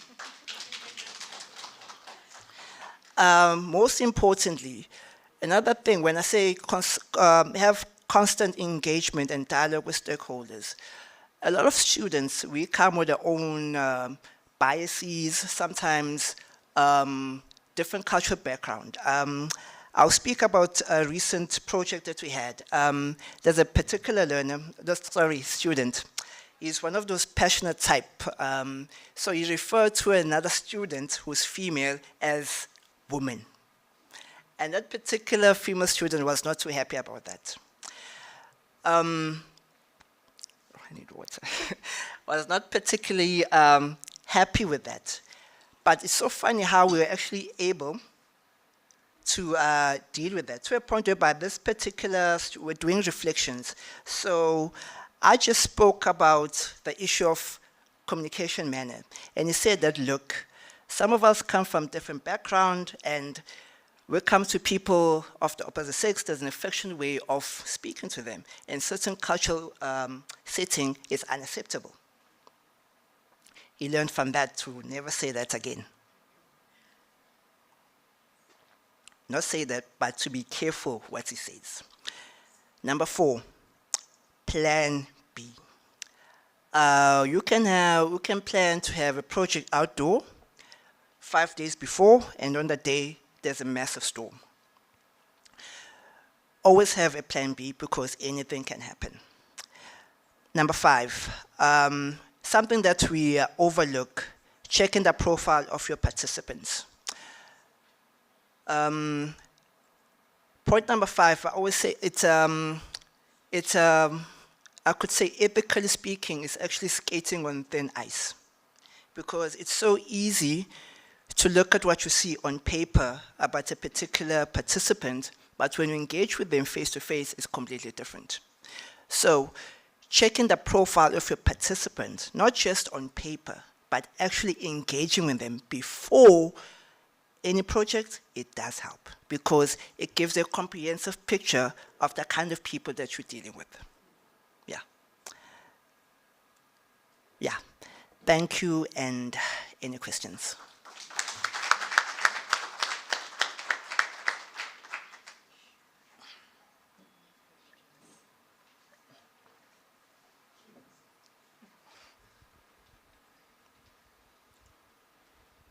Thank you, Sandile. Just for my side, it's just a comment.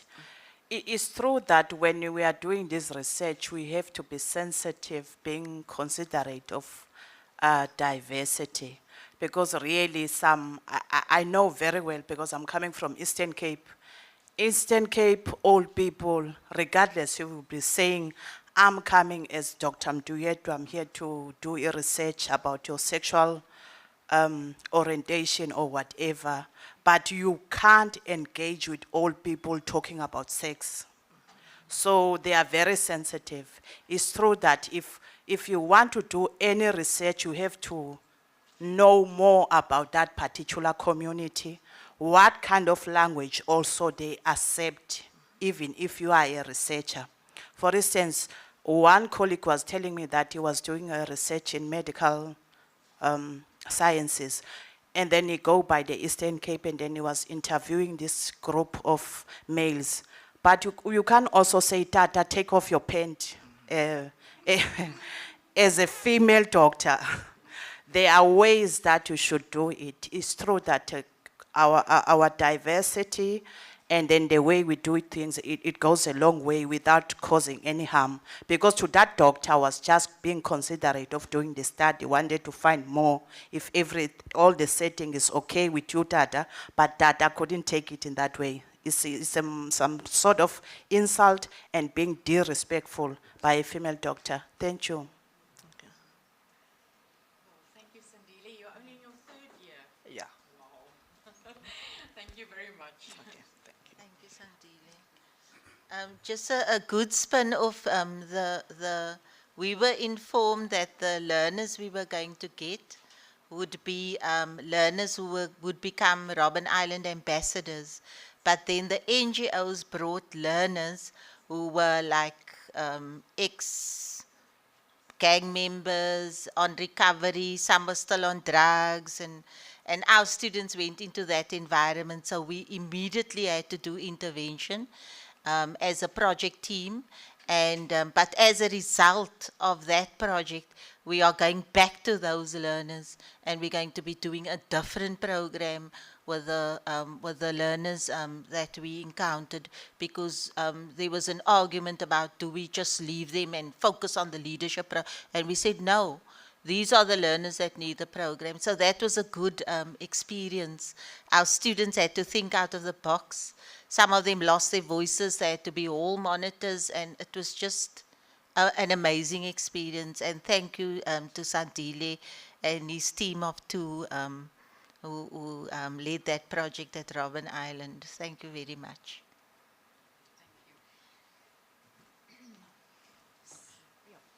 Actually, I need to step back, so no introduction needed. For our second last talk, if the audience don't mind, we can continue, otherwise we can have a short comfort break. I'll leave that up to you, but over to Jackie. Thank you. I feel like I'm in a marathon.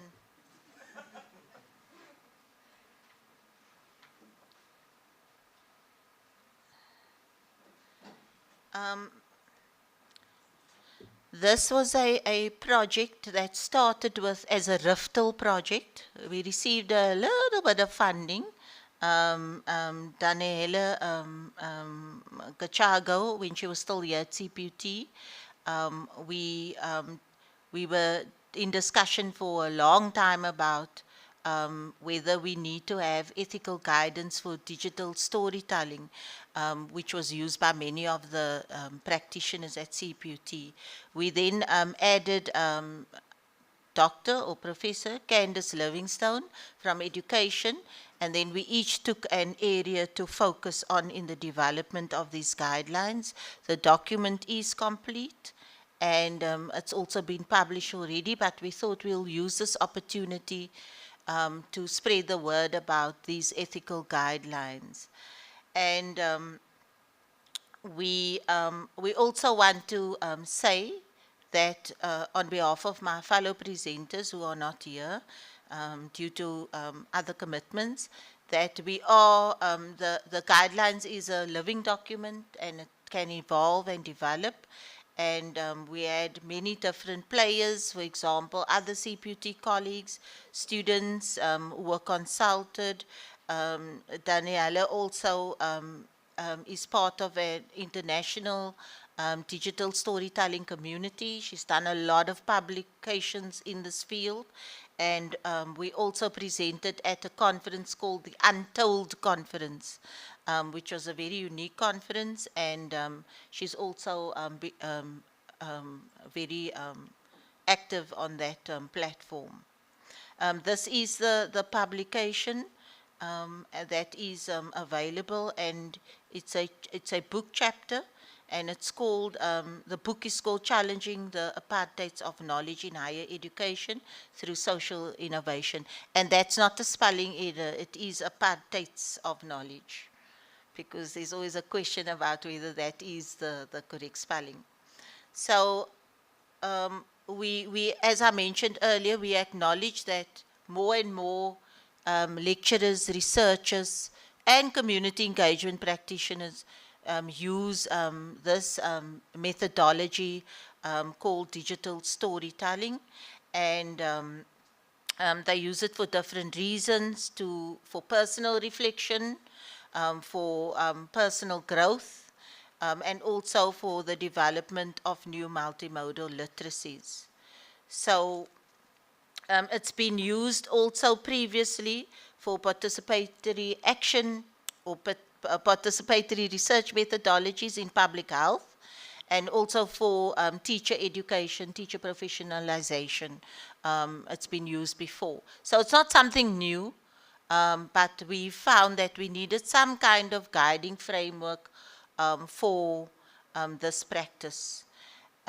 For our community engagement projects, we also use digital storytelling for healing or heritage projects, for reconciliation projects, for recovery, to support recovery, for celebration purposes, which we love doing in SLCE, for resilience practices and motivation, and so on. So the magic of digital storytelling is that it integrates curriculum content in terms of a pedagogical practice with the personal experience of students. And I do have 2 videos of students, so I'm not sure if it will play, if I can. And there has been consent for these videos to be played. Let me just say that.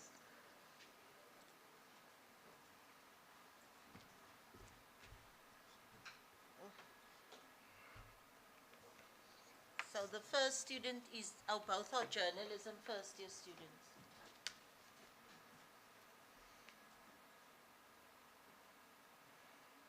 I wouldn't have known how to do that.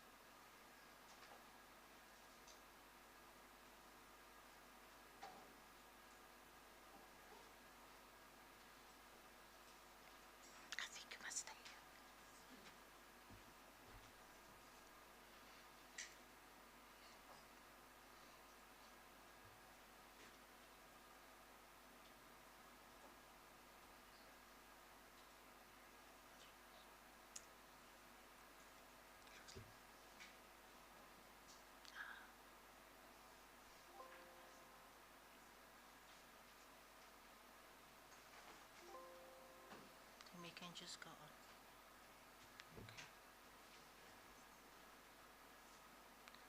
on. That was just an example of the actual project that was done, but I'm sure for time we can just skip those now. And then in our document, we also speak about ethical approaches for digital storytelling, and we consider the normative and versus the contextual and situative and relational approach. So for the normative ethics, we speak about how to develop a system for ethics in digital storytelling, and how to recommend concepts of what is right and wrong. A previous speaker spoke about the black and white, the right and wrong, and having to make that decision, and arriving at moral standards that regulate this type of conduct. In a sense, it is a search for an ideal litmus test of proper behavior, which as we, I think, recognize is very difficult. Then we have the right or the wrong answer. We have ethical review boards. Mostly this is a process that happens before the research actually starts. And in some cases, or in most cases, it is a tick box exercise. I have to get ethical clearance because I have this project in a month's time, and it's just, okay, I've got it now. And I must fill in the form and I must go through the process, which is the right thing to do in terms of being a good CPUT staff member and doing the right thing. So it can lead to this tick box mentality and this preoccupation with filling these forms incorrectly, rather than, as Stephen and Lloyd were alluding to, really going into the challenging ethical issues that your project or your research is going to encounter. And these are fraught with ambiguity and other complexities. And we heard already how untidy community engagement is. Similarly with digital storytelling, it's not an easy area to work in. Danielle is also very involved with the Story Center.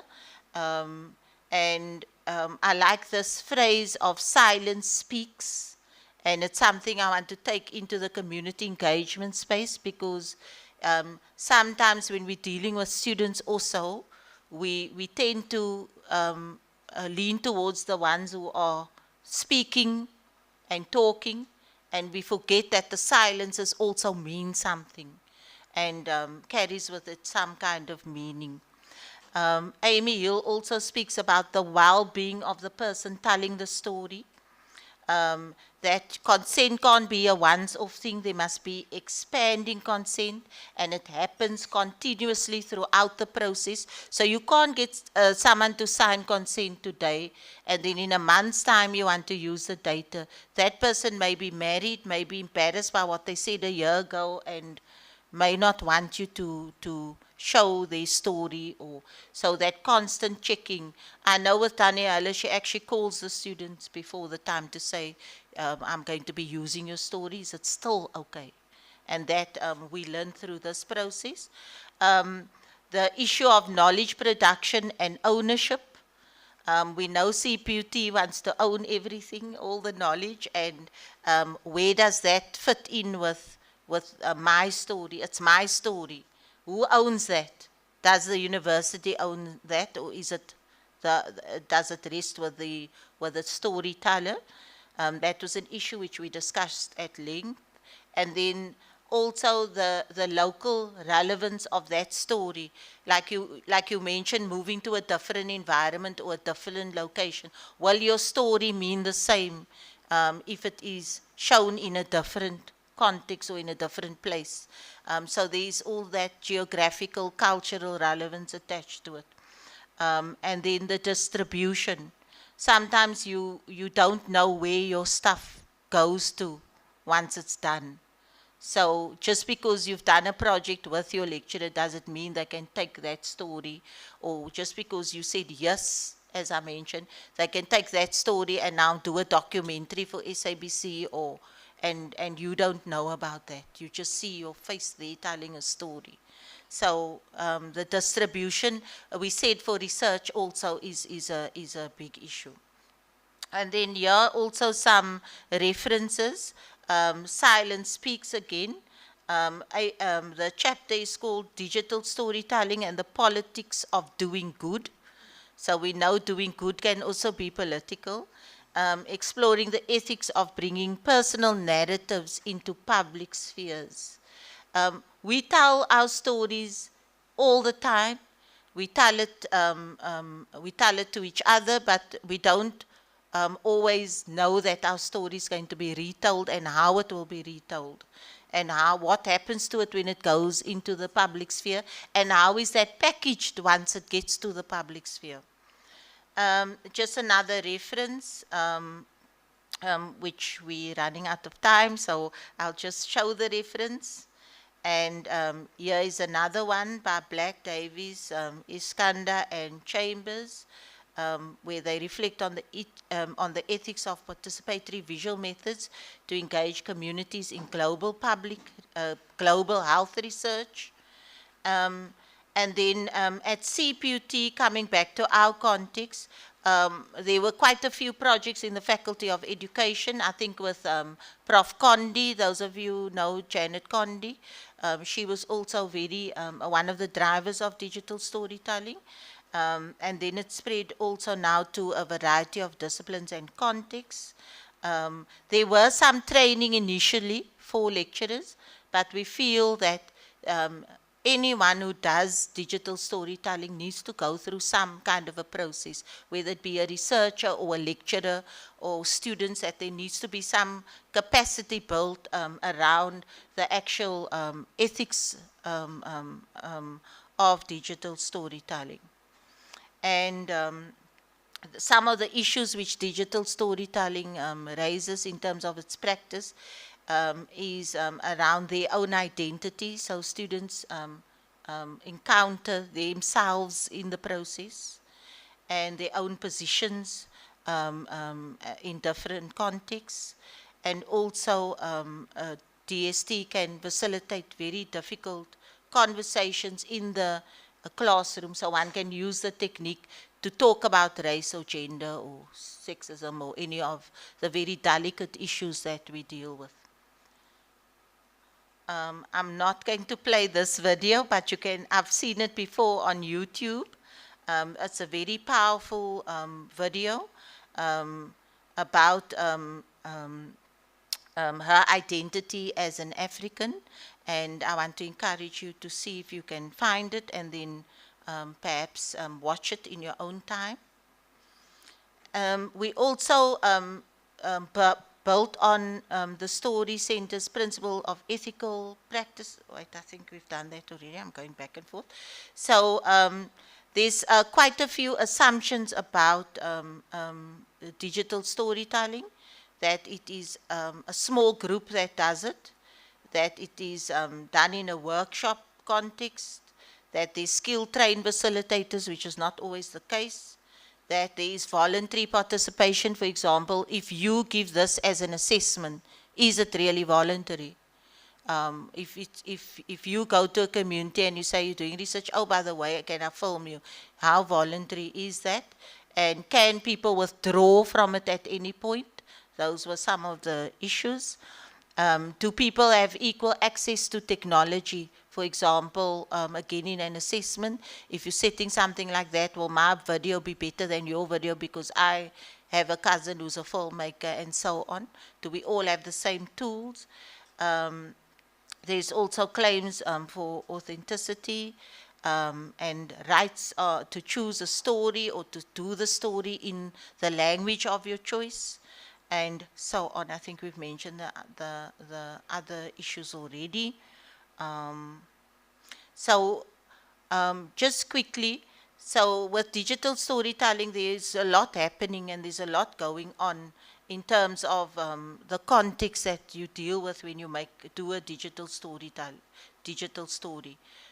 Issues of, and this was just a brainstorm, education, reflective practice, health issues, mental and all other risks that one needs to look at, multimedia access, the therapeutical elements and so on. This was the publication which there is a link to this document, but if I open it up, it's quite a lengthy document, and we can make the link available to everyone here so that you have the document. So we have developed the guidelines already, as I mentioned, and you will all have access to that document.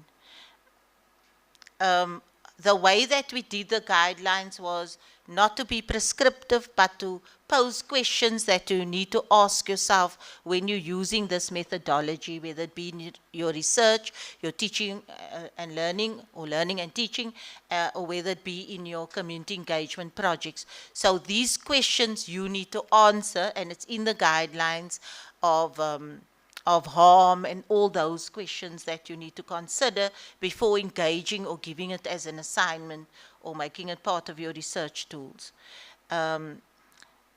Yeah. and then we used Joan Tronto's Ethic of Care, and that's also, we don't have much time to go through all that, but looking at everyday practices rather than just at the big ethical dilemmas is what he is proposing. She is proposing, and then we just have a definition there that that this is an activity that includes everything we do to maintain, continue, and repair our world so that we can live in it as well as possible. And it also mentions this web or this interconnectivity, and how things are related, and how what you do can impact on so many other people and dimensions. Because if you're telling a story of your childhood, for example, and you give that to students to do, it might harm the parents or the brothers or the so one needs to think about the topics that you give people to do digital stories on, and whether there is any other elements that might affect this very delicate web of interconnectivity. So you've given me 1 minute. So we do know that it is a complex relationship.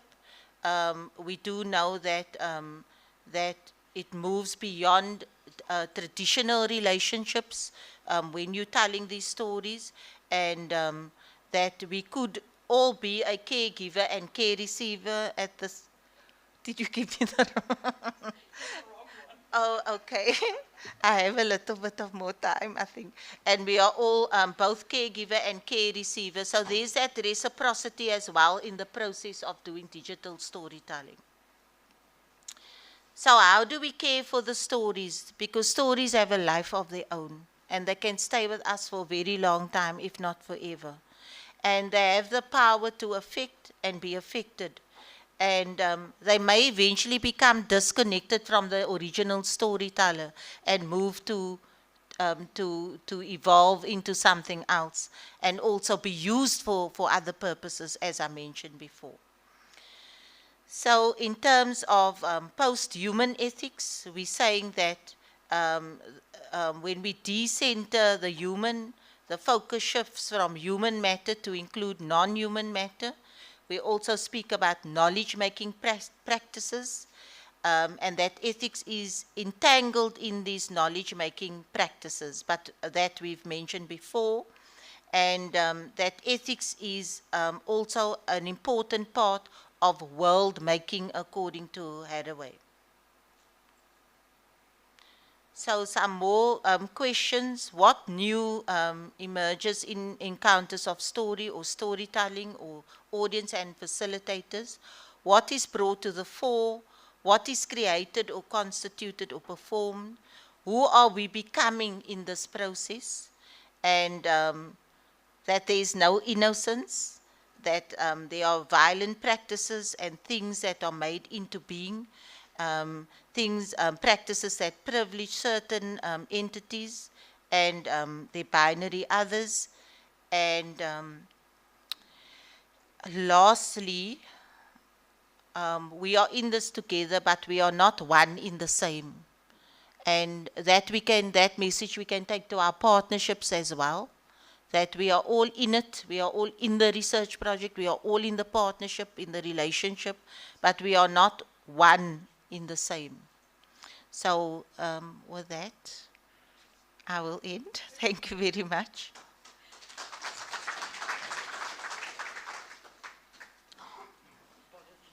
No, no problem. I will send those links to the readings, if I may, to you. Okay. Any questions or comments? Thank you so much. I've given you a lot to talk about, but you've given us a lot to think about, so thank you for that. Pleasure. We could take a 5-minute break or 10-minute break, or if the audience prefer, I can hand over to Dr. Bester for his last presentation, and we can perhaps all leave a little bit earlier. How do you feel about it? You want to continue? That's a democratic decision.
A formidable speaker, Dr. Dirk Bester, the faculty FRC from the Faculty of Health and Wellness. So I really don't need to introduce him. Thank you so much.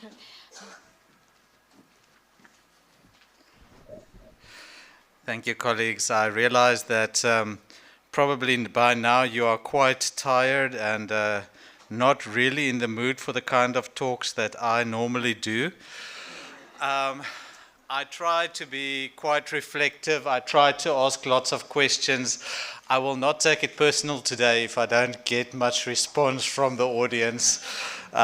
We'll chalk it down to a sugar rush. I know there's lots of muffins and cookies and things that happened just now. I abstain, so I'm fresh. I'll do the thinking. What I thought to talk to you about is the whole notion of permission.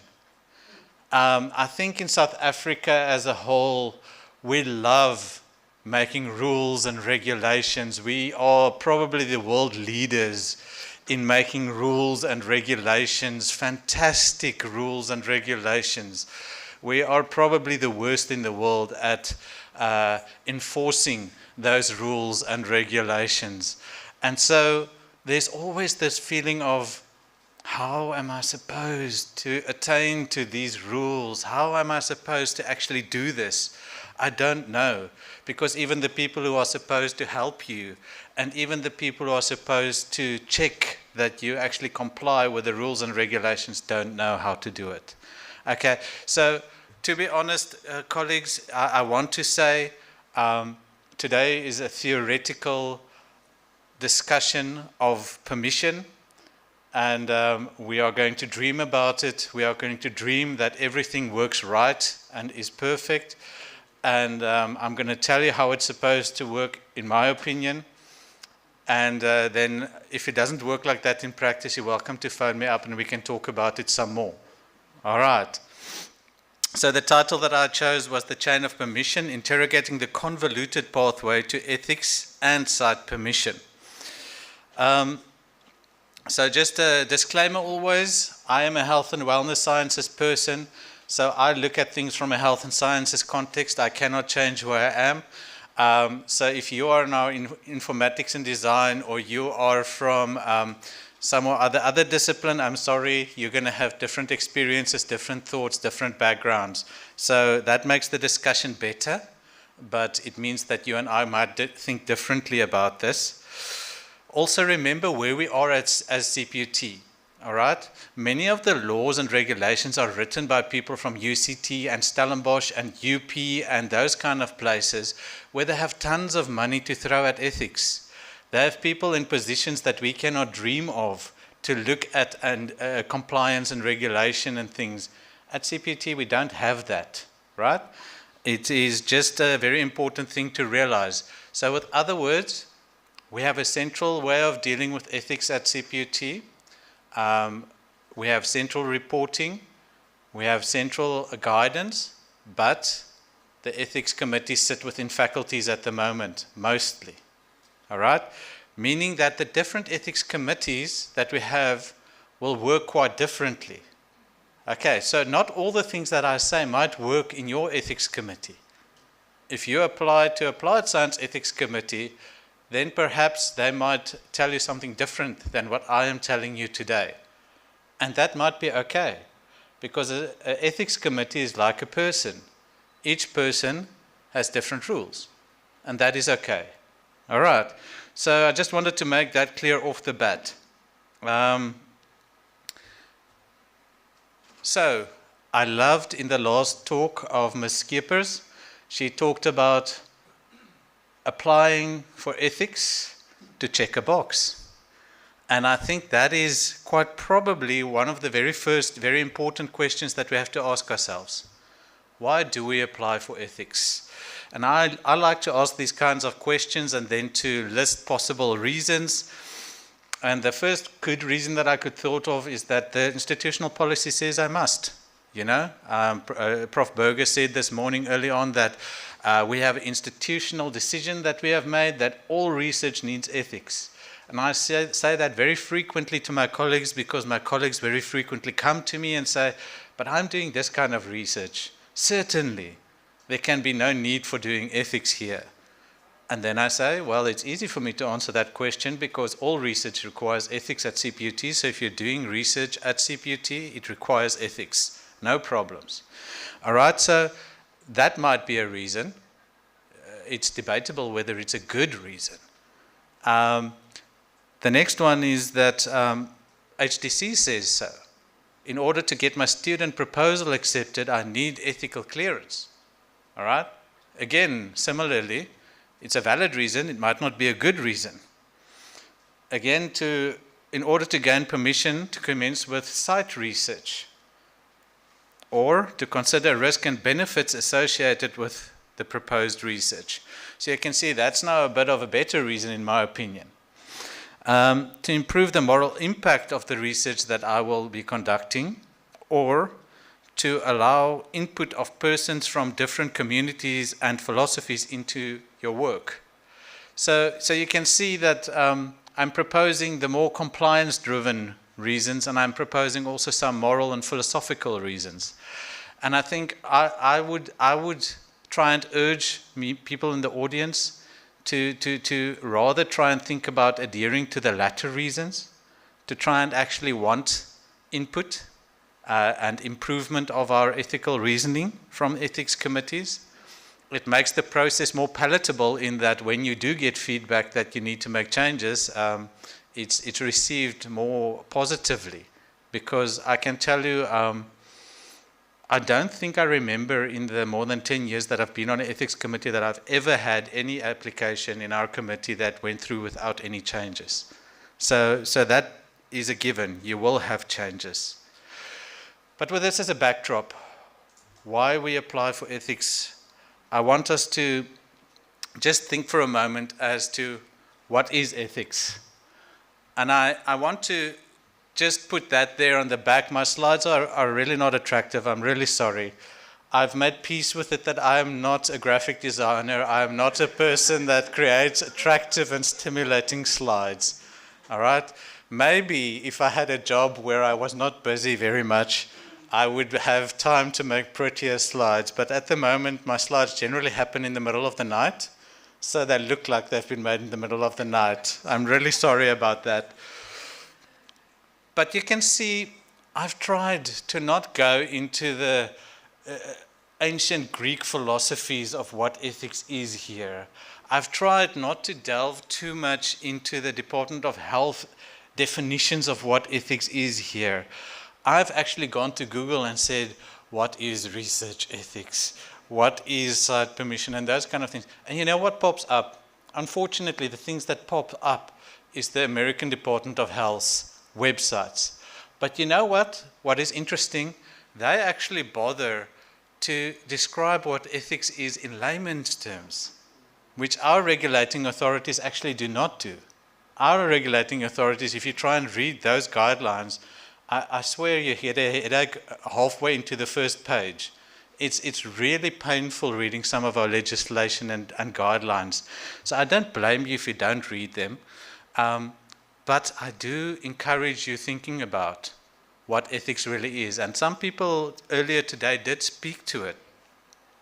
And I think what is very important is just, I've highlighted some words there. Just think about some of those words for a moment. It's the planning of how you will conduct and report on your research. All right?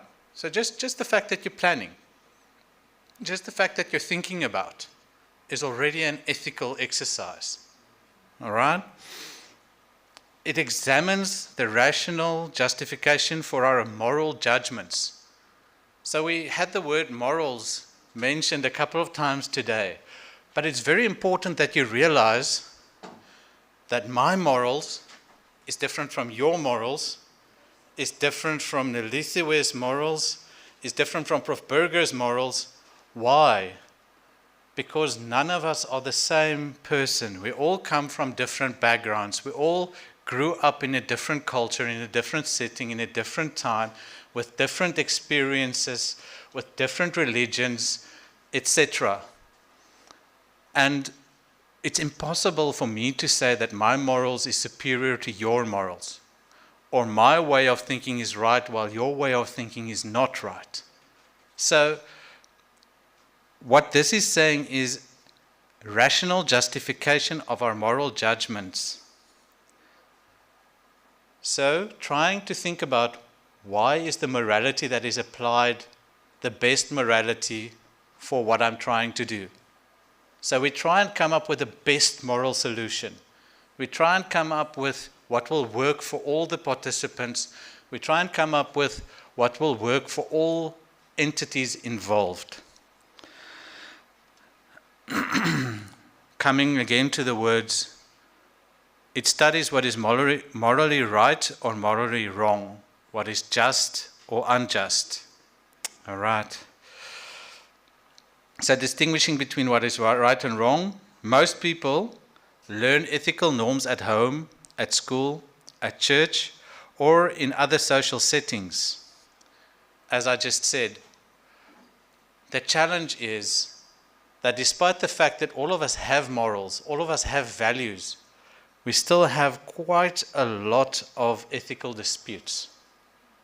And so that's why ethics committees are formed. That's why ethics bodies are formed. That's why ethics regulations are drawn up to try and create a platform for fair interaction, for fair input, for fair processing, to minimize those ethical disputes, to allow for fair input and fair judgment from various sources. And you'll note that, especially if you have a registered committee, there's very many different classes of people that must be on these committees. And it encourages deliberation across different sectors, just especially because it recognizes that there is different values around the table, and those different values all have equal and fair input into each and every project. So I can go on. And I can actually say a lot about this, but I don't think it is so important for me to look at all of this. I think what was said earlier today actually summarizes what I want to say very succinctly.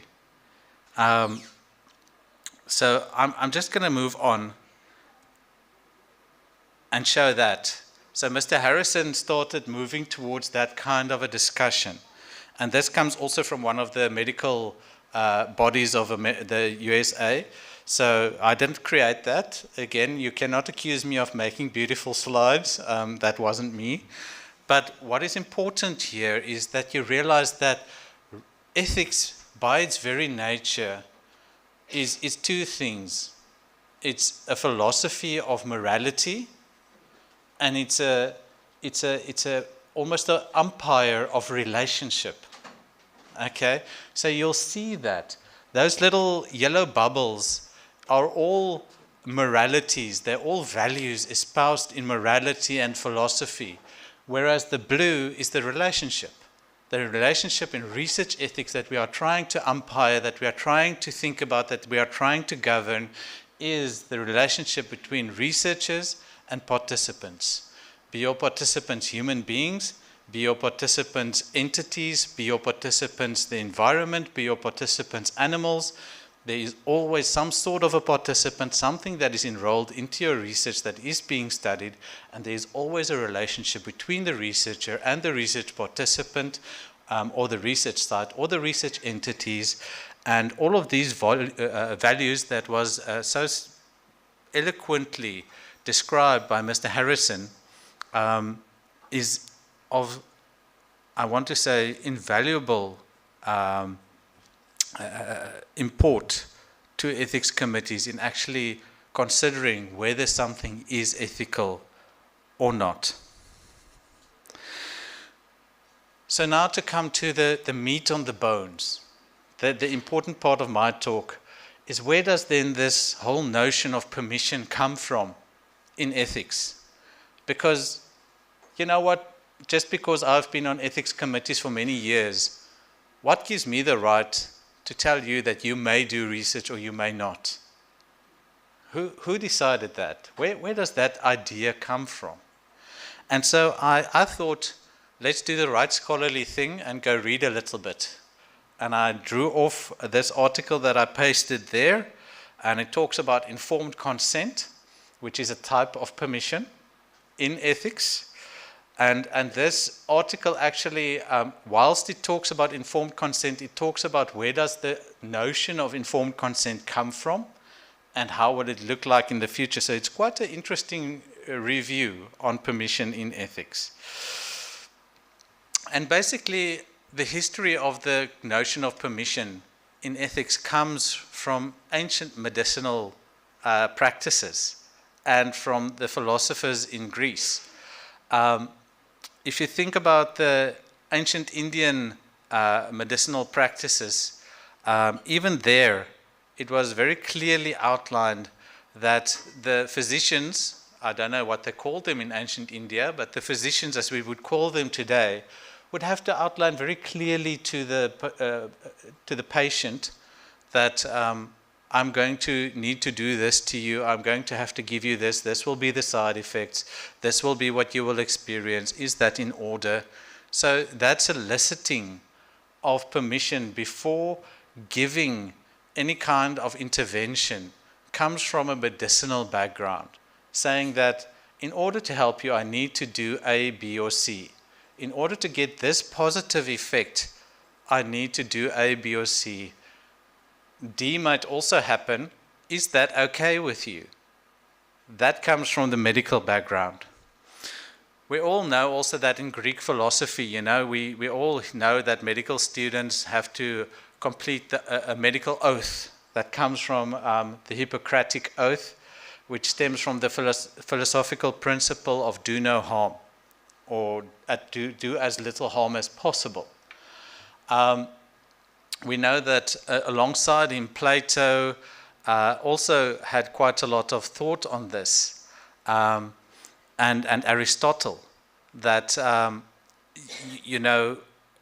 basically you had to, in the Greek culture, as a free man, if you visited a physician, the physician could be, what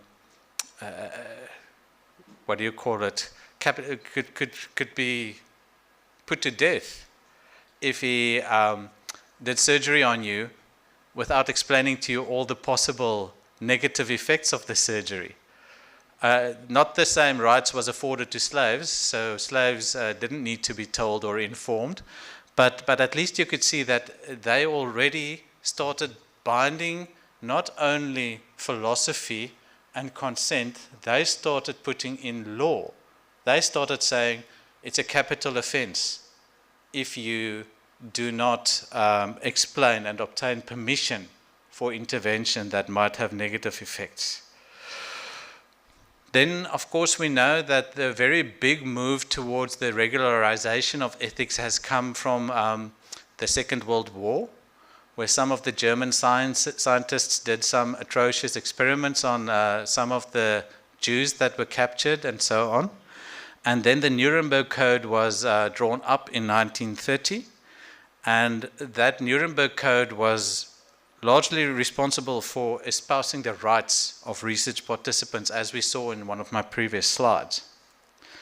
This was quite, I want to say, historically rapidly followed by the Declaration of Helsinki, which then basically outlined the opposite side of the coin, which basically tells researchers what is their responsibility. And then lastly, another couple of decades later, this was further refined in the Belmont report, which then started talking to the specific values that is now central to research ethics as outlined by Mr. Harrison, which is respect for persons, beneficence, and justice. All right. As there are morality and the interpretation of these key values, this is complex, right? Moral issues and the interpretation thereof is difficult. You can actually sit around the table a long time talking about moral issues and still not agree. So the question was always, who should implement this? Who is the person responsible? And so, as I said, if you go to Google and you ask Google who makes regulations and guidelines for ethics, the first person that comes up, or the first body that comes up, is the NIH, right? The National Institutes of Health of America. They have the most influence in the guidelines of ethics in the world at the moment. Why?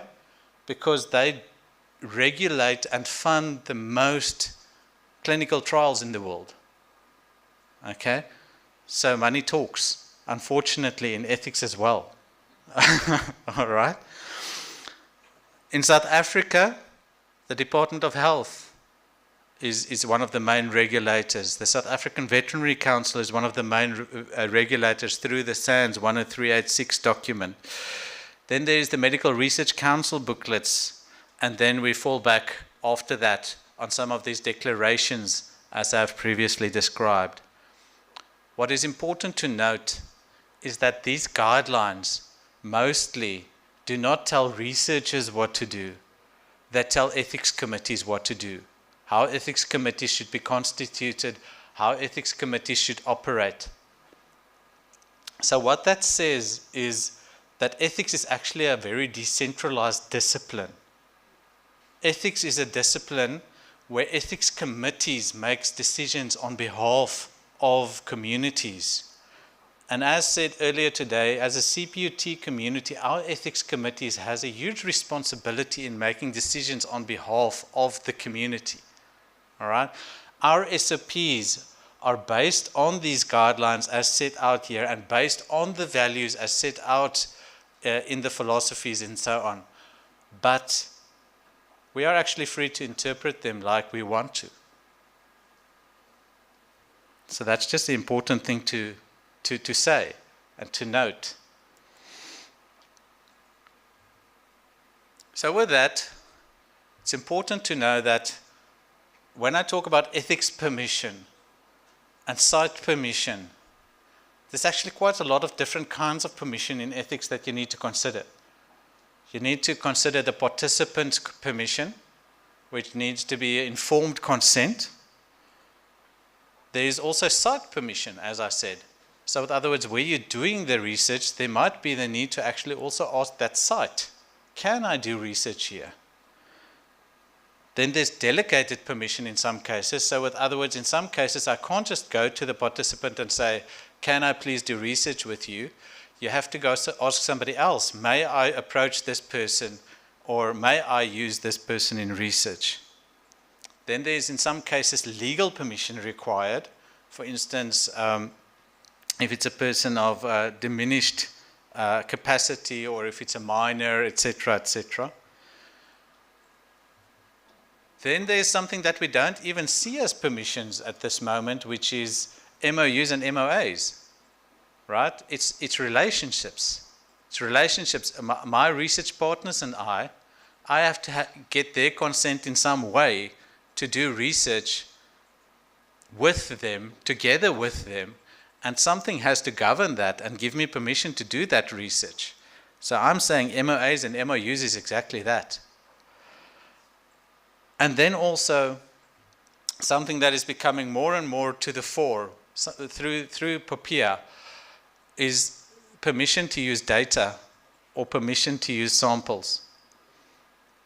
As I'm sitting on some of the committees, especially gatekeeper committees, this is becoming more and more of a headache, where people want to access not patients, but patient samples or patient data, where people want to access already researched research data.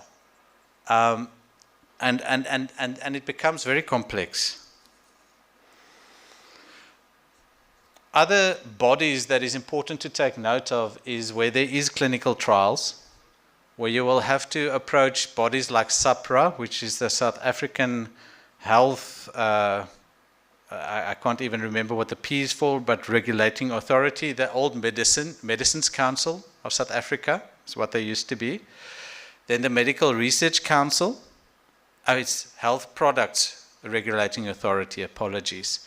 Then the MRC has a clinical trials register that would be needed, and you would have to have a good clinical practice training.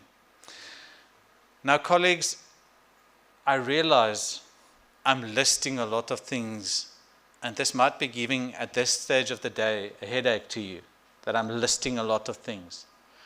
But what I'm trying to illustrate by listing this exhaustive list of permissions that you need to seek is I'm trying to say filling in ethics can never be something that you do as a tick box exercise.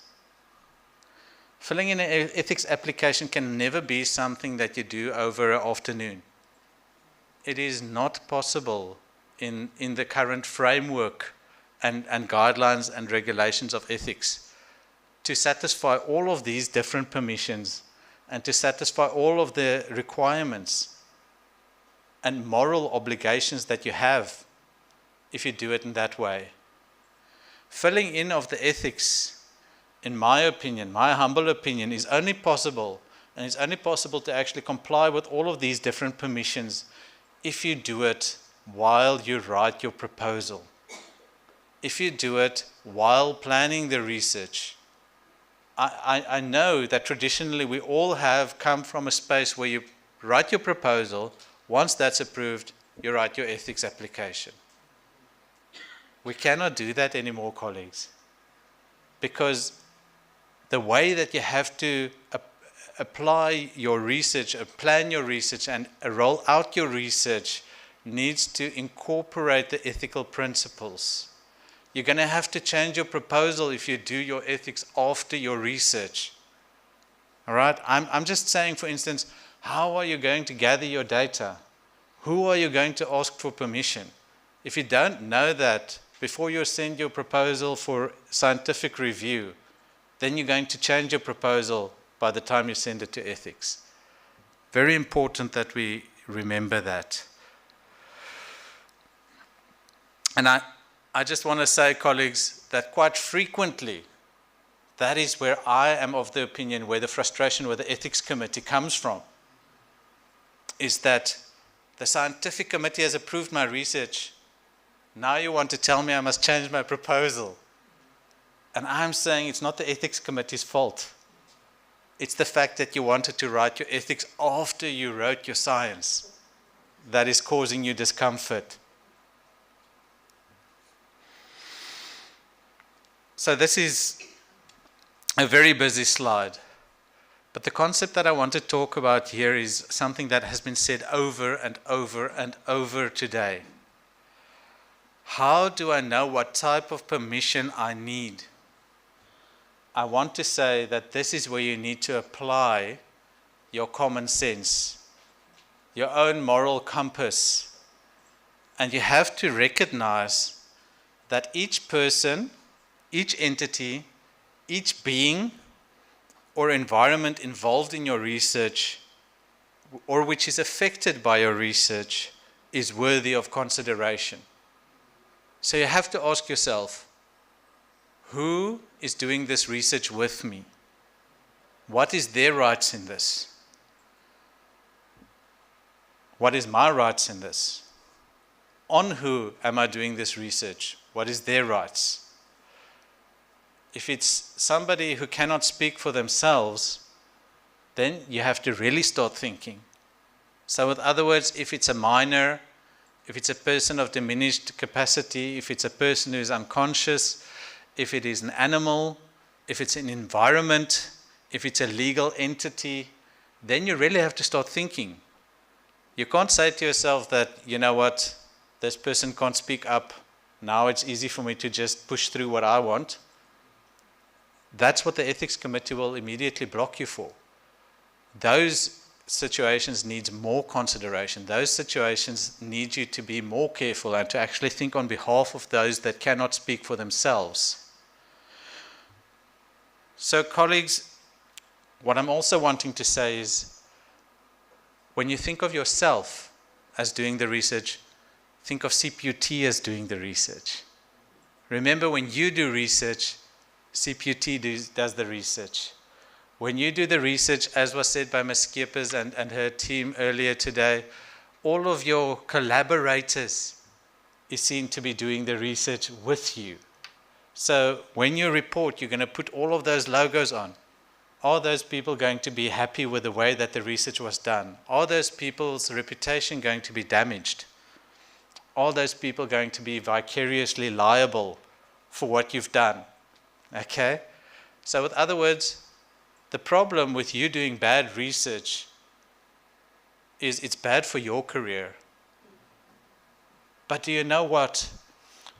If ever a newspaper article gets published, it's not likely that the journalist will phone you first. The honest truth is that they'll probably phone Prof. Nhlapu first. And can I tell you that if any of us was a VC, the person about who I get that call will probably be subject to disciplinary procedures. All right? So just keep that in mind. If you keep that front of mind when writing your ethics applications, it really helps. If you just think about breaking it down to the simple building blocks, who's involved, who's affected, what's their rights, what's all of the institutions, all of the collaborators, it really helps. So how to obtain permission? So of course the first step is to fill in the ethics application. Get ethics approval, fill in the ethics application. During that, most good ethics committees, SOPs will tell you what other permissions you will need. All right? So if you ever try to fill in an ethics application without the SOPs of the committee, you're going to struggle a bit more. Please do try and get a copy of the SOPs of the committee because they will tell you what you need to do. All right? Then I think to move on, remember that your participant consent must be informed consent, preferably in writing if at all possible, which means that your participant must understand what you're going to do to them and what the risks are. They must understand that they can withdraw at any stage without any penalty. They must understand what will happen if they withdraw.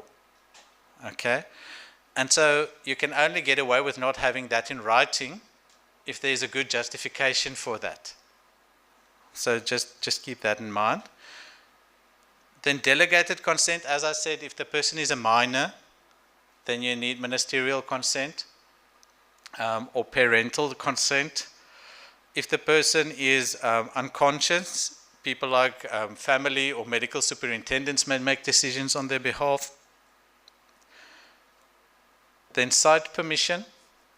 As I said, wherever you go, there is a research site. Even if you do the research in a laboratory at the institution where you are registered to study, that is also a site. You actually also need permission. Now at CPUT, many times that has gone unsaid, that there is site permission. And it's written in your student supervisor agreement where the research will happen, and that was in the past seen as site permission. But I know the Office of Research Integrity has developed a template which is to be used internally and externally to actually show that there is official agreement upon where the research site will be. And I encourage that you use that, because you know what, if anything goes wrong, it's always better to have more cover to show that you did ask, that you did have permission, you know. And we don't plan for something going wrong always, but things do sometimes go wrong, so be careful. And quite frequently, site permission is linked to ethics approval.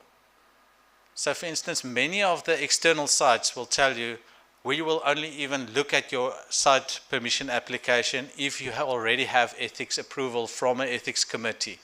And they sometimes say which type of ethics committee, which is registered or unregistered, or social sciences health committee, or what kind of committee they might specify. Other sites, like for instance, if you want to go and do research at a private law firm, they might, thank you, they might actually just tell you, just write us a memo outlining what the research entails, and they'll just write a memo back to you saying that that's okay, you can do research at our site. All right? So the two places that I definitely know that there's a formal process is the Department of Basic Education if you want to access a public school, and the Department of Health if you want to access a governmental health facility. So definitely, if you need more information on that, you're welcome to make contact with me, or Dr. Berger would also probably be able to help you. Then also note, those kind of applications do take some time. If you know you have to access a public health or a public school site, apply a little bit sooner than you would if you were just accessing another site, because it can take up to a minimum of 6 weeks to look at those kind of applications for those bodies. All right. Then, of course, there's things like legal permissions, and this is where we start going into the area of research contracts. Now, I'm definitely not a specialist in any legalities, but you have to now, when there's any legal contracts at CPUT, know to knock at the door of the Technology Transfer Office. Dr. Iyer and his team can assist you with any legal contracts, any MOUs or MOAs they can assist you with, but the Strategic Initiatives and Partnerships Office will help you with the official process for the MOUs or MOAs, but when there's research involved, TTO must also be involved. Then, of course, other legal permissions that you might require is if you work with certain species or certain indigenous knowledge systems or things like that. Then we have the NEMBA Act that actually tells you, or the BABS Act that tells you what kind of permits you will require, that tells you what kind of benefits the society need, what kind of protections there is. So the safe thing to do is, again, speak to the lawyers at the TTO office if you're going to do any field work with biological materials or species or things like that. It's likely that you will need a permit. It's likely that you will need to show benefit to the regional indigenous knowledge holders and things like that. As was discussed previously, whenever you make use of already existing traditional or just societal knowledge, it's very important, and it's ingrained in our law, that the people that develop that knowledge should be the first beneficiaries of that knowledge. And we at South Africa, I think we are one of the few nations that actually managed to get this right, to get that into law. And I can proudly say that the Rooibos Council is the first ones to actually implement that. That's the first, it's a world first. Rooibos, I think it's 1% of all rooibos products sold in South Africa will go to the Khoisan councils. All right? So that's fantastic. That's a world first. All right? And colleagues, we're looking to replicate that throughout all of our research. So I said that about SIP and TTO. So the principles, as I said, is that all participants, entities, and environments involved should give permission before research is conducted. Multi-site studies, you need permission from all the sites. Okay? Ethics permission is needed from all the ethics committees involved from all institutions that collaborate in the research. So if us and UJ and WITS and NMU and all 26 universities in the country collaborate, then all 26 universities' ethics committees needs to see the proposal. All right? Now there is the thing like the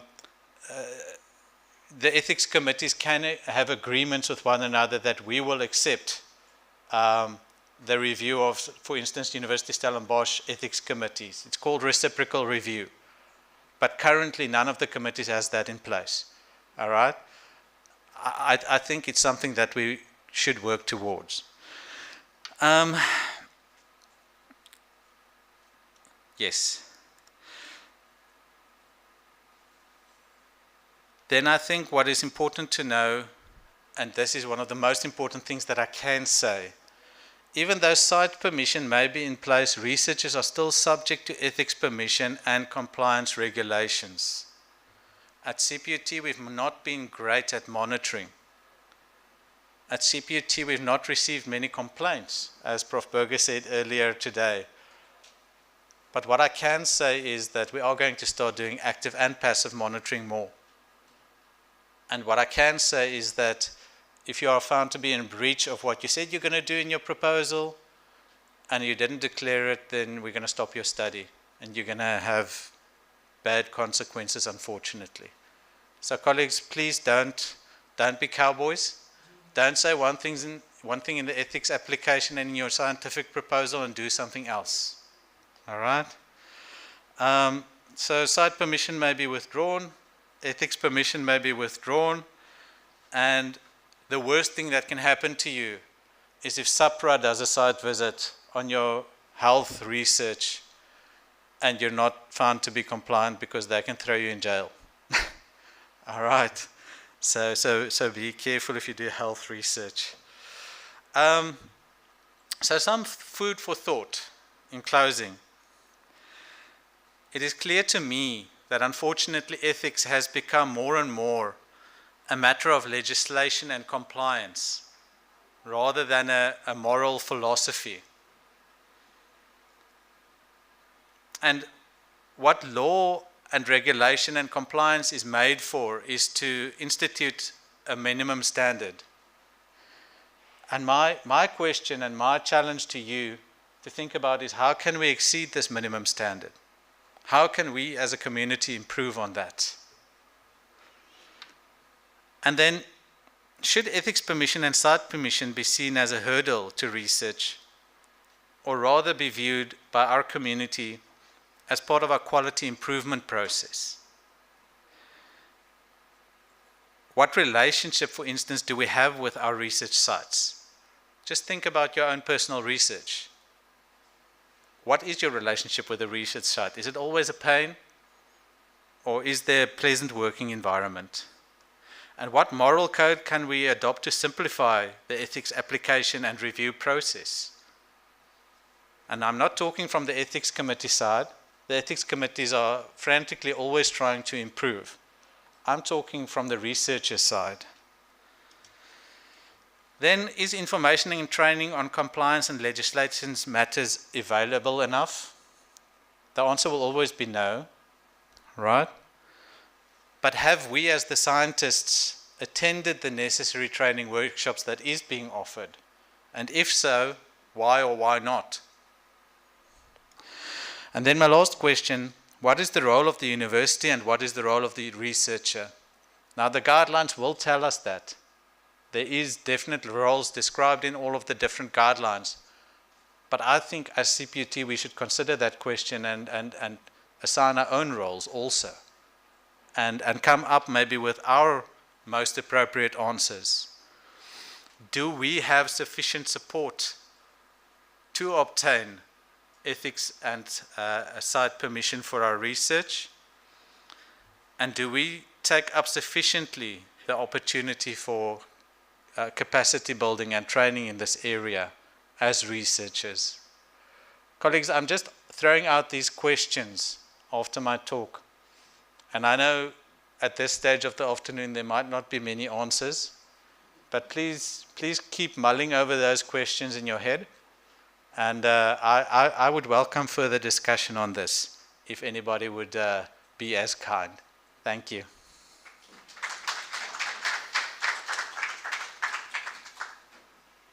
Thank you, Dr. Bester. Any pertinent questions or comments?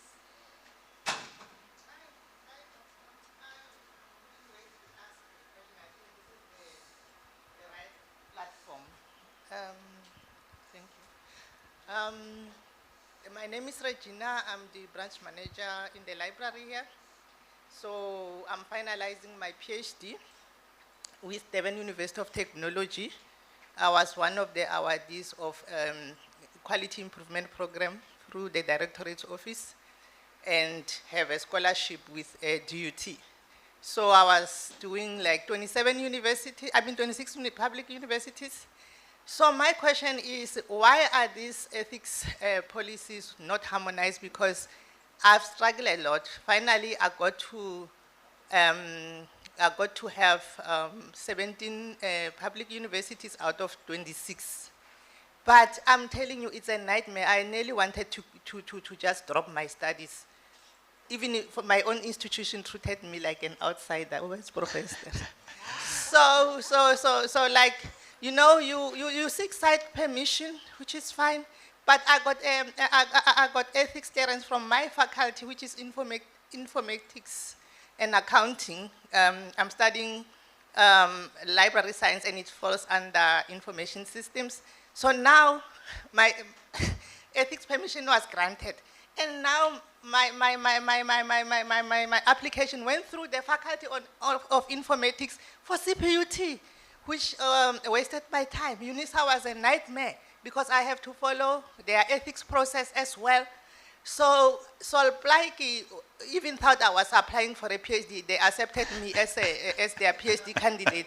Then I had to explain that I am a PhD candidate for DUT, but then I received the ethics clearance. But I'm saying it's a nightmare and it needs to be harmonized. Somebody needs to do a study, because you won't know why other graduates are dropping. It's because of this process, because I had to wait for 3 months for UNISA. Luckily, here at CPUT, they know me, but they didn't know me then, because I'm a DUT candidate. So I think really, because we are sitting in those committees, just tell them they need to harmonize. And even the gatekeeper, in some institution is a registrar. It's not from a research directorate. There is no research integrity office. You have to keep a database. You found this one, you found this one. There are the rest of the institutions, I couldn't even get hold who was responsible, even getting into their own websites. So I ended up with 17. The others, well, they declined me because they don't have full capacity of researchers because of being overwhelmed with requests. But thank you so much. Then I understand, but it's a nightmare. It's not nice. Thank you. Okay, so thank you for that. And it's a mouthful what you're saying, and I think some of the colleagues can feel the frustration. I think when you listen to that, it's like, come on, we need to fix this. But the challenge is that, as I said, ethics goes with relationship. It's a relationship that must be formed. And as you know, with people and relationship, or entities and relationship, it's never just a short answer. It's never just a quick fix. It's always a bit of a long-term plan to get that relationship formed and to repair any harms that might have occurred. I mean, the only instance that I know that reciprocal review was actually implemented was between Stellenbosch and UCT. And it only lasted for all of 6 months before they said, we're not doing this ever again. And it's to the extent that they now are like an angry couple, that the ethics committees of those two institutions almost don't want to talk to one another. So unfortunately, it's because of the relational nature of ethics that it's quite difficult to just tell people, we're going to put you in a room and you're going to sort out all your nonsense and you're going to come up with an easy process. When we at CPUT look at external applications, I can tell you, unfortunately, 99% of the applications that I review for external researchers that want to do research at CPUT, they haven't put 1 ounce of thought into how are they going to do that research at CPUT. They write their application for their primary site of registration or employment, and they just send it to 26 other sites, and they say, there you go, I've thought about this, my institution has improved it, so it must be perfect. And it's very frustrating to me to have to write back to those people, often more than 3 times, saying, we still don't know how you're going to collect the data here at CPUT. You understand, it's small things like that. You have to think about your relationship towards each site. You have to think at the context at each site. I mean, you described it. The playing field is not level at each university. If you compare the ethics resources of a Stellenbosch or a UCT to the ethics resources of CPUT, we don't have even a 100th of what they have. And it's not because we are bad, it's because we're the new kid on the block. They've been in this game for more than 100 years. We in this game for 20 years max. As CPUT 18 years, but as UOTs 25 years max, I want to say. So it's normal for us to lag behind a little bit and to be at a different phase. It's normal for us to do things differently. It's normal for some people to find appeal to the way that you want to do research. And it's normal for some communities to say, no, thank you, we're not interested.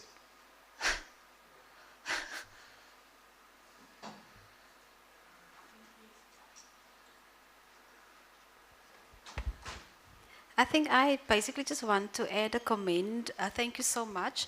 The HIV unit, we tend to find of the undergraduate students being sent by their lecturers with surveys and assignments to ask us to complete the assignment, the surveys. And when you actually look at the questions, you actually realize that they actually need ethical clearance. I know there were 1 or 2 instances that I sent to Prof. Hester Burger as well, and then we discovered the students actually needed ethical clearance and a proper proposal. So my request is that the academics that send their students with such, that they first verify whether their students don't need ethical clearance before they actually send them, because they will send a cover letter saying the student's doing the following assignment and they have a few questions that they want to ask, but then you realize there's ethical issue questions that you where you question the ethics around it, and then you actually discover afterwards the student actually need a proper ethical ethical clearance. Thank you so much for that, Melanie. I think it's vital that we remember in ethics, the worst thing that you can do is to become punitive. If you become punitive in that situation, you kill the relationship immediately, and probably they'll just not do HIV research in future. I think the best thing that you can do is to have the discussion, to say who's your lecturer, who's your supervisor in this, and then to have that discussion in a friendly and supportive way, and to say, actually, this is research, and at CPUT all research needs ethics approval, so please follow this route going forward. Yeah, that's awesome. Thank you so much. Thank you. I'm part of an ethics committee, so sorry, I'm part of the nightmare.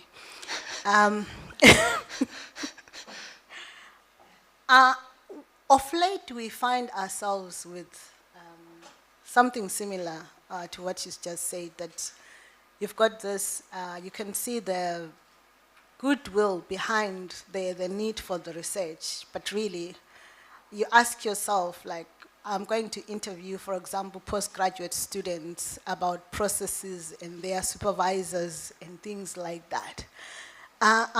We find ourselves literally, I don't know whether to say compromised or what for this kind of research, because look, we can say anonymity and everything and all these other things, especially about focus group discussions and things like that. It's usually 5 or 6 students, and surely we know there are 10 students in the faculty, so 5 of them said this. You know, it's becoming a bit of, I don't know if probably we need a bit of more education around how to handle such things. Sometimes it's a staff member, but mostly it's students, and it's a bit, we find ourselves, we are from engineering, so you can imagine we are also asking from an engineering point of view. We want things straight, and we want to know exactly what you're going to do about this, and that's where the nightmare begins, because we then send it back to say, you haven't thought about what you wanted to do. Can you please write it properly? We want to know how anonymity, and if you say, you know, as engineers would ask, I'm not an engineer, but I'm speaking on behalf of engineers. So how can we deal with that? Thank you. Thank you so much for that. And I want to say one thing. At CPUT, we're not resourced enough to give the proper amount of training. I know Prof. Berger really wants to work on this. I know all of us really want to work on this. We want to improve our resources in ethics. We want to give more training. Okay? I am in my faculty going to do more modules, and Dr. Berger and I talked about that we might record all of that and actually make it available to everybody. So hopefully in that way, if we all share, we'll all have more training. Okay? But I hear also your plea in terms of, now that we've not done something right, it feels quite punitive that all of these changes gets requested sometimes 2 or 3 times and so on. But remember, as I said, ethics is a discourse, it's a relational activity. So the committee, even though it's a committee, is like a body, and it's communicating to you and you're communicating back. So sometimes if a committee has infrequent meetings, that can take long. But in our faculty, for instance, we've now increased our meetings. We have 1 meeting a month and sometimes even more. So I would encourage committees to do that. We've found that our meetings are now quite short, that the staff members actually enjoy the meetings more. The deliberation is better at the meetings. So more meetings is definitely better. And it also promotes the discourse between the applicants and the committee. So yeah, thanks.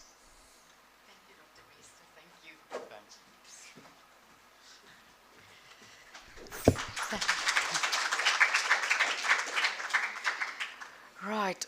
Thank you so much for everyone, all the speakers, to avail yourself today and to just bring us a very wonderful perspective. I just quickly, before I hand over to Prof. Berger to close this event, just quickly want to thank the students that have been helping us these 3 days. And I'm going to try to say their names. Don't laugh. But I just thought they've done such a lot for us. I mean, I came here this morning, didn't know what. They just organized everything. Water, posters, programs, printouts, which I didn't even think about. So I just want to really acknowledge them. It is Sibuna Kilasi, Sifusetu, Safu, Junior, Pumlani, Simfundu, Nobule, Tulani, Sabisu, Asanati, and Inga, and I'm sure I did a horrible job. But I just want to thank them from the bottom of my heart and all of those who made today possible. I'm going to hand over to Prof. Just travel safely and God bless. Thank you.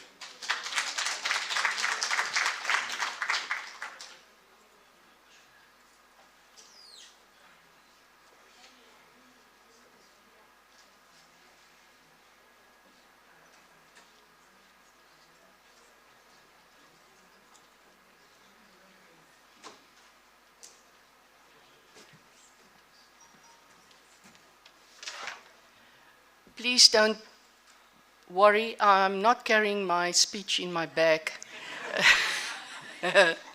I'm going to be really, really short in saying that today we've placed a huge focus on ethics and community engagement. And I think it was high time that we do that. Because as I said at the beginning, when I participated in one of the question sessions, is that our research uptake and our research impact is no longer I would like to do it, or I'm thinking about it, or you guys, it's important to do it. It is now imperative. This is how we should undertake research, colleagues, and it will be measured going forward. We want to understand what impact are we making as an institution. So I think I want to reiterate the point and throw the challenge out to the academic sector, and that is that all research should start with the community and should end in the community and should come back to us. It cannot be anything else. That is really, in fact, we must have just a handful of blue skies researchers. Have you ever heard of blue skies researchers? Just a handful. Because they will come to me afterwards and say, are you throwing us out here?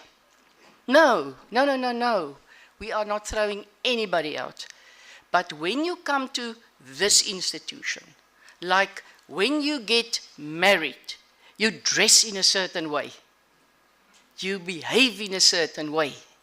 Now here at CPUT and a University of Technology, we also behave in a certain way. We roll in a certain way. And I think that is what we call culture. I one day was quite intrigued when I was having to talk about culture. And I thought, but what is this thing called culture? And luckily I had a few students with me, and I said to them, can you tell me what is culture?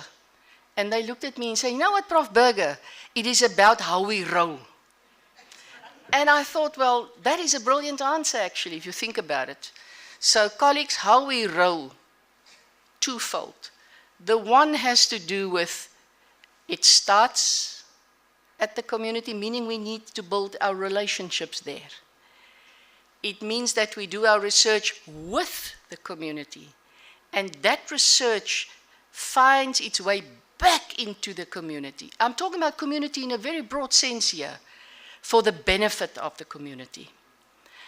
I want to throw a little bit of thought in this venue, and I had a very fascinating conversation with one of the colleagues earlier on today.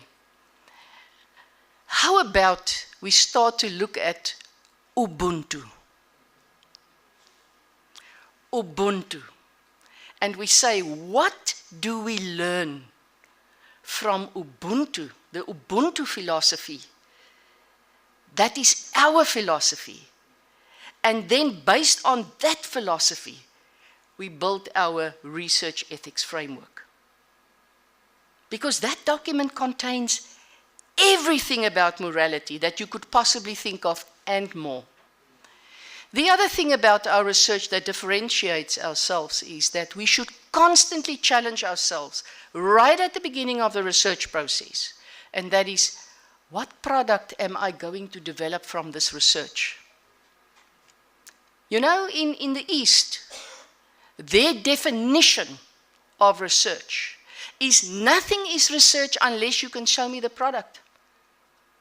They don't consider research being research without a product. Show me the product. I need to touch it, I need to feel it, I need to be able to use it. Can you understand that? Now, I'm not saying that is how we're going to look at it, but think about that. Colleagues, in terms of ethics, we have a long journey to travel. But what do we do in the meantime as we sophisticate and become more knowledgeable about this? I think it really is to demystify it. It's not that difficult. It's also not too easy either. But I think at the end of the day, there are certain basic principles according to which we can live, derived from Ubuntu, that can help us a lot doing our work. I'm very, very honored to work with Dr. Burger and the team of people that rallies around her and us in the ethics space across the university and outside of the university, because I know they have a passion for this. And together we will travel this journey to make sure that our research are in the first place ethical, relevant, and of course innovative. That, and through that, we will be changing lives. That is what it's all about. Thank you for bringing the Pater Noster into this venue. It's a place that is very close to my heart, but I'm a silent observer on what's going on there. And I must say, many a time when I drive out of there, I hurt. I don't know why, but I hurt. I feel this, there's something there. And you've made it a little bit clearer. There's another something that is happening in our society. I drive to Hermanus every weekend almost to remain sane. I go to my place there in nature. But as you travel on the right-hand side, you'll start to see that there is something happening there. There by the, there's a pass there, Hauk Pass. The Khoisan people are busy establishing a village there. And all the challenges that goes with that. I think we need to reach out and get to know those people and their leaders, because we as a region are really grappling with issues there, and we need to understand our Khoisan people better. What's happening there? What can we do to contribute? We cannot just drive past there and turn to the left and leave the right as if we are not part of that. Ultimately, our conduct on a daily basis is informed by our morals. And the test of that is the ethics debate around our conduct every day.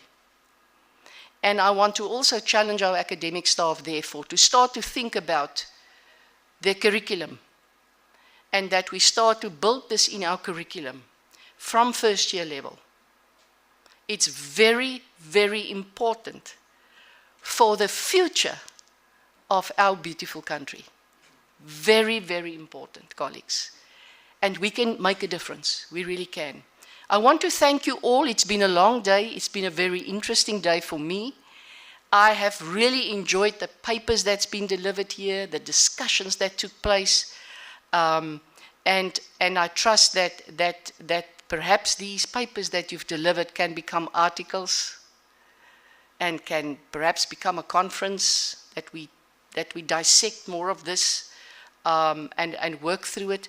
And I want to encourage you to continue with this research, but find a partner in the community from now onwards, going forward.